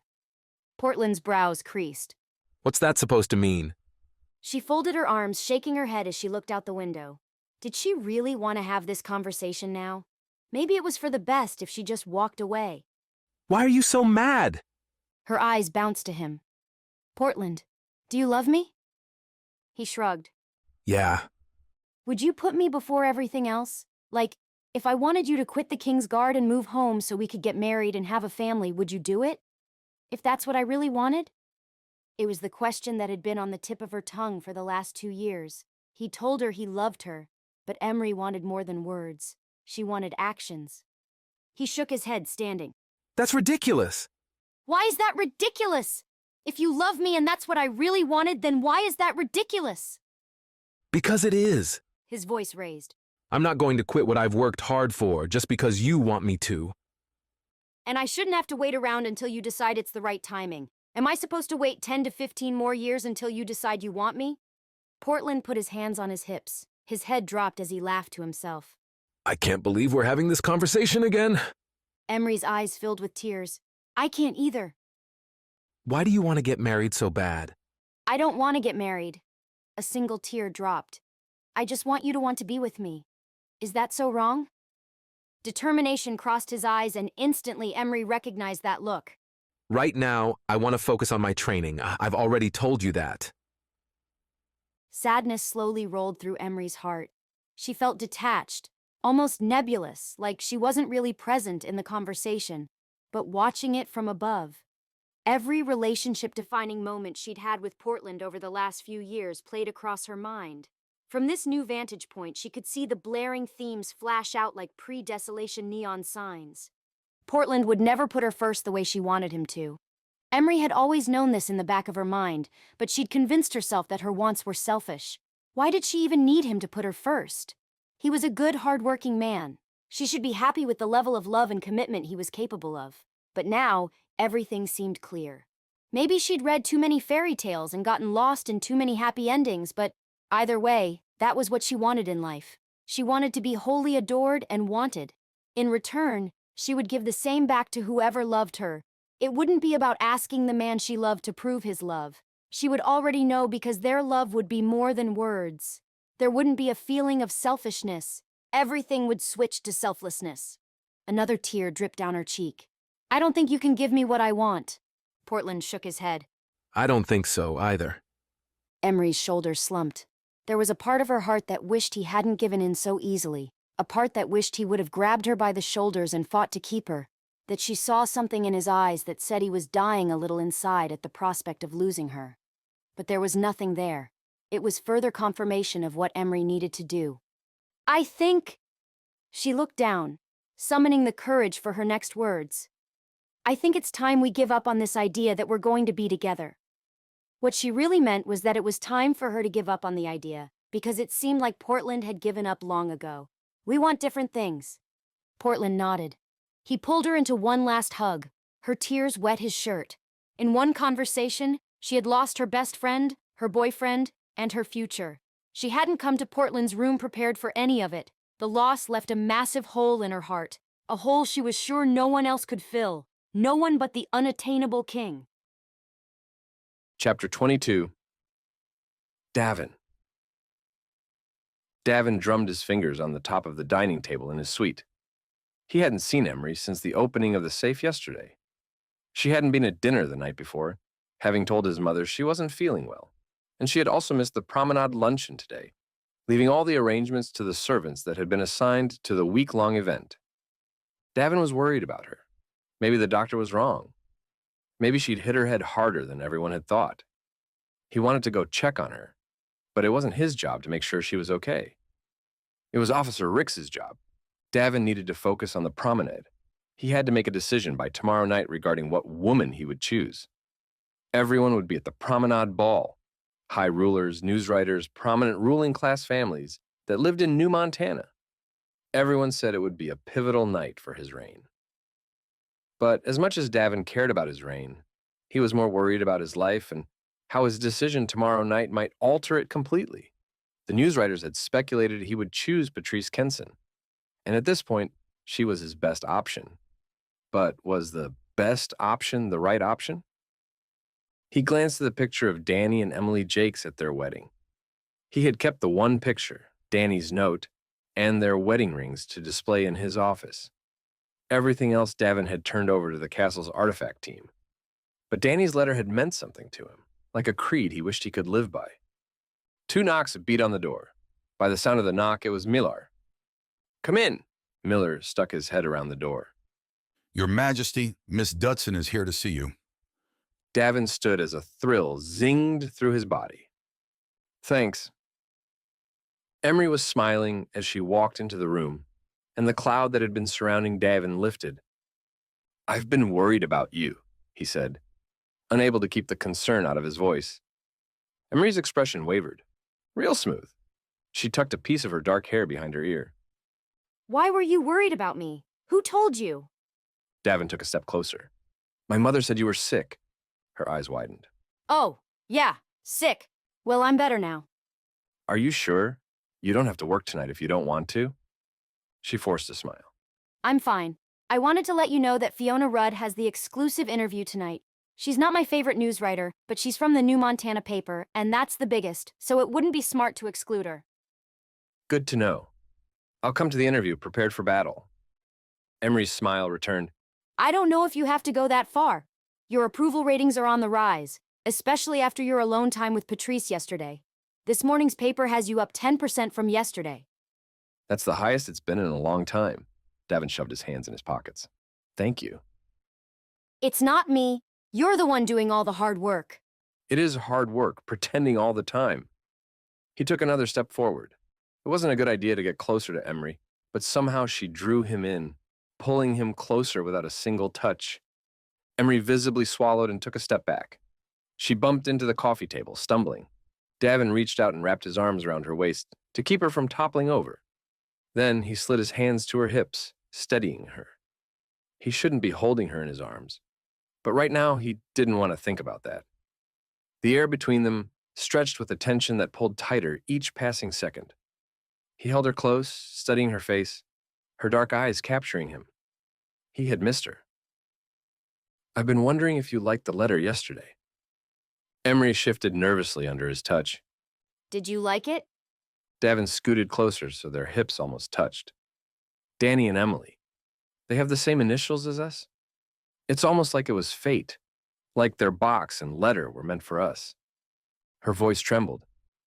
Why us? He shrugged, brushing her hair away from her face, letting his fingertips skim her cheek and ear before they dropped. What do you think? Emree's breath hitched. I don't know. Time moved slow between them, thickening the air. Heat spread through Davin's body, hot enough to send him up in flames right then and there. He had never felt this way before. Emree had completely turned his world upside down to the point that he couldn't concentrate on anything else but her. The longer he held her, the more he wanted her. It had been over a month since Emree had kissed him at the Morek Inn, but Davin could remember every second of that kiss.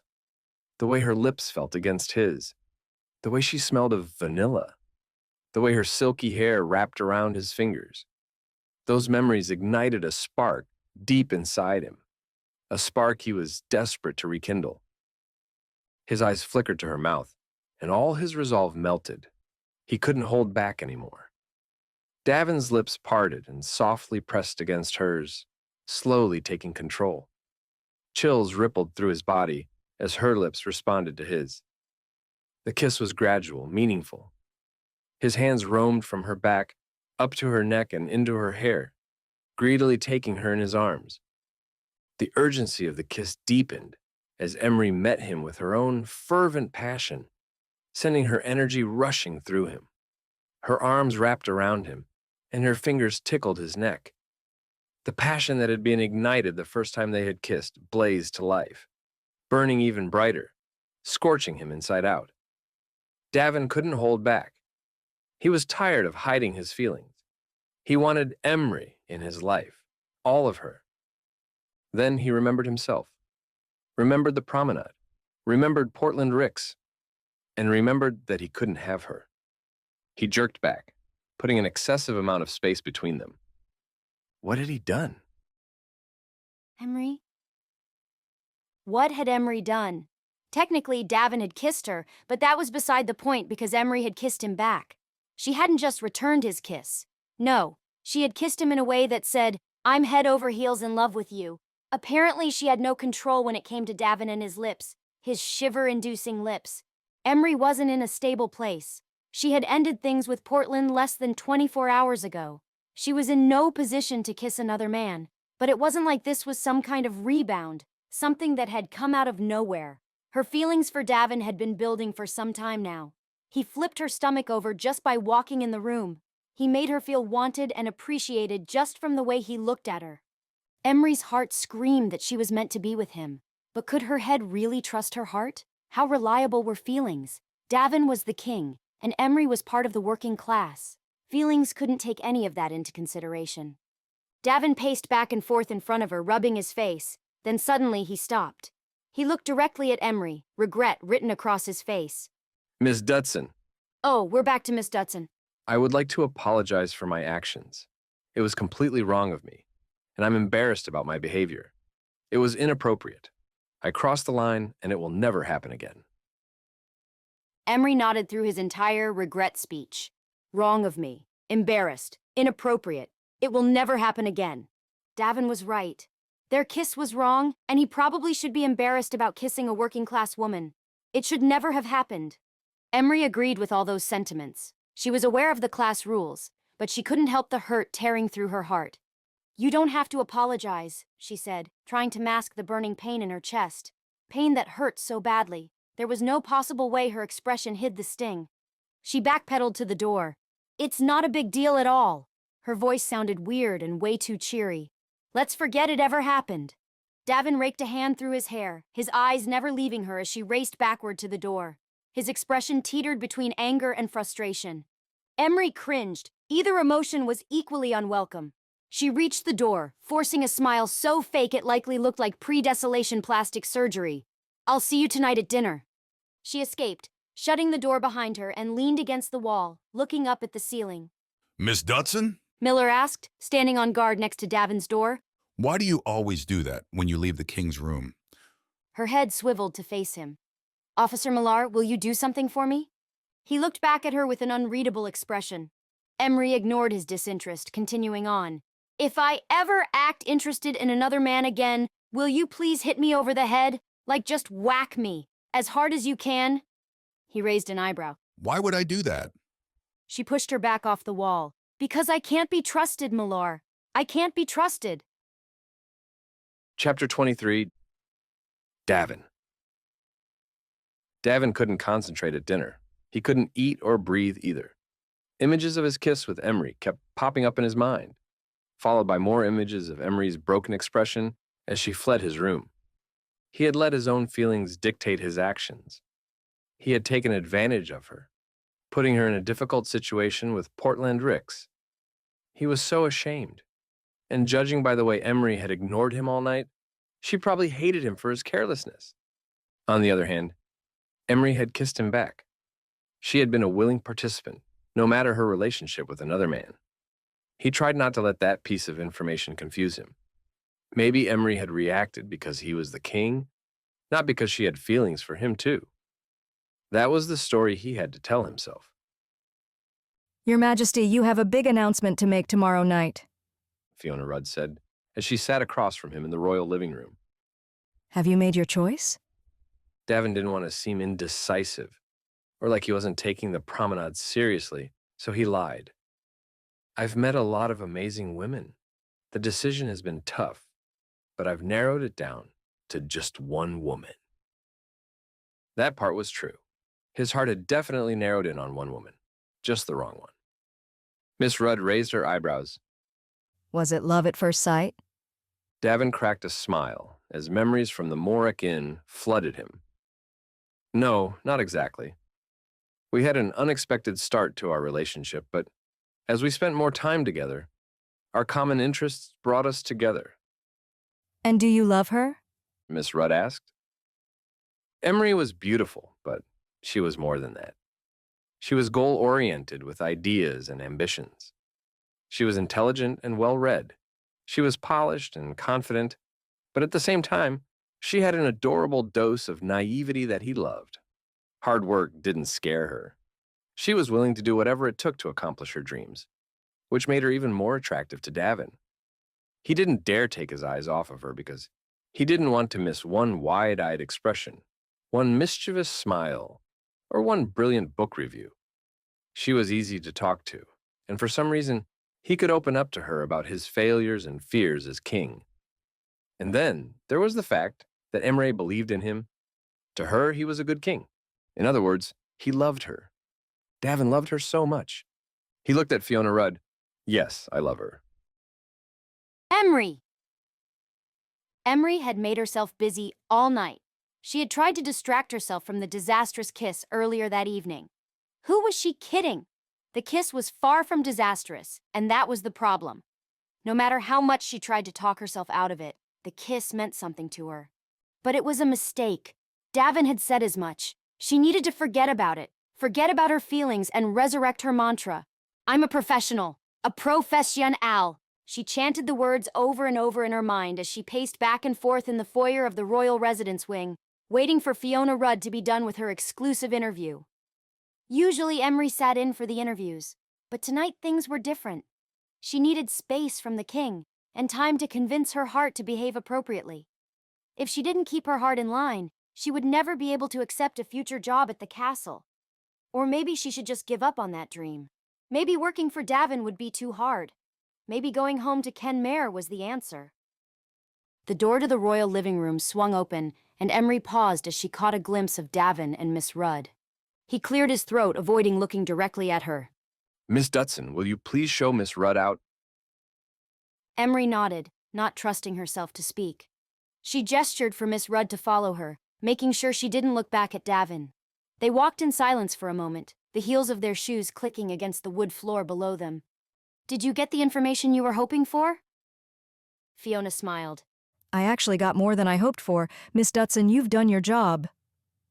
Emree should have let it go, but her interest was piqued. What do you mean? Miss Rudd stopped, looking around like someone might overhear her. The king's popularity will go through the roof when I write about how much he gushed over Patrice Kenson and his love for her. For a moment, I actually liked King Davin. I blame it on the little girl in me that likes happy endings. Miss Rudd continued walking. The people will get the ending they were hoping for. Patrice Kenson will be the next queen, and King Davin will have finally done something right. Had Davin told the newswriter that he loved Patrice Kenson? Why was Emree even surprised? He had to play the part of a king in love at the end of Promenade Week. But Miss Rudd's words had knocked the wind right out of Emree. The kiss hadn't meant anything to Davin. It had changed nothing. Or if it hadn't mattered enough for him to do something about it. She realized with startling clarity just how much she had been hoping that Davin might do something to change the law. He could, after all. He was the king. It might tank his approval ratings, but she'd somehow hoped she might be enough to compensate for that. What a fool she'd been. Davin would never make such a blunder. He was choosing ratings and acceptance over the possibility of being with her. He was choosing Patrice. He wasn't willing to give up anything for her, just like Portland wasn't. Davin would emerge victorious, the adored king with the perfect queen, and Emree would be, well, heartbroken. Chapter 24. Davin. The next morning, Davin stood by the window in his office, staring blankly outside at the drizzling rain. The earth, it appeared, had decided to match his gray and depressed mood with bleak and somber weather. He hadn't slept at all last night. Everything in his life was about to change. And for what? So he could remain king of Enderlin. He liked being king, he really did. He liked helping people. He liked the challenge of solving problems throughout the kingdom. He liked putting his ideas to use and figuring out ways to improve quality of life for his people. But none of his efforts were appreciated, and there was something really depressing about giving up your future for people that didn't even respect you. A knock sounded at the open door behind him, and Samson's voice announced, Your Majesty, the high rulers are in the throne room waiting for the meeting to start. Davin looked over his shoulder. Thank you, Samson. The 6 high rulers of Enderlin weren't usually in session this time of year, but they had all traveled to Enderlin Castle for the promenade ball. It was Enderlin's tradition that once the monarch made his or her decision, the 6 high rulers would bow before the lucky person as a sign of respect for their next sovereign. Since they had all traveled so far, Davin figured they should at least meet for a few hours to discuss the affairs of their different provinces. Davin took one last look out the window and at the dripping rain. Another knock rapped on the door. I know, Samson, it's time for the meeting. Davin turned to see Officer Ricks standing by the door. Davin's heart rate jumped. Had Emree told Portland about their kiss? He'd probably come to confront him. Davin was impressed. It wasn't every day somebody came to call out a king, even if they deserved it. Excuse me, Your Majesty. Officer Ricks said as he bowed. The bow was a bit unnecessary if throwing punches was the guard's next move. He sized Officer Ricks up, deciding he could take him. Davin had been trained as a soldier too. He was a little out of practice. Okay, he was a lot out of practice, but his height and stature would help him gain the advantage. He wouldn't win the girl, but at least he could win the fist fight. He wondered how long it would take before Millar would come in and break it up. There wouldn't be much time, so Davin would have to get a punch in quickly. Of course, when the fight was over, he wouldn't punish the soldier. Davin deserved Portland's anger. He would pardon him, and then they would all move on with their lives. Portland would move on with Emree, and Davin would move on eventually. Officer Ricks spoke, breaking into Davin's boxing daydream. The Tolston border report came for you. He walked toward Davin, holding out a paper. Davin eyed the sheet. Slowly, he grabbed the paper, keeping a close eye on Officer Ricks, as if, at any moment, his other arm might come flying at him and land squarely on his jaw. But then, the guard bowed again and turned on his heels to leave. Portland wasn't there to fight him. Wait, Davin called. The guard turned around. Great. Now what am I going to say? Davin took a deep breath. I just wanted to say how lucky you are. Miss Dutson is a special woman, and I'm sure you two will be very happy together. The guard's lips pulled into a frown. Your Majesty, Emree and I aren't together anymore.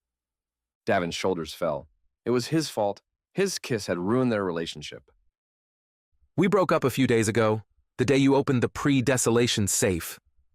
Had Davin heard correctly? They broke up before the kiss. I'm sorry, I didn't know. Davin stumbled through his words. No, I'm sorry, Your Majesty. I'm embarrassed that my personal relationship has come to your attention. I can assure you, it won't happen again. Davin nodded and watched as Officer Ricks left the room. They had broken up and Davin had kissed Emree when she was vulnerable. He'd unknowingly taken advantage of her and had probably hurt her even more. Then his mind drifted to their kiss and the way Emree had responded, the way her hands had wrapped around him, pressing her body against his. She had kissed him back like she had wanted that kiss as much as Davin had. Somewhere deep inside, a cautious hope flared to life. What if she had feelings for him too? How would that change things? Every touch, every long look, every smile, every stolen glance had meant something. If he took everything else away and focused on those actions, Davin would say that there was a high chance that Emree loved him too. She was still a long shot, but at least one of his obstacles was out of the way. What if the other obstacles could be removed as well? What would happen if Davin didn't choose a girl from the promenade? What if he chose Emree? The law stated a member of the ruling class could only marry a member of the ruling class. But as king, he did have the authority to grant an exception. That didn't mean his people would like it. The people of Enderlin were steeped in tradition, a fact the newswriters frequently exploited. Taking such action could very well lead to his removal from office. The high rulers would almost definitely force a public revote, and with Davin's lack of popularity, he would most likely lose. If all that happened, there would be nothing Davin could do. He would have to walk away from his position and from the people of Enderlin. Would he be okay with that?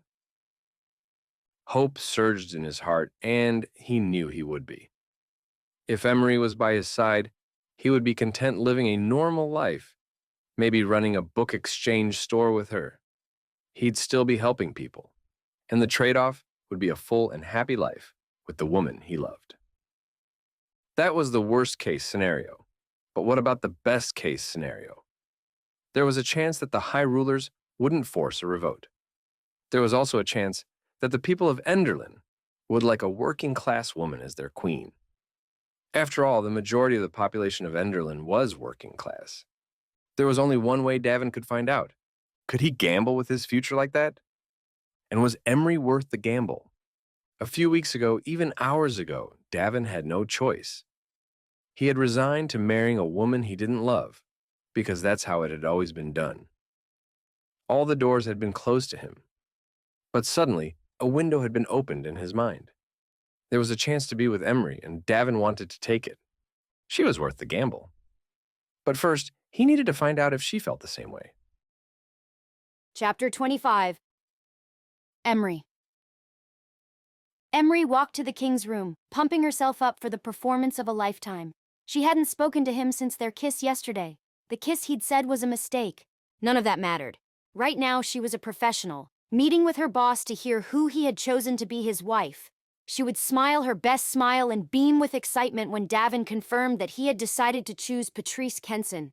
Tonight would be the ultimate test for Emree. Could she set aside her inner turmoil and still work for the king? If she couldn't, then she would never be able to accept a permanent position, not one that put her in close proximity to Davin. Emree sucked in a deep breath. She could do this. She had to. She knocked on his door. Millar opened it immediately and smiled. The king's been waiting for you. He's out on the balcony. She pulled her mouth into the widest smile she could muster, ignoring how tight and painful the action felt. I'm sure he's excited for his announcement tonight. Millar gave her a knowing look as he stepped out into the hall. I think he is. What was that look about? Emree wanted to ask him, but Millar shut the door before she had the chance. She sucked in another breath, then walked to the balcony. Davin leaned against the stone wall, looking out over the city of New Montana. But as she approached, he turned around, appraising every inch of her dress and hair. His smile seemed to fill his entire face. You're beautiful. Emree's eyes dropped to her sapphire dress. It was another colored dress on loan from Yvonne Kemp. This one was her favorite. The sleeves were cut short, barely covering the curve of her shoulders, and the fitted bodice was dotted with a few sparkles, something Emree had never worn before. Sparkles weren't essential to the working class. She had pulled half of her dark hair back on top of her head, leaving the rest down and wavy around her shoulders. "Thank you. You look very nice as well." Very nice was an understatement. Davin was dressed in his finely cut black suit and black tie. His gold crown adorned his head, crooked again like it had been the last time he wore it. His light brown hair wisped back, curling over the peaks and valleys of the golden headdress. He looked devastatingly handsome. I put some effort into my appearance. He shrugged in his easy way. I hear it's kind of a big night for me. "Yes, it is." She nodded, dramatically. Too dramatically. "Take it down a notch." It stopped raining. The cheeriness in his voice broke her heart. He was happy. He loved Patrice, and he was happy. Emree's incessant nodding continued. If you'd been here 5 minutes earlier, you could have seen the rainbow.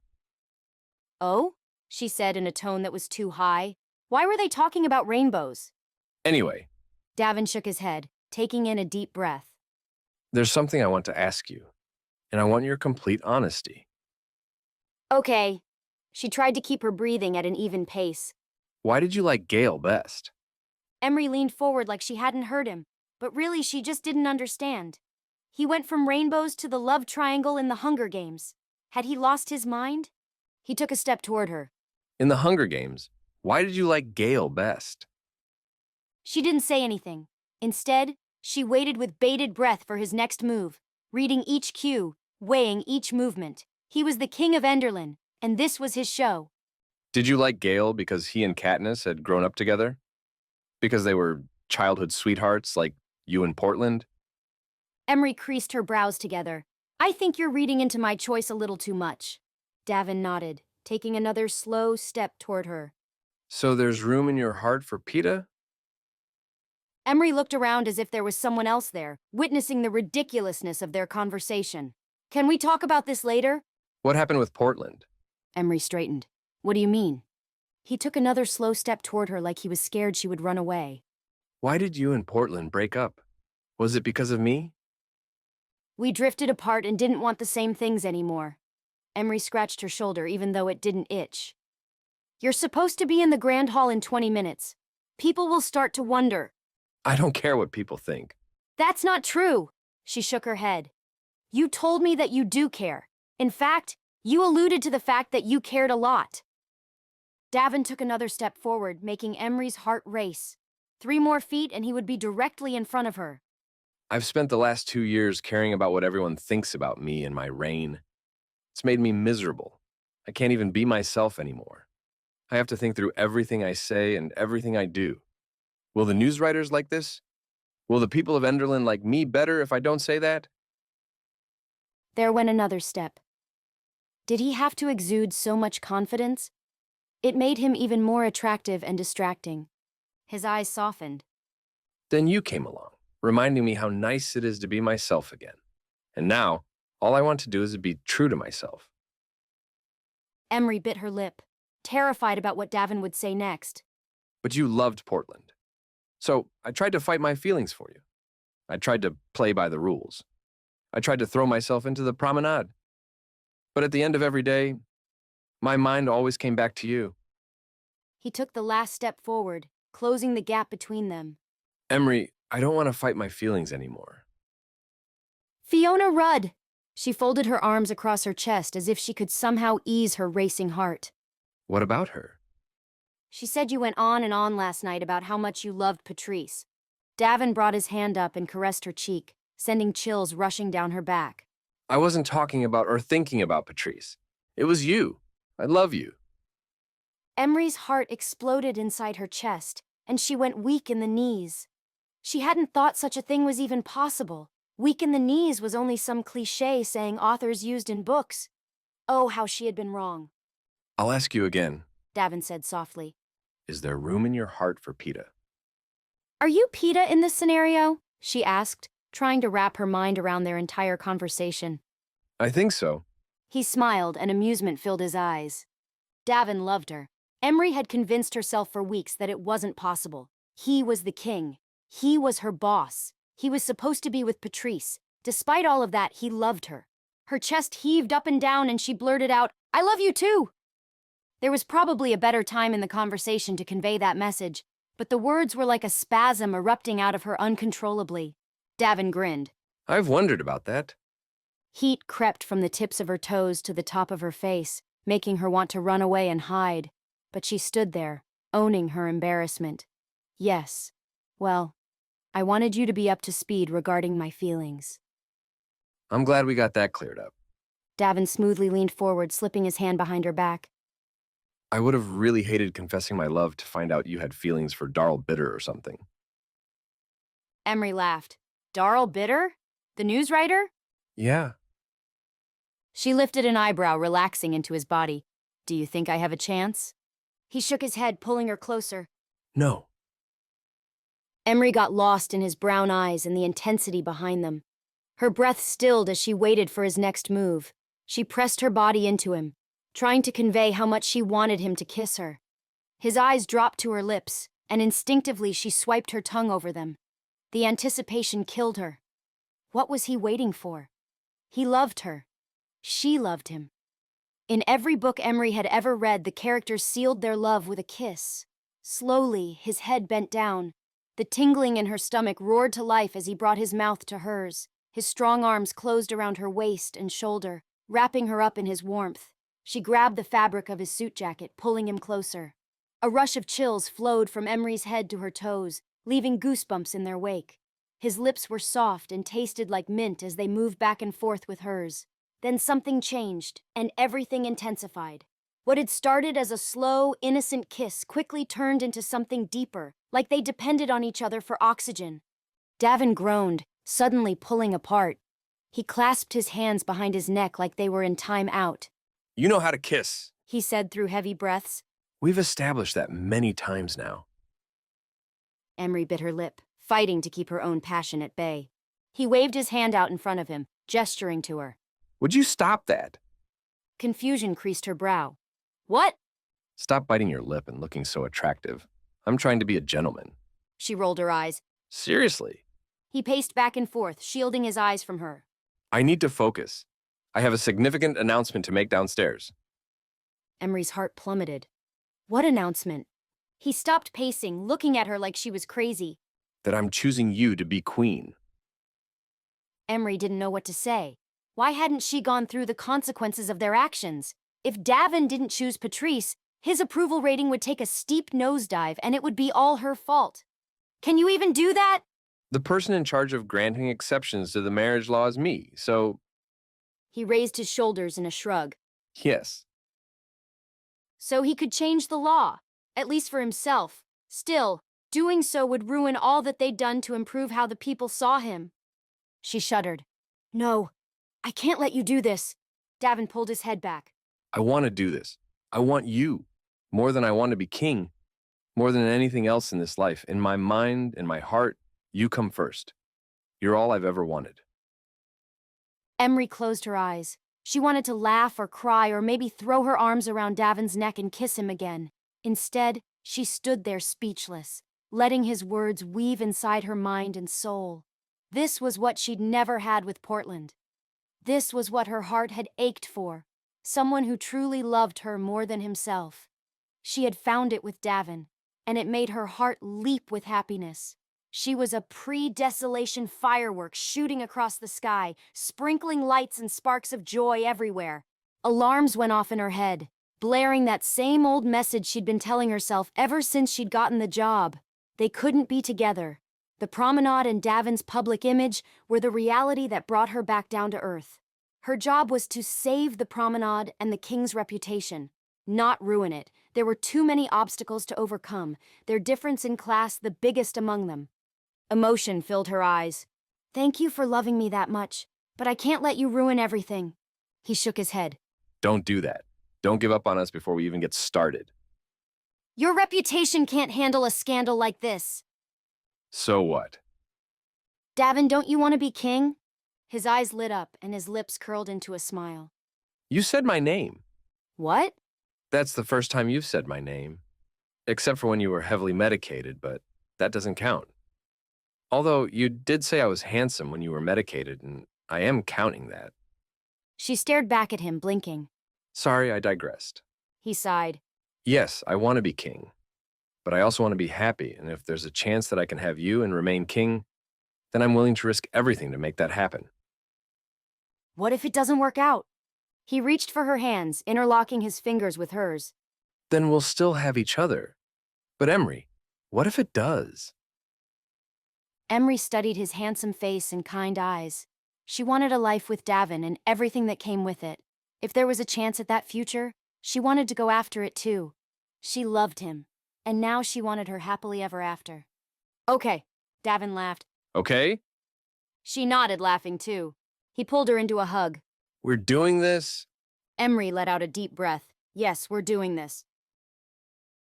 Chapter 26. Emree. Guests slowly streamed into the grand hall, trilling with excitement. Black suits and long, colorful dresses filled each corner of the spacious room. Servants in gray blouses stood behind tables covered in bubbling drinks and lavish appetizers. A full orchestra on the balcony matched the fervor of the crowd with their thrumming stringed instruments. Nobody danced yet. Instead, everyone mingled in small groups, waiting on the arrival of Queen Aurelia and Davin. Emree tried to keep her breathing even, but nothing could stop her racing heart. She glanced across the room at Patrice Kenson, standing in a group with her father and some other high rulers. Her coral dress set off her long blonde hair and tanned skin, making her stand out as much as she had the first night. Although tonight, the cut of her dress was more conservative than it had been at the promenade opening dinner. What would Patrice do when Davin made his announcement? Emree looked away as soon as her guilt took over. She wished Davin didn't have to make the announcement at the ball in public, but it would be better for his reputation if he faced their relationship head-on in front of all the newswriters and high rulers. Emree closed her eyes, trying to prepare herself for the moment Davin would say her name. She tried to see the shocked faces and hear the gasps of the crowd. She flipped her eyes open again. She could do this. It would all be over soon, and then Davin could hold her in his arms and make all her anxiety fade away. Emree? She turned and looked directly at Fenish and Yvonne Kemp's smiling faces.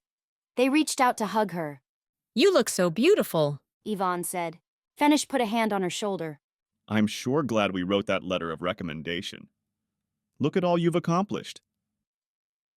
Emree swallowed back the lump in her throat. He wouldn't be glad when he found out that what she had accomplished was falling in love with the king and ruining the promenade. She forced a smile. Thank you. Now that the promenade is over, have they offered you a permanent position at the castle? Fenish asked. Well, Davin offered me the job of Queen of Enderlin. Is that permanent enough for you? She thought to herself. No. We need to get through tonight's ball, and then I'm sure we'll figure all of that out. Miss Dutson? A servant rushed over. We have a problem. An entire case of the glass cups we've been using is missing, and we're almost out of glasses for the guests. What should we do? Emree smiled at the Kemps. It's so good to see you, but I better get back to work. She walked away with the servant. Glass cups? That wasn't a problem. A problem was the King of Enderlin choosing Emree as his wife. Chapter 27. Davin. No, I won't let you do this. Davin's mother's voice shook with worry as she paced the length of his suite. Her golden ball gown swirled and twisted with each turn back and forth. Have you even thought about the consequences? Davin nodded as he sat on the raised armrest of his couch. He watched his mother, hating how much stress he had caused her. If you choose a working-class woman, a woman who wasn't even a part of the promenade, to be your queen, the entire kingdom will be in an uproar. You'll lose everything. Maybe not. Maybe the people will respect my decision. His mother paused, leveling him with a razor-sharp glare. When has the kingdom ever respected your decisions? Davin sighed. Never. And let's not forget the wrath of the high rulers when they find out you've completely disregarded the law. Just because you can make exceptions doesn't mean you should. No one ever has. They'll move to send your reign to the people for a revote, and we all know how the people will vote. So what if I'm not king anymore? At least I'd be with Emree, and I'd be happy. Do you even hear yourself? What will you do if you're not king? What will I do? I've lived in the castle for almost 30 years. Do you want me to be kicked out of my home? He hadn't thought about how his decision would affect his mother. Truly, he'd only made the decision to choose Emree a few hours ago. There were still a lot of details to figure out. Davin pinched the bridge of his nose. I don't want you to be kicked out of your house, but I also don't want to base my major life decisions on what makes everyone else happy. Don't I deserve to have love and happiness? His mother tried to bite back her emotion, but her eyes filled with tears anyway. I know you can find love and happiness with Patrice. The promenade works. I went through it. I was the daughter of a high ruler, the childhood sweetheart of your father's. Your father and I were happy. I know it could be the same for you and Patrice. It wouldn't be the same. I love Emree. Tears rolled down his mother's cheeks. I don't understand why you are doing this. Miss Dutson is a lovely young woman, but Davin, she's not worth ruining your future over. That's the thing, Mother. It's my future. I get to decide if she's worth it. She let out a soft moan and buried her face into her hands. Davin walked over to her, putting his arms around her shoulders. I didn't tell you this beforehand, so that you could change my mind. I told you because I love you, and I didn't want to blindside you downstairs. I wanted you to have the chance to wrap your head around it, away from the news writers and all the guests. My mind is already made up. Millar knocked on the door twice, then opened it. Your Majesty, it's time. Davin gave his mother one last squeeze. Come on, we can do this. Chapter 28. Davin. Davin stared at the knotty wood doors leading into the grand hall. The drone of voices and music seeped through the seams, adding to his anticipation. He tugged on the lapels of his black suit jacket, nerves and anticipation tossing inside him. There would be backlash for his decision, but Davin didn't care. He had to be true to himself. That's the kind of king he wanted to be. A king who led with his heart. The horns sounded and his introduction bellowed behind the doors. Davin straightened as the doors swung open and the last of his introductions rang out. Every eye looked at him. Instinctively, he raised his chin, scanning the faces, looking for Emree. His eyes locked with hers. She stood in her usual spot to the side of the dais. She looked terrified. He would do anything to shield her from this moment, but it was a necessary step so that they could be together. He walked toward the dais where his mother stood, the slight movement of curtsies and bows waving through the crowd as he passed by. He greeted his mother with a kiss on her cheek, although her actions toward him seemed forced and stiff. He turned to the crowd of guests. Women from the promenade were scattered among soldiers, while newswriters hung around the fringes of the room. The 6 high rulers stood toward the front of the hall. Patrice Kenson was in the center next to her father. She smiled at Davin and his heart dropped to the floor. He had wanted to tell her beforehand, but if he had, her father's anger would have ruined everything. He'd had to keep Patrice in the dark, and he hated that. But Davin's decision tonight would be better for them both. She wouldn't see it that way, at least not at first. But eventually he hoped he and Patrice could be friends again. Davin cleared his throat. Thank you all for coming tonight. Thank you to the high rulers who have traveled far to be here. Thank you to the castle staff that has worked tirelessly to make the promenade week such a success. And finally, thank you to the 60 women who have participated in the event. I have enjoyed getting to know each and every one of you. Davin paused, taking a moment to look at Emree off to the side. She was beautiful, kind, funny, intelligent, selfless, and hardworking. Everything that the kingdom of Enderlin needed. She was what he needed, too. And being with her was worth the risk of losing everything. He took a deep breath, gathering all the confidence and courage he had inside him. As you all know, it's customary at the end of Promenade Week for the ruler of Enderlin to select a participant that has impressed him or her. Someone with good qualities that make him or her worthy of marrying and becoming a sovereign of Enderlin. I'll admit, I had my doubts about the promenade. I knew there would be plenty of women participating that would be worthy of being your queen. But I wasn't sure if I would find someone that I personally had a connection with. But I was wrong. The room at large smiled and nodded along with his speech. Patrice and her mother exchanged knowing glances, and the newswriters furiously wrote each word he spoke.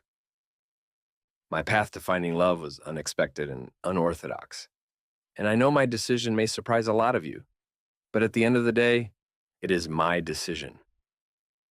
Davin glanced at Emree. All the color had drained from her face. He extended his hand, motioning for her to join him on the dais, as his mother stiffened next to him. With each of her slow steps, he tried to give her confidence and reassurance through his eyes. Everything would be okay. But that didn't stop his racing heart or diminish the sweat gathering under his suit jacket. The crowd hung in stilled silence as Emree stepped next to him. The entire room leaned in, anxiously watching the scene unfold. Davin placed his arm around her waist, partly to show everyone his decision, and partly to hold Emree up. Everything around him moved in slow motion. He turned his head to his guests. Mouths dropped open. Servants stopped their work, staring with wide eyes. Whispers rumbled through the room. Patrice and her mother froze, a pair of disbelieving statues. In the front row, the 6 high rulers' faces turned over with confusion. Davin tugged Emree closer, digging his fingers into her hip bone. He could hear her audible swallow. His mouth went dry and his chest constricted. He just needed to get the words out. I've decided to choose Miss Emree Dutson as my wife and your future queen of Enderlin. A collective gasp rippled over the crowd. Emree comes from the working class. She understands the needs of the people and how we as a ruling class can better serve them. She's smart and hardworking, full of ideas and strength that can benefit Enderlin. Faces frozen in shock stared blankly back at him, so he decided to keep going. Throughout the process of the promenade, I fell in love with her. Initially, I didn't think Miss Dutson was even a possibility for me. But then, we opened that pre-desolation safe, and the words of Danny Jakes changed my mind. From the corner of his eye, he could see Emree turn her head to look at him. Danny talked about what really mattered, and that resonated with me. I decided to listen to him and listen to my heart. Murmurs filtered through the room as guests looked at each other, then back to them. Barry Kenson moved first. This is outrageous, he shouted, taking a step toward the dais. Patrice hid her face in her hands as her mother put a protective arm around her daughter. The High Ruler pointed to Emree. Miss Dutson didn't even participate in the promenade. As part of the working class, she's not even eligible to be queen. Davin hugged her close, the sides of their hips touching. He wanted to protect her any way he could, but his efforts were futile. His plan was to remain calm. The last thing this dramatic scene and his reputation needed was a yelling match. As you know, High Ruler Kemp, I have the authority to grant an exception. High Ruler Abbott shook his head. Not for your own marriage. It's never been done. Why not my own marriage? I'm the king, after all. And I think the people of Enderlin will appreciate a queen that knows more about the lives they lead than anyone in the ruling class. That won't matter if you aren't king anymore, High Ruler Oakes declared, venom in his voice. A few of the other High Rulers nodded in agreement. Emree tensed next to him, and he turned his head, giving her a reassuring nod. This was all to be expected. Everything was fine. The High Rulers can come together and force another public vote if we feel you're leading our kingdom in a bad direction, High Ruler Utme pronounced. Davin squared his jaw, but his tone remained even. Then force another public vote. But I will not deviate from my choice. I stand by my decision to marry Emree Dutson. Another wave of gasps and murmurs filled the room, and suddenly every newswriter closed in on the dais, shouting questions at Emree, like hyenas stalking their prey. Emree stepped back, trying to deflect their interrogating blows with just the shake of her head. Davin shot Millar a look, and he sprang into action, grabbing Emree by the shoulders. He pushed the newswriters back until he was at the side door. A few other guards stepped in, blocking the newswriters from Millar and Emree so they could make their escape. Barry Kenson aimed his seething gaze on Davin. He stepped closer to the dais so Davin could hear his voice over the clamor. How dare you do this to my daughter? When I'm through with you, you'll be so ruined, you'll never be allowed to set foot in Enderlin again. Davin's expression turned to stone. Do your worst. Chapter 29. Emree. Emree sat on the edge of her bed, staring blankly into the silence. Dried tears crusted the sides of her cheeks, and her breathing had slowed to a crawling, numbing pace. The embarrassment and shock of the last hour sheathed her mind like a thick fog, making it impossible for her to think. Davin had jeopardized everything for her. She couldn't help but wonder if she had brought this on herself, if she had somehow wished this moment into reality. She closed her eyes, letting guilt take over her numbness. Davin loved her. She took in a shaky breath. A loud knock jerked her off the bed, and she rushed to the door, opening it. She had expected Davin, but instead Portland stood in the doorway. Can I come in? Seeing the disappointed look on his face brought on a whole new level of shame. Emree had never been in trouble before. She had never done anything contrary to what was expected of her. She hated the bottomless pit growing inside her stomach. Soon it would swallow her whole. She nodded at Portland, letting him pass through as she shut the door. The already tiny room felt even smaller with both their bodies and the heavy tension taking up space. The king sent me. Portland said, cutting through the silence. Emree whipped her head up. What? Why? You need to leave the castle immediately. It's not safe for you here. Emree bent her brows together as 1,000 questions tugged at her mind. How is it not safe? Why didn't Davin come for me himself? The High Rulers called an emergency meeting. The king will be on trial tonight, and the High Rulers will move to another public election if they have enough votes. So soon? They had known it was a possibility, but she never would have assumed it would happen immediately after the ball. She turned to leave like she could somehow fix everything, but Portland caught her arm. The king wants you to go now. He said he'll come for you after the meeting. No, he can't leave. It will look like he's running. He needs to face things straight on. She yanked her elbow out of his hands. And I need to face it with him. Portland's eyes darkened. Em, don't make things worse than you already have. His remark stung. For so many years, Portland's opinion of her was all that had mattered. To see his disapproving judgment staring back at her hurt worse than she might have expected. Her voice hardened. I didn't plan for any of this to happen. Do you love him back? Emree hated the bitter look in his eyes. Yes. Portland raised his chin, cutting his stare further into her. So that's what our breakup was all about. You were in love with the king. No, you and I hadn't been working for a long time. It doesn't matter now. I have orders from the king for you to pack immediately, and I will escort you to the waiting carriage. The king will join you after he meets with the High Rulers. Emree didn't understand why Davin had changed the plan. They were supposed to face the aftermath of their choice together. No, I'll wait and leave with Davin. This isn't a game, Em. I have orders from the king to pack you up and get you as far away from Enderlin Castle as I can. I intend to carry out those orders even if it means I have to throw you over my shoulder and shove you in the carriage. Nothing made sense, but Emree trusted Davin. If he thought she was in danger, then she would do what he said. Fine, she muttered as she started packing up her things. The carriage bumped along. Emree had watched out the window as long as she could, but as the city lights of New Montana faded, everything around her became thick with blackness. Even the moon seemed to hide behind heavy clouds. Eventually, her head rested against the paneled door and her eyes closed. A few hours later, the carriage bumped along. Emree had watched out the window as long as she could, but as the city lights of New Montana faded, everything around her became thick with blackness. Even the moon seemed to hide behind heavy clouds. Eventually, her head rested against the paneled door, and her eyes closed. Her body lurched forward as the carriage came to an abrupt halt.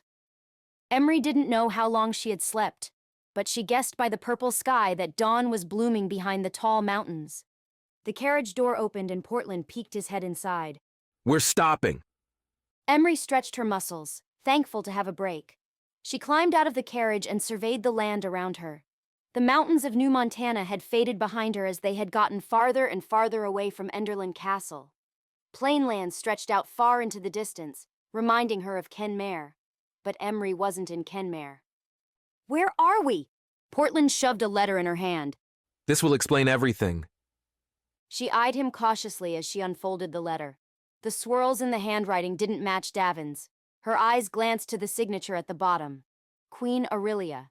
Emree quickly scanned the contents of the letter. Miss Dutson, Davin's news that he wants to marry you has come as a shock. I've spent my entire life making decisions based on what I thought was best for him, and that is what I am doing tonight. I do hard things because I love Davin. If you really love him too, then you will understand my position and do something hard in return, because that is what's best for him. By now you are far from Enderlin Castle. Please do not return. Stay away from Davin. That is his only chance at a future as king. If you stay by his side, he will not recover from this and his future will be lost. At this point, the revolt is inevitable. Davin won't be focused if you're here. He's my son, so I can say this. He's always had his head stuck in the clouds, dreaming up new ideas. That's all you are, Miss Dutson. One of his romantic, idealistic notions that will never actually work. Emree's eyes dropped to the dirt and her heart crumpled together. Leave Davin? What was the point of the announcement? Of telling everyone the truth? If they couldn't even be together? She lifted her head, looking at Portland. You tricked me! I left because I believed Davin wanted me to go. She shook the Queen Mother's letter out in front of her. Davin didn't order you to take me away. Queen Aurelia did. Portland looked to the side. It doesn't matter who my orders came from. I have to carry them out. Portland had betrayed her. He had chosen duty over her yet again. Why was Emree even surprised? She sucked in a ragged breath as she continued to read the letter. I have arranged a place in Dakota Land where you can start your book exchange store. We have packed the 200 books Davin gave you as well as the 200 I donated. Your book exchange is a good idea, and Dakota Land has the highest illiteracy rate in all of Enderlin. If you really want to help working-class children become educated, Dakota Land is the best place to start. Think about what I am offering you. You could make all your dreams come true. I'm sorry things had to come to this, but if you really love Davin, like you say you do, then you should love him enough to walk away. Queen Aurelia. Tears formed in the back of Emree's eyes like they had been on call and waiting. She looked up at Portland as a tear dropped. What if I say no? What if I don't continue on to Dakota Land? You don't have a choice. There's no way Queen Aurelia will permit you into the castle again. Where will you go? Back to Kenmare? Do you really think High Ruler Kemp will give you a job after this embarrassment? You'll be lucky if he doesn't fire your parents after what you've done. They've always cared about you, Em, but you aren't one of them. They wouldn't want you as their queen. Emree swiped at her tears. The Queen Mother had strong-armed her into leaving, and there was nothing she could do about it. She'd been smart about it, too, making sure Emree was far enough away from the castle when Portland gave her the letter that she had little choice but to continue on. She couldn't make it back to Enderlin on her own if she'd wanted to. Emree didn't own a horse. She didn't have access to a carriage besides the one driving her away from Davin. The money she'd been earning as promenade director she had largely sent back to her parents in Kenmare. She had a little cash on her, but not enough to get her very far. Not if she also wanted to eat. Her options were limited. Too limited. She had thought they would face the consequences of their choices together, but right now she felt more alone than she ever had. It wasn't Davin's fault. She couldn't blame him for his mother's actions. Funny, Emree had always thought she'd had a good relationship with Queen Aurelia, but that was only a working relationship. Clearly, it had meant nothing more. Emree nodded at Portland. Fine. Another tear fell, but she held the rest in. She would save her complete meltdown for when she was alone inside the carriage. I'll go to Dakota Land. Davin loved her. She knew that truth as well as she knew how much she loved him. Surely he would find her and come after her. She had to hope for that. It was her only choice. Chapter 30. Davin. What do you have to say in your defense? High Ruler Utme asked Davin. Davin looked at each of the 6 high rulers, sitting around the circular table in the throne room. His mother sat in a maroon satin chair behind them, pulling at a tissue in her hands. He didn't want to be there. He wanted to be with Emree, wanted to know if she was all right. He hadn't seen her since the ball almost 5 hours ago when Millar had ushered her away to safety. Emree was probably freaking out in her room. She'd probably throw something at him when he saw her again. She didn't understand that Davin was ready to face the consequences of his decisions, to live his life the way he wanted to. Inside, he felt peace, a premonition that everything would work out in the end. That didn't mean he expected to stay king. The high rulers had been rehashing the same topic for hours and hours, each high ruler bringing up all the offenses Davin had committed during his reign, as if his decision to marry Emree had been the final tipping point. He'd only been king for 2 years, but their laundry list made it seem more like 30. I shouldn't have to say anything in defense. The marriage law in our kingdom is outdated and archaic. It ought to be changed for everyone, so exceptions aren't necessary for anyone.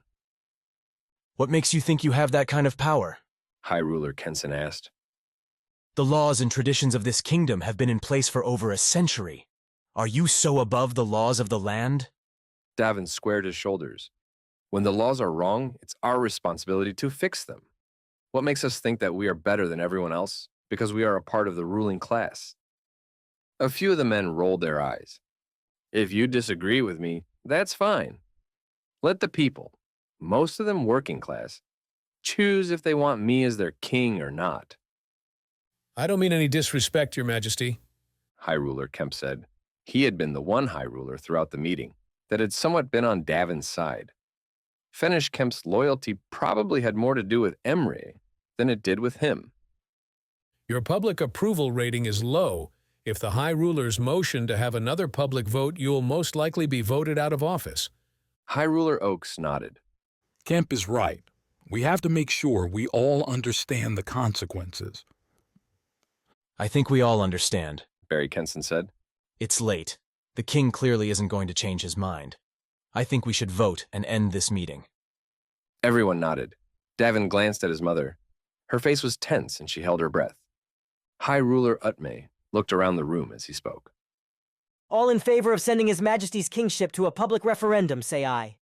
Every single High Ruler said aye, and Davin's mother let out a choked sob. High Ruler Utme turned to Davin.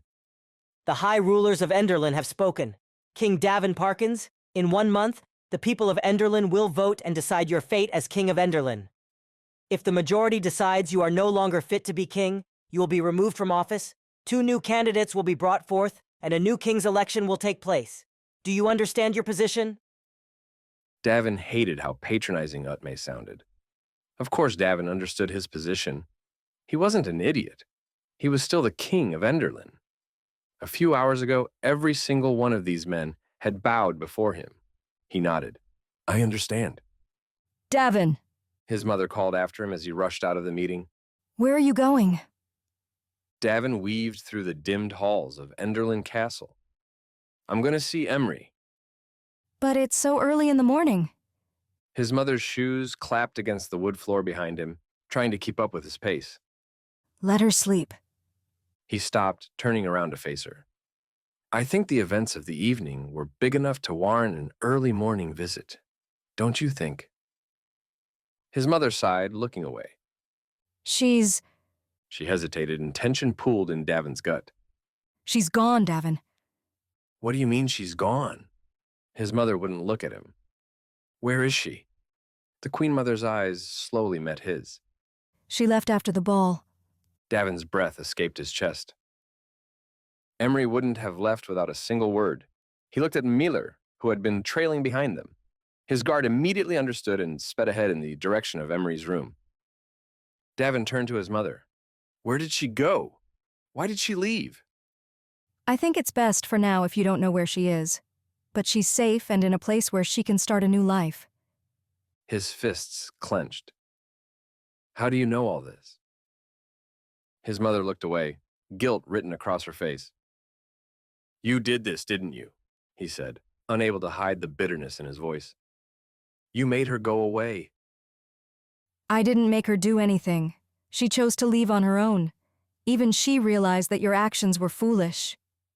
Emree wouldn't choose to leave. You did this. He shook his head. I can't believe you would do something like this to me. His mother let out a sarcastic laugh. You know, I could say the same thing about you.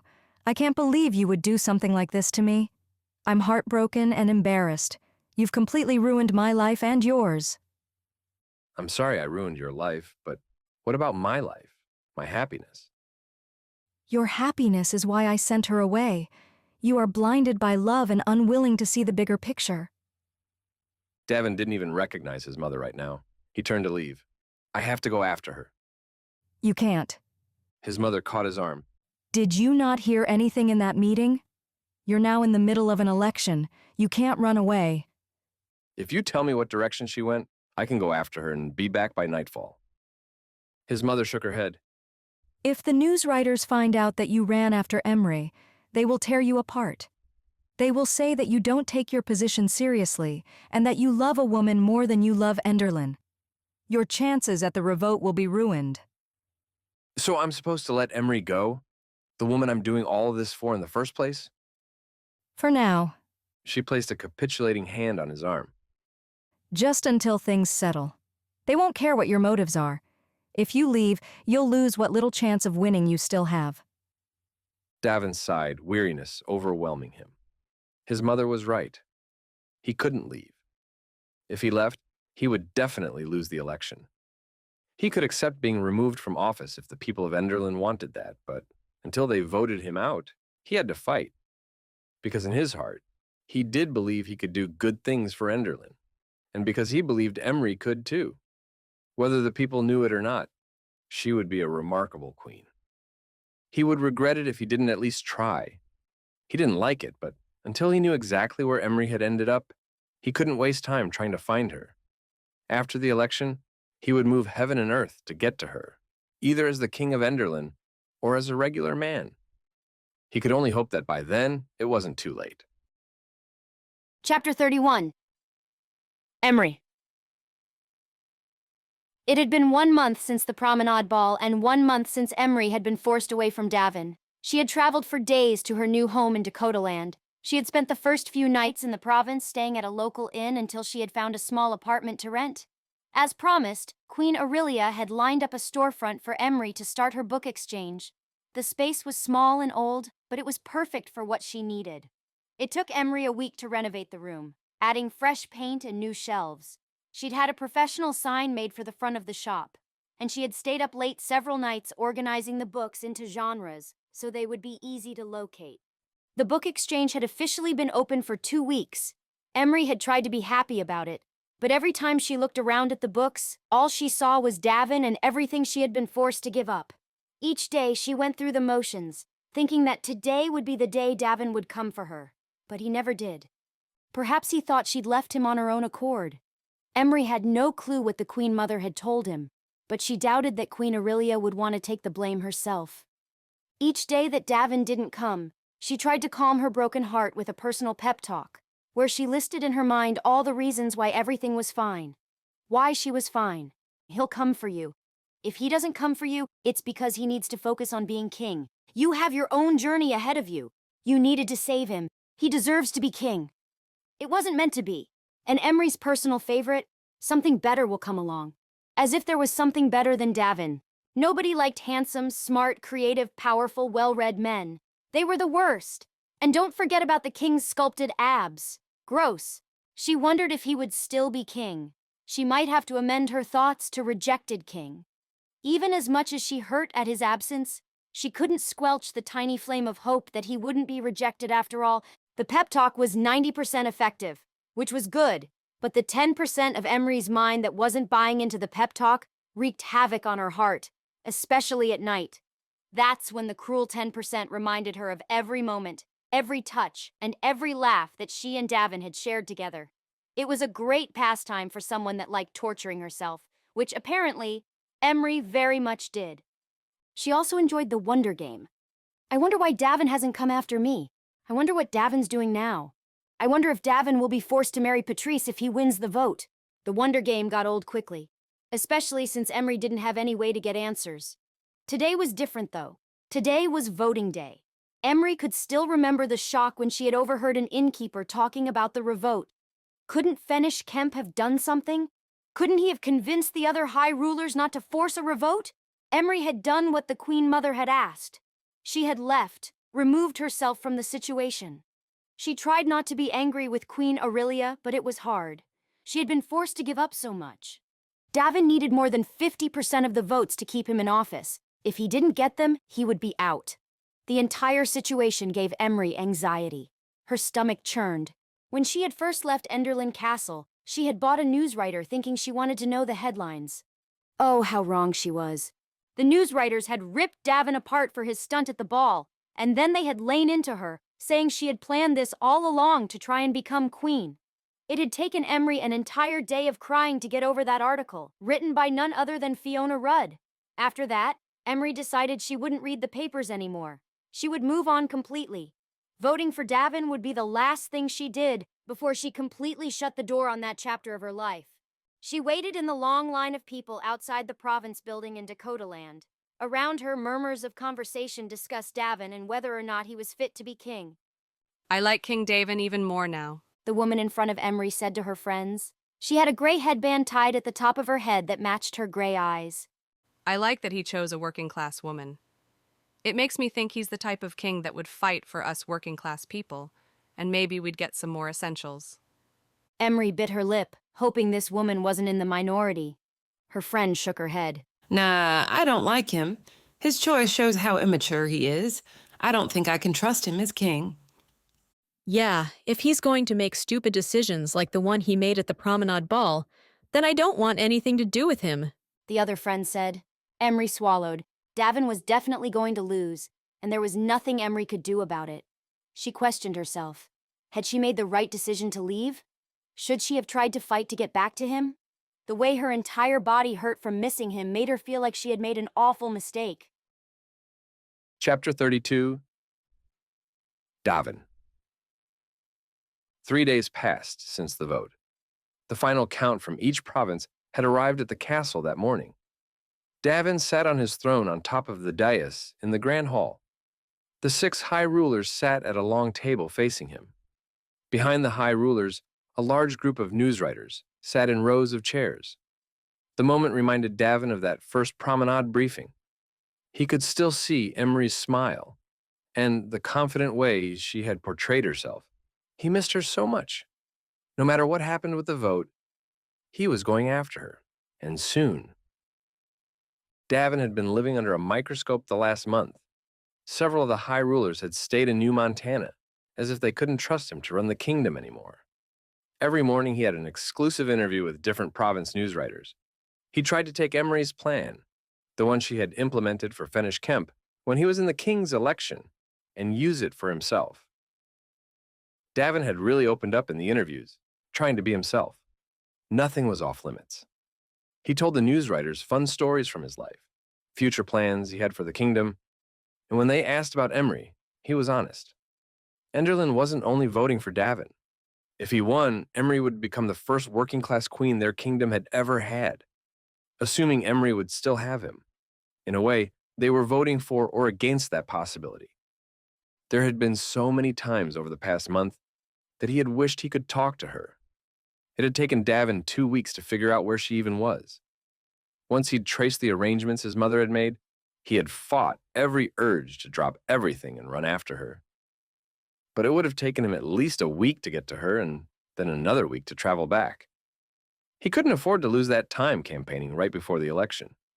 So he'd stayed put. He had thought about writing her. He had wanted to tell her that he loved her. Tell her that he'd reread her fairy tale book. Tell her that he needed her like he needed food, water, and shelter. Instead, he'd decided to wait.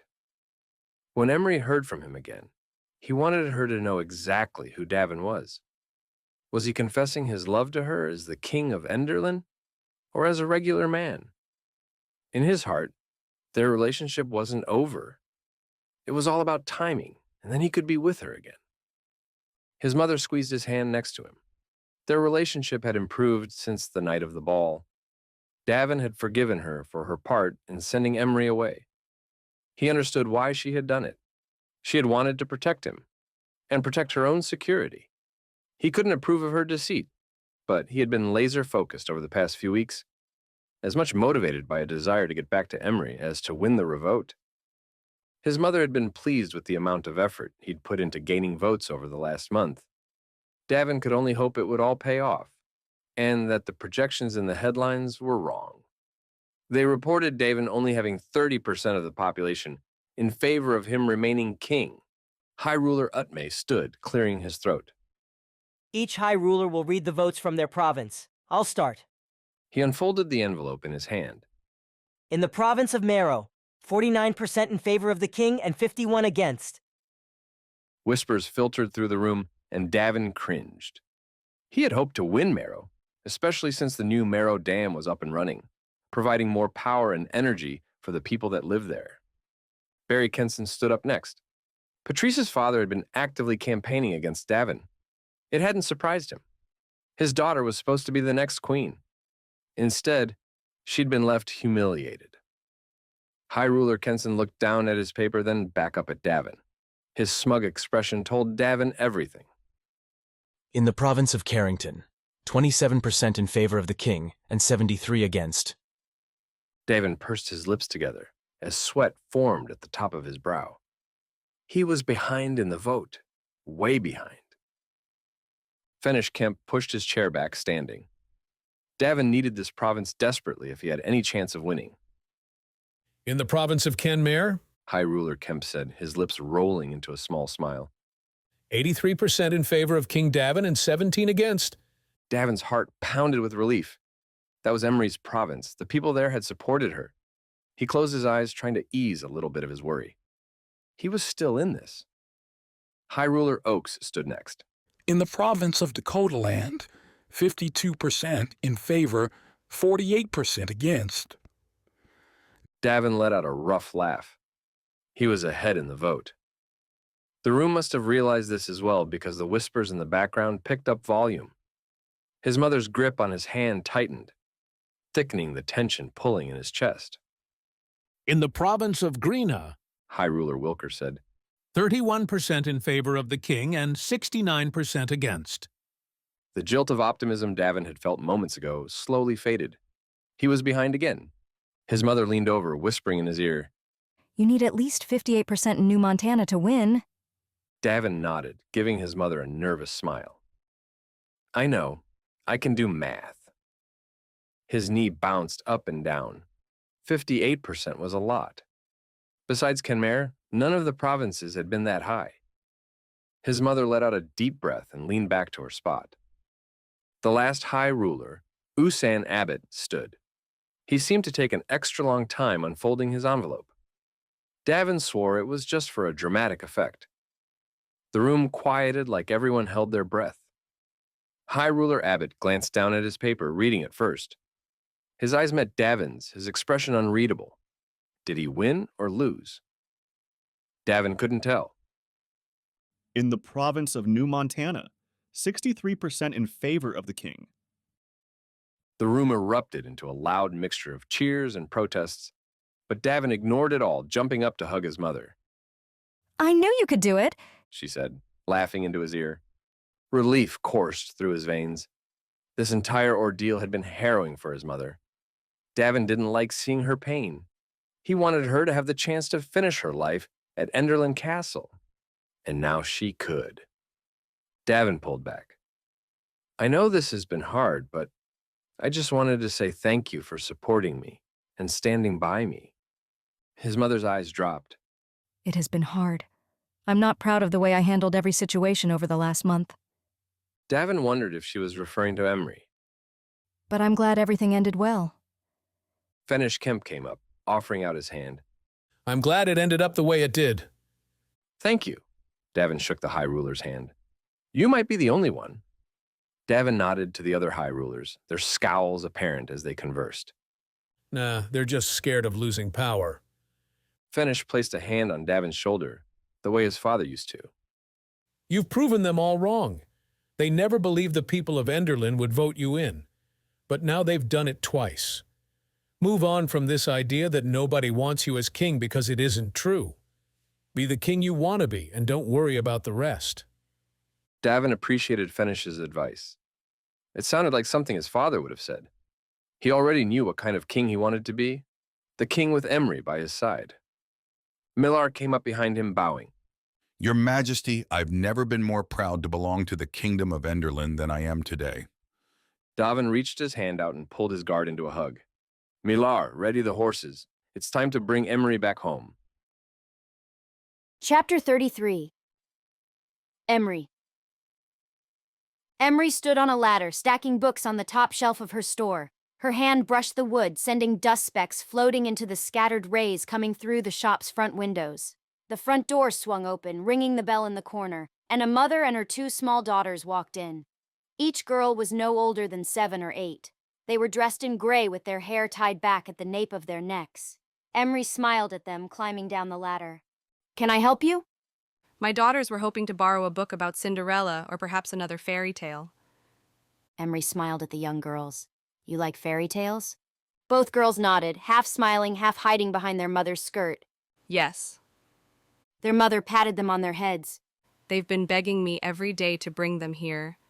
I told them the story of Cinderella after the king made his announcement at the ball that he loved a working-class woman.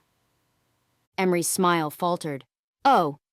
Then, when the king won the revote a few days ago and left Enderlin Castle to find her, they haven't stopped bugging me to come get the book. Emree's heart stopped. "He what?" I know, it's so romantic, the mom said, shaking her head. It's just like the fairy tale, the king going after her to declare his love. Everything around Emree paused. She stood there, speechless and unmoving. Davin had won the revote. It had been all anyone had talked about the last few days, but she hadn't heard the part about him leaving the castle to come and find her. So, do you have a book with Cinderella in it? The mother asked again, trying to jar Emree out of her speechless, stunned stupor. Yes! She walked to the 3rd shelf where she kept her books about fairy tales and grabbed one. She took the woman's name down and gave her instructions on how long they could borrow the book. Then the woman left. Emree stood there, wondering if she had even given them the right book or told the woman the right things. It was like her body had just gone through the actions, while her mind tried to process everything she had heard. She let out a little laugh. Was Davin looking for her? She didn't even know what to do with that information. Should she be doing something? Looking for him? No. What if that woman had been wrong? What if he wasn't looking for her after all? She decided that the first thing she would do after work was buy a newswriter and see if she could make sense of what the woman had said. A loud knock at her back door pulled her out of her head, and she walked to the back room, opening the door. "Your mail, miss." A young boy in a gray hat said as he handed her the stack. "Thank you." He turned to leave, but Emree stopped him. "Hey, Oliver!" The boy turned around again. "Do you have a newswriter I can look at?" The boy shook his head and ran off. Emree looked down at the pile of mail in her hand as she shut the door. She flipped through the stack, lost in her own head when the bell on the front door rang again. Of course she would be busy right now, right when she was the most distracted she had ever been. But when she got back to the front of the store, it was empty except for a single book on the front desk, a book Emree recognized. She took a step closer, tracing her fingers along the embossed title, A Collection of Fairy Tales. It was Emree's book, the book she had given Davin. She looked around the small shop. It was empty. She grabbed the book and rushed out the front door, the bell banging loudly behind her. Her eyes scanned the dirt streets, the wooden carriages, the gray men and women walking past. Emree's shoulders sank. Davin was nowhere. "Hi," he said behind her. Emree froze, slowly turning around. Davin was suddenly there. He must have come out from the side alley next to her shop. Their eyes met, and her stomach danced with anticipation and longing. He had come for her. Davin looked more handsome than she had even remembered. He stood before her wearing black pants and a light blue t-shirt. His face was covered in stubble as if he hadn't been worried about keeping up his flawless king image. It reminded Emree of the first time she had met him at the Morek Inn. His light brown hair lifted at the top from the slight breeze in the air, and his eyes pierced through her. The corner of his mouth raised up, and instantly Emree could remember every nuance of his trademark smile. She stepped toward him. She couldn't come up with anything brilliant to say, so she matched him. "Hi." His brown eyes moved across her face, taking her in. "I've missed you." He lifted his hand, running his fingers through the strands of her dark hair. His fingers skimmed the side of her ear, cheek, and neck before dropping. Her shaky breath caught under the sensation of his gentle touch. Emree shrugged. "I've missed you too." He smiled softly. In my monthly province report, I was happy to see that a new bookshop opened in Dakota Land. Its main purpose to provide a book exchange for working-class children. He looked up at the sign hanging above her shop. D&E's Book Exchange. He looked back at her with a glint. I like the name. Emree glanced at the sign. When she had named it after Davin and herself, she hadn't pictured how embarrassed she would feel when he realized what she'd done. Big mistake. It stands for daring and educated, she quickly added. Not disappeared and ever missing. No. Or dinkum and eponymous. Emree shook her head lightly. I don't even know what those words mean. Neither do I. She let out a nervous laugh. Davin looking for her and coming for her meant something, but her heart proceeded cautiously, hanging on his every word. She held up her fairy tale book. Thanks for bringing my book back. I can't just give it back to you. I'm afraid it means too much to me. His smile deepened. But I'd be willing to share. It could be our book. Our book? Well, our book club's book. She bit back a smile, trying to play it cool despite her racing heart. I didn't know we had a book club. Yes, it's a very private club. It involves you and, well, me, and that's it.